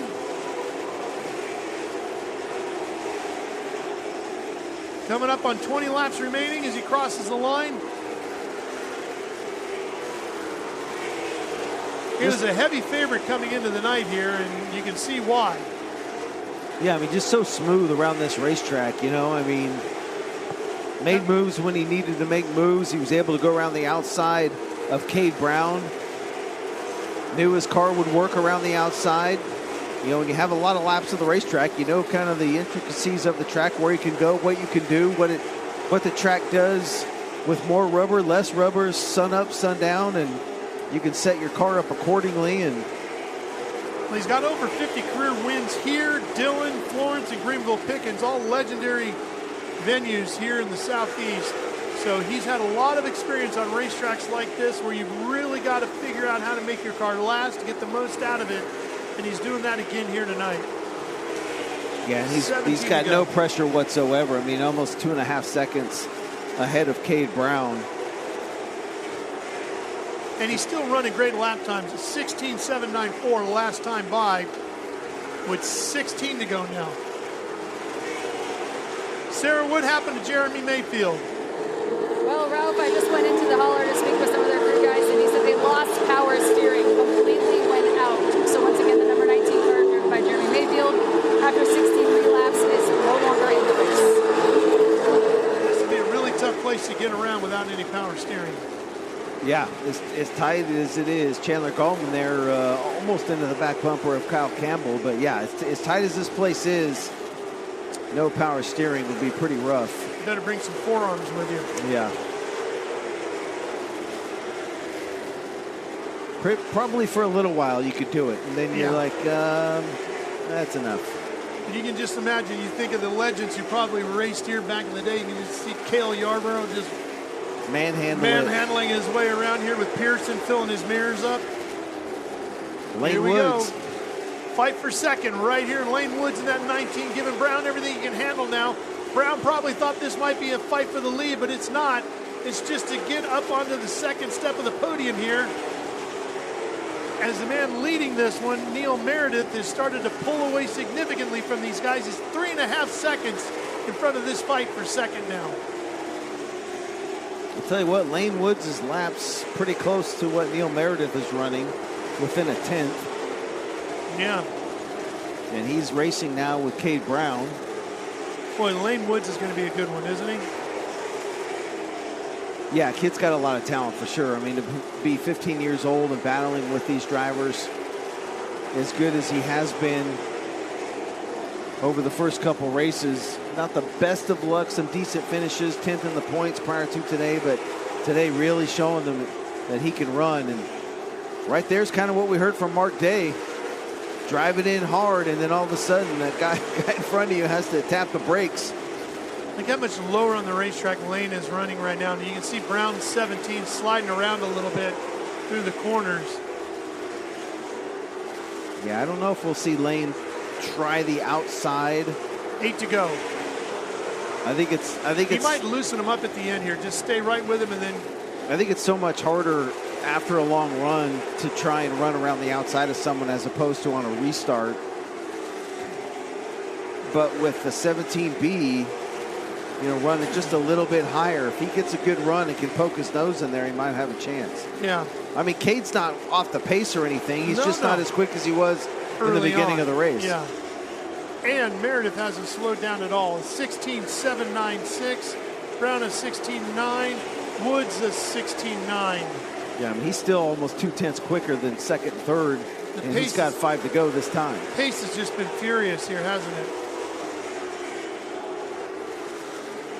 Yeah, Meredith is checked out, that's for sure. He has opened that gap to over 4.5 seconds now, has Meredith, between these two and him. And continues to add to it with 4 laps remaining this time by. Yeah, and his spotter's telling him, you don't need to run that hard. Nice and easy, my friend, nice and easy. But he knows, don't break that rhythm, right? Right. Stay with it. So, split screen, your leader to the left, battle for second in the bottom right. Lane Woods, man, just waiting for a mistake out of Cade Brown. It's one thing to reel him in, but to make a move on him, he certainly doesn't want to turn him around. Both chasing a championship. They got caution, one spun turn around. 2. Yep, and guess who? Nick Loden. Nick Loden is around in turn number 2, and he was running in fifth place. Oh, and he looked devastated at the end of the Pro Late Model race after finishing second, and I thought maybe he's going to get close to a podium here, and that would kind of offset that crushing feeling from the Pro Late Model race. Not so much. This will be the 4th caution of the night, and it comes out on lap 122. 3 laps to go, and Neil Meredith just went, dang it. And you can see the damage to the left rear of Loden's car. I don't know if somebody got into him there and pushed that all up underneath and turned him around. We don't have a look at it, unfortunately. Oh, wait, we're told maybe we have a shot. We do have a producer, because he just told us. Is that who that is that's been talking to me all night long? Watch for the bright yellow. Top right of your screen. And he's already turned around. It looks like the white car there. Who was behind him? Chandler Gallman. That would be a white car. The 81. Yes. Now let's see when Chandler comes around if there's any damage to his car. It looked like the right front was pushed guess up. what? There's all kinds of damage to that right front's on pushed Chandler's up. car. So it was Chandler that got into Nick, and Nick went around, and Nick's not going to be too happy with Chandler at the end of this one, I think. And that's Chandler's car there. Wait till you see the other corner of that car when he comes off the turn here. You'll see all the damage to the right front of the 81. Well, with 3 laps to go, we saw Lane Woods, right behind Cade Brown, and unable to get underneath him. But now, Brown's going to start to the outside of the front row with Lane Woods to the inside of row 2 behind Neil Meredith. And there you can see all the damage on Gallman. To the Chevy Camaro. Driver out of Fountain Inn, South Carolina. Gonna have to call K&K there for some fab work. Yeah. Late Model Rookie of the Year in 2024, Southeast Super Trucks winner. Second in the points here in Anderson in 2025, known as the People's Champ in this area of the country. Yep, his home track. And there's the damage to Nick's car. Little donut back there. Well, we're going to have 3 laps to go. Should be 2 to go, basically, by the time we go back to green. Now, can Cade do anything with that? Because they're going to close up on Meredith here. Well, I think Cade can. Wanted, obviously. I think Cade can, but I also think Lane Woods is there as well. And I think that's going to spoil Cade's plans. Because Cade's going to be on the outside. He's on the outside. So unless he gets an unbelievable restart and can get out front, say going into 3, and clear him, that's going to really be his only chance, because the kid in the 92 is going to be on the hammer. He's coming. I mean, he can taste it. So we're 3 laps away from $10,000 going to the winner. This will be a double file restart. Yes. 3 to go. So the driver of the 36 is a 3-time Anderson Motor Speedway track champion. You got the hometown kid. The guy in the 17B,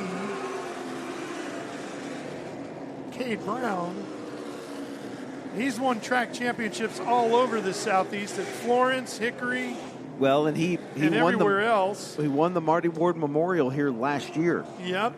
So the top 3 for sure. And the kid in the 92 know this place very well. Is young and very, very, very hungry. And he's in front of his hometown fans, Crowd, his yeah. home racetrack. Same as Meredith.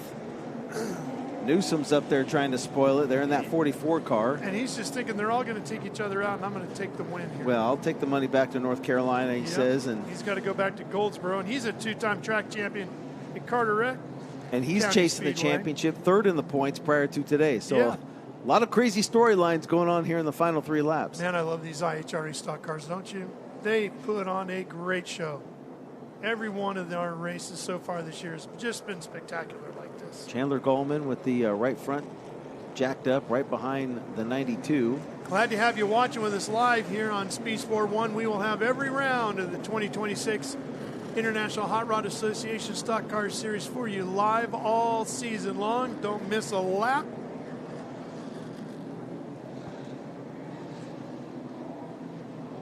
A lot of great racing yet to go. Our next stop will be Pulaski County Motor Speedway, July 25th, going back to Stacy Compton's joint. Looking forward to it. He's the general manager up there, track president. I think it might be tough for Cade Brown to keep up with him on the outside. I'm watching the 92. I think the 92 is the one in the catbird seat. If he gets lucky, the 36 and the 17 focus all their attention on each other and just open up a bit of a door there on the bottom for him to come sliding through on the inside. And that youngster could get a huge, huge win here tonight. Getting ready to go back to green. They're already leaning on each other. Kevin Moss says, all right, go settle it. Here we go, green flag. We're underway. Meredith tries to pull away. Where's Woods? Oh, yeah, Woods already up to second as Brown skirts all the way up to the wall. Newsom pushes him wide. Can Woods do anything with Meredith as we come down to take the white flag? We're 1 to go. And Meredith pulls away here. White flag is out as we're headed down the back straightaway. Brown all the way back to 9th. Now the white flag is out. We were told the white was out. It's not. Now we have the white flag. And Meredith pulling away. The driver out of Anderson, South Carolina, the 3-time Anderson Motor Speedway track champion. Going to add to his more than 50 career wins. Takes the victory here tonight in the first ever IHRA late model stock car race at Anderson Motor Speedway. And young Lane Woods will finish in second with Dylan Newsom crossing the line in 3rd. Nick Loden gets credited with 9th. And what a wild, wild finish to this one. Best finish of the year for Lane Woods, coming home in 2nd with this series. Best finish for Dylan Newsom. Cade Brown all the way to 13th. Wow.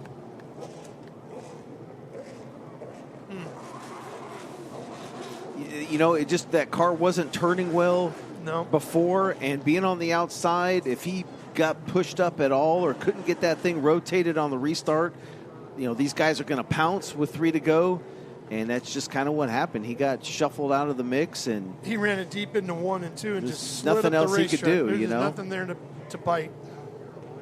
But Neil Meredith, wow, that's a solid effort from that 36 team. Oh yeah. And Lane Woods, I mean, just a great job from him as well. Tyler Worley, who had been in the pits and back out, in 4th. Chandler Goldman rounding out your top 5. 2 15-year-olds in the top 5 here tonight at Anderson. Well, that final checkered flag waves here tonight at 11:04 local time, p.m. And around 3 o'clock this afternoon, we were getting ready for qualifying, and we lost the racetrack due to weather. I never thought we'd be seeing the final checkered flag here tonight. I thought for sure we'd be racing here tomorrow. Yeah, we kept watching the radar, and it kind of broke up and got lucky a little bit. But it turned into a heck of a night. Pro Late Models put on a show. Late Model Sportsman put on a show. Great effort by everybody involved with the IHRA, all of our teams and drivers. And, so much frustration for Kate Brown behind the wheel of that 17B. There's your winner crawling out of the car, Neil Meredith. Right here in Anderson, South Carolina. Short drive home tonight, Sarah, for our winner. All right, thank you guys very much. Well, Neil, congratulations. You're taking the victory here at Anderson Motor Speedway. Saw everybody jumping up and down, super excited. How are you feeling right now? I'm hot and tired, but when they come out with the schedule and Anderson was on it, that's why we decided to run the IHRA deal. So we put a lot of effort into this thing. We knew we had a bad car at the house. I got to thank Forrest Reynolds and Reynolds Racing Chassis. He's helped us a lot with this, with the IHRA deal. I think he's 3 for 3 right now, so all that's pretty good. The car was amazing. Dylan, Fats, Zach, everybody that comes helps us. If it weren't for Dylan and Zach at the shop, we wouldn't even be here because I can't do it all by myself. But the late race caution kind of was getting in my head there, but I knew we had if I could cool the tires down enough, we could make a run. So I'm glad it all worked out. And how did you guys manage the weather changes, no qualifying, and like Ralph and Rob were talking, we finally got this race in, but it was quite a day. Yeah, I think that helped us more than the other guys that hadn't been here. It was good we had some points and got to start up front, but I kind of knew after practice where to leave this car. I wanted to leave it free in practice, and I think everybody else was dialing their stuff in when it cooled off. Everybody looked a little tight, so helped us, all the laps around here. Glad we could get it done. All right, well, congratulations, and go celebrate. We'll see you next race. Boy, he played those cards just right, didn't he? He did. It's the veteran doing what a veteran does. Like you said, he knows this place well, and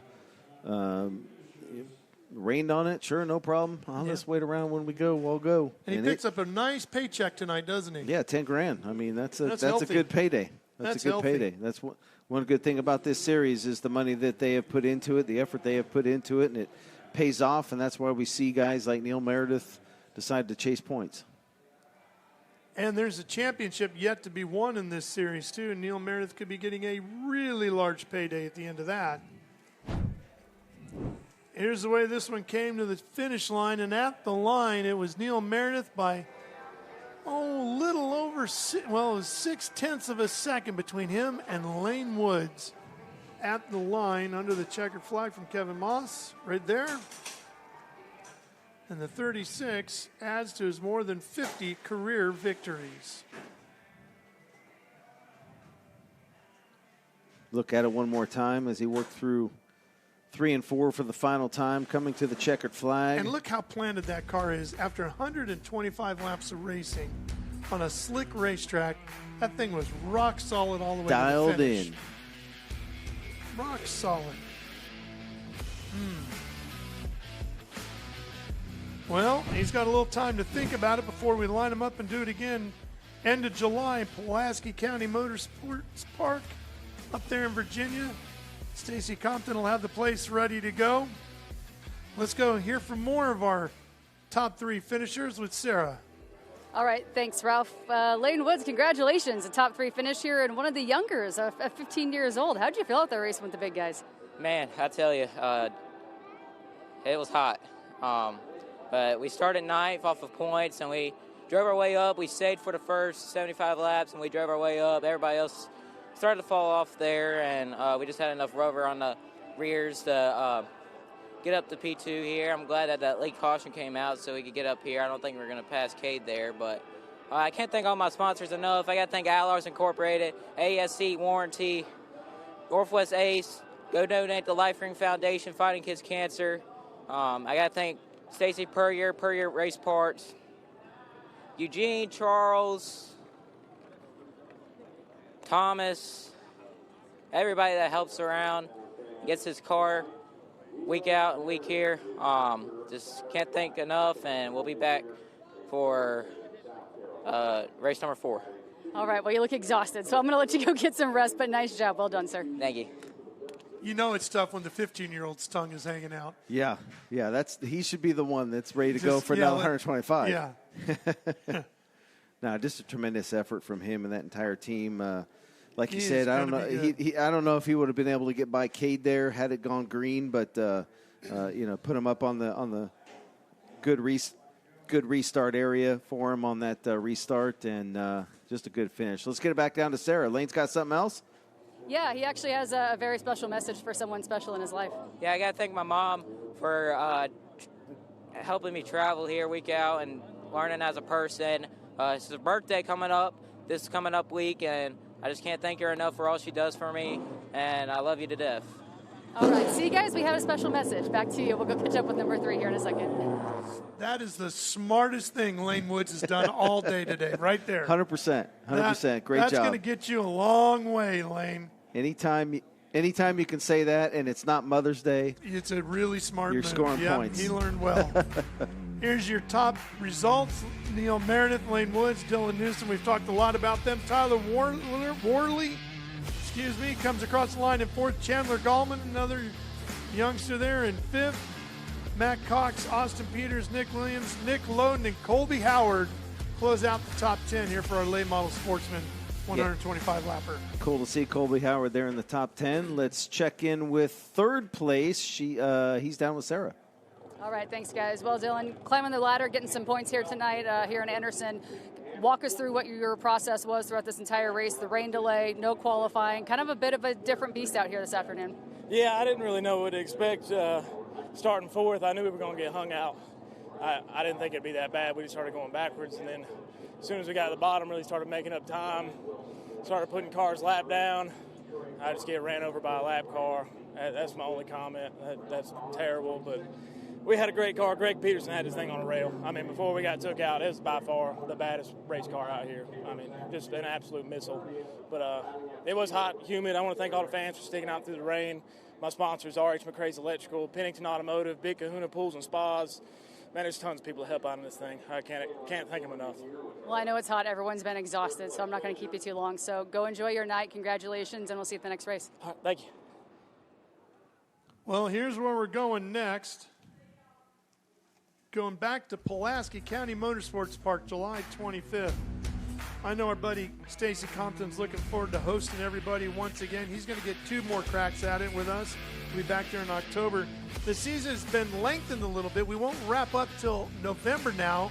Originally it was going to be in the middle of October, but we're going on to November at Rockingham.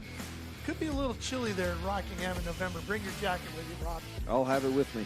Tri-County the day before my birthday, so bring a big cake. Plenty of presents, okay? Absolutely. I'm midnight, we're celebrating. I'm getting you Indy 500 tickets for next year. Yeah, because you won't use them. I know better. I've got friends. Don't worry about it. Jeez. That's good live stuff. A mile down the street from that great It's the Speedway first thing you've Ralph never been. said to me when we got here. He goes, I can't shake your hand. I go, why not? He goes, you weren't at the 500. I said, I told you I wasn't going to be there. Yeah, my son Lucas and I'm I not were a there. liar. The greatest finish in the history of that great race. All right. Well, what a night it's been. What a day We're it's gonna been. Go back to green. Kevin Moss, who's going to look the field over. Green flag.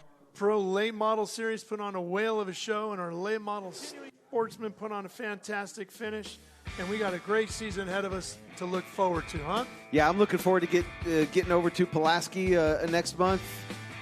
Yeah, Haven't been there before, missed round number 1, so looking forward to that. We get to go there twice. But the racing today was off the charts. Both divisions really put on a show. Kudos to the fans and everybody here at the racetrack. Go to IHRA.com. Get yourself some tickets. Come on out to the races. We'd love to have you. And if you can't make it, just tune back into Speed Sport 1. We'll have all of them live for you. For Sarah Daly, Rod Klepper, I'm Ralph Shaheen. So long from Anderson Motor Speedway. Good night.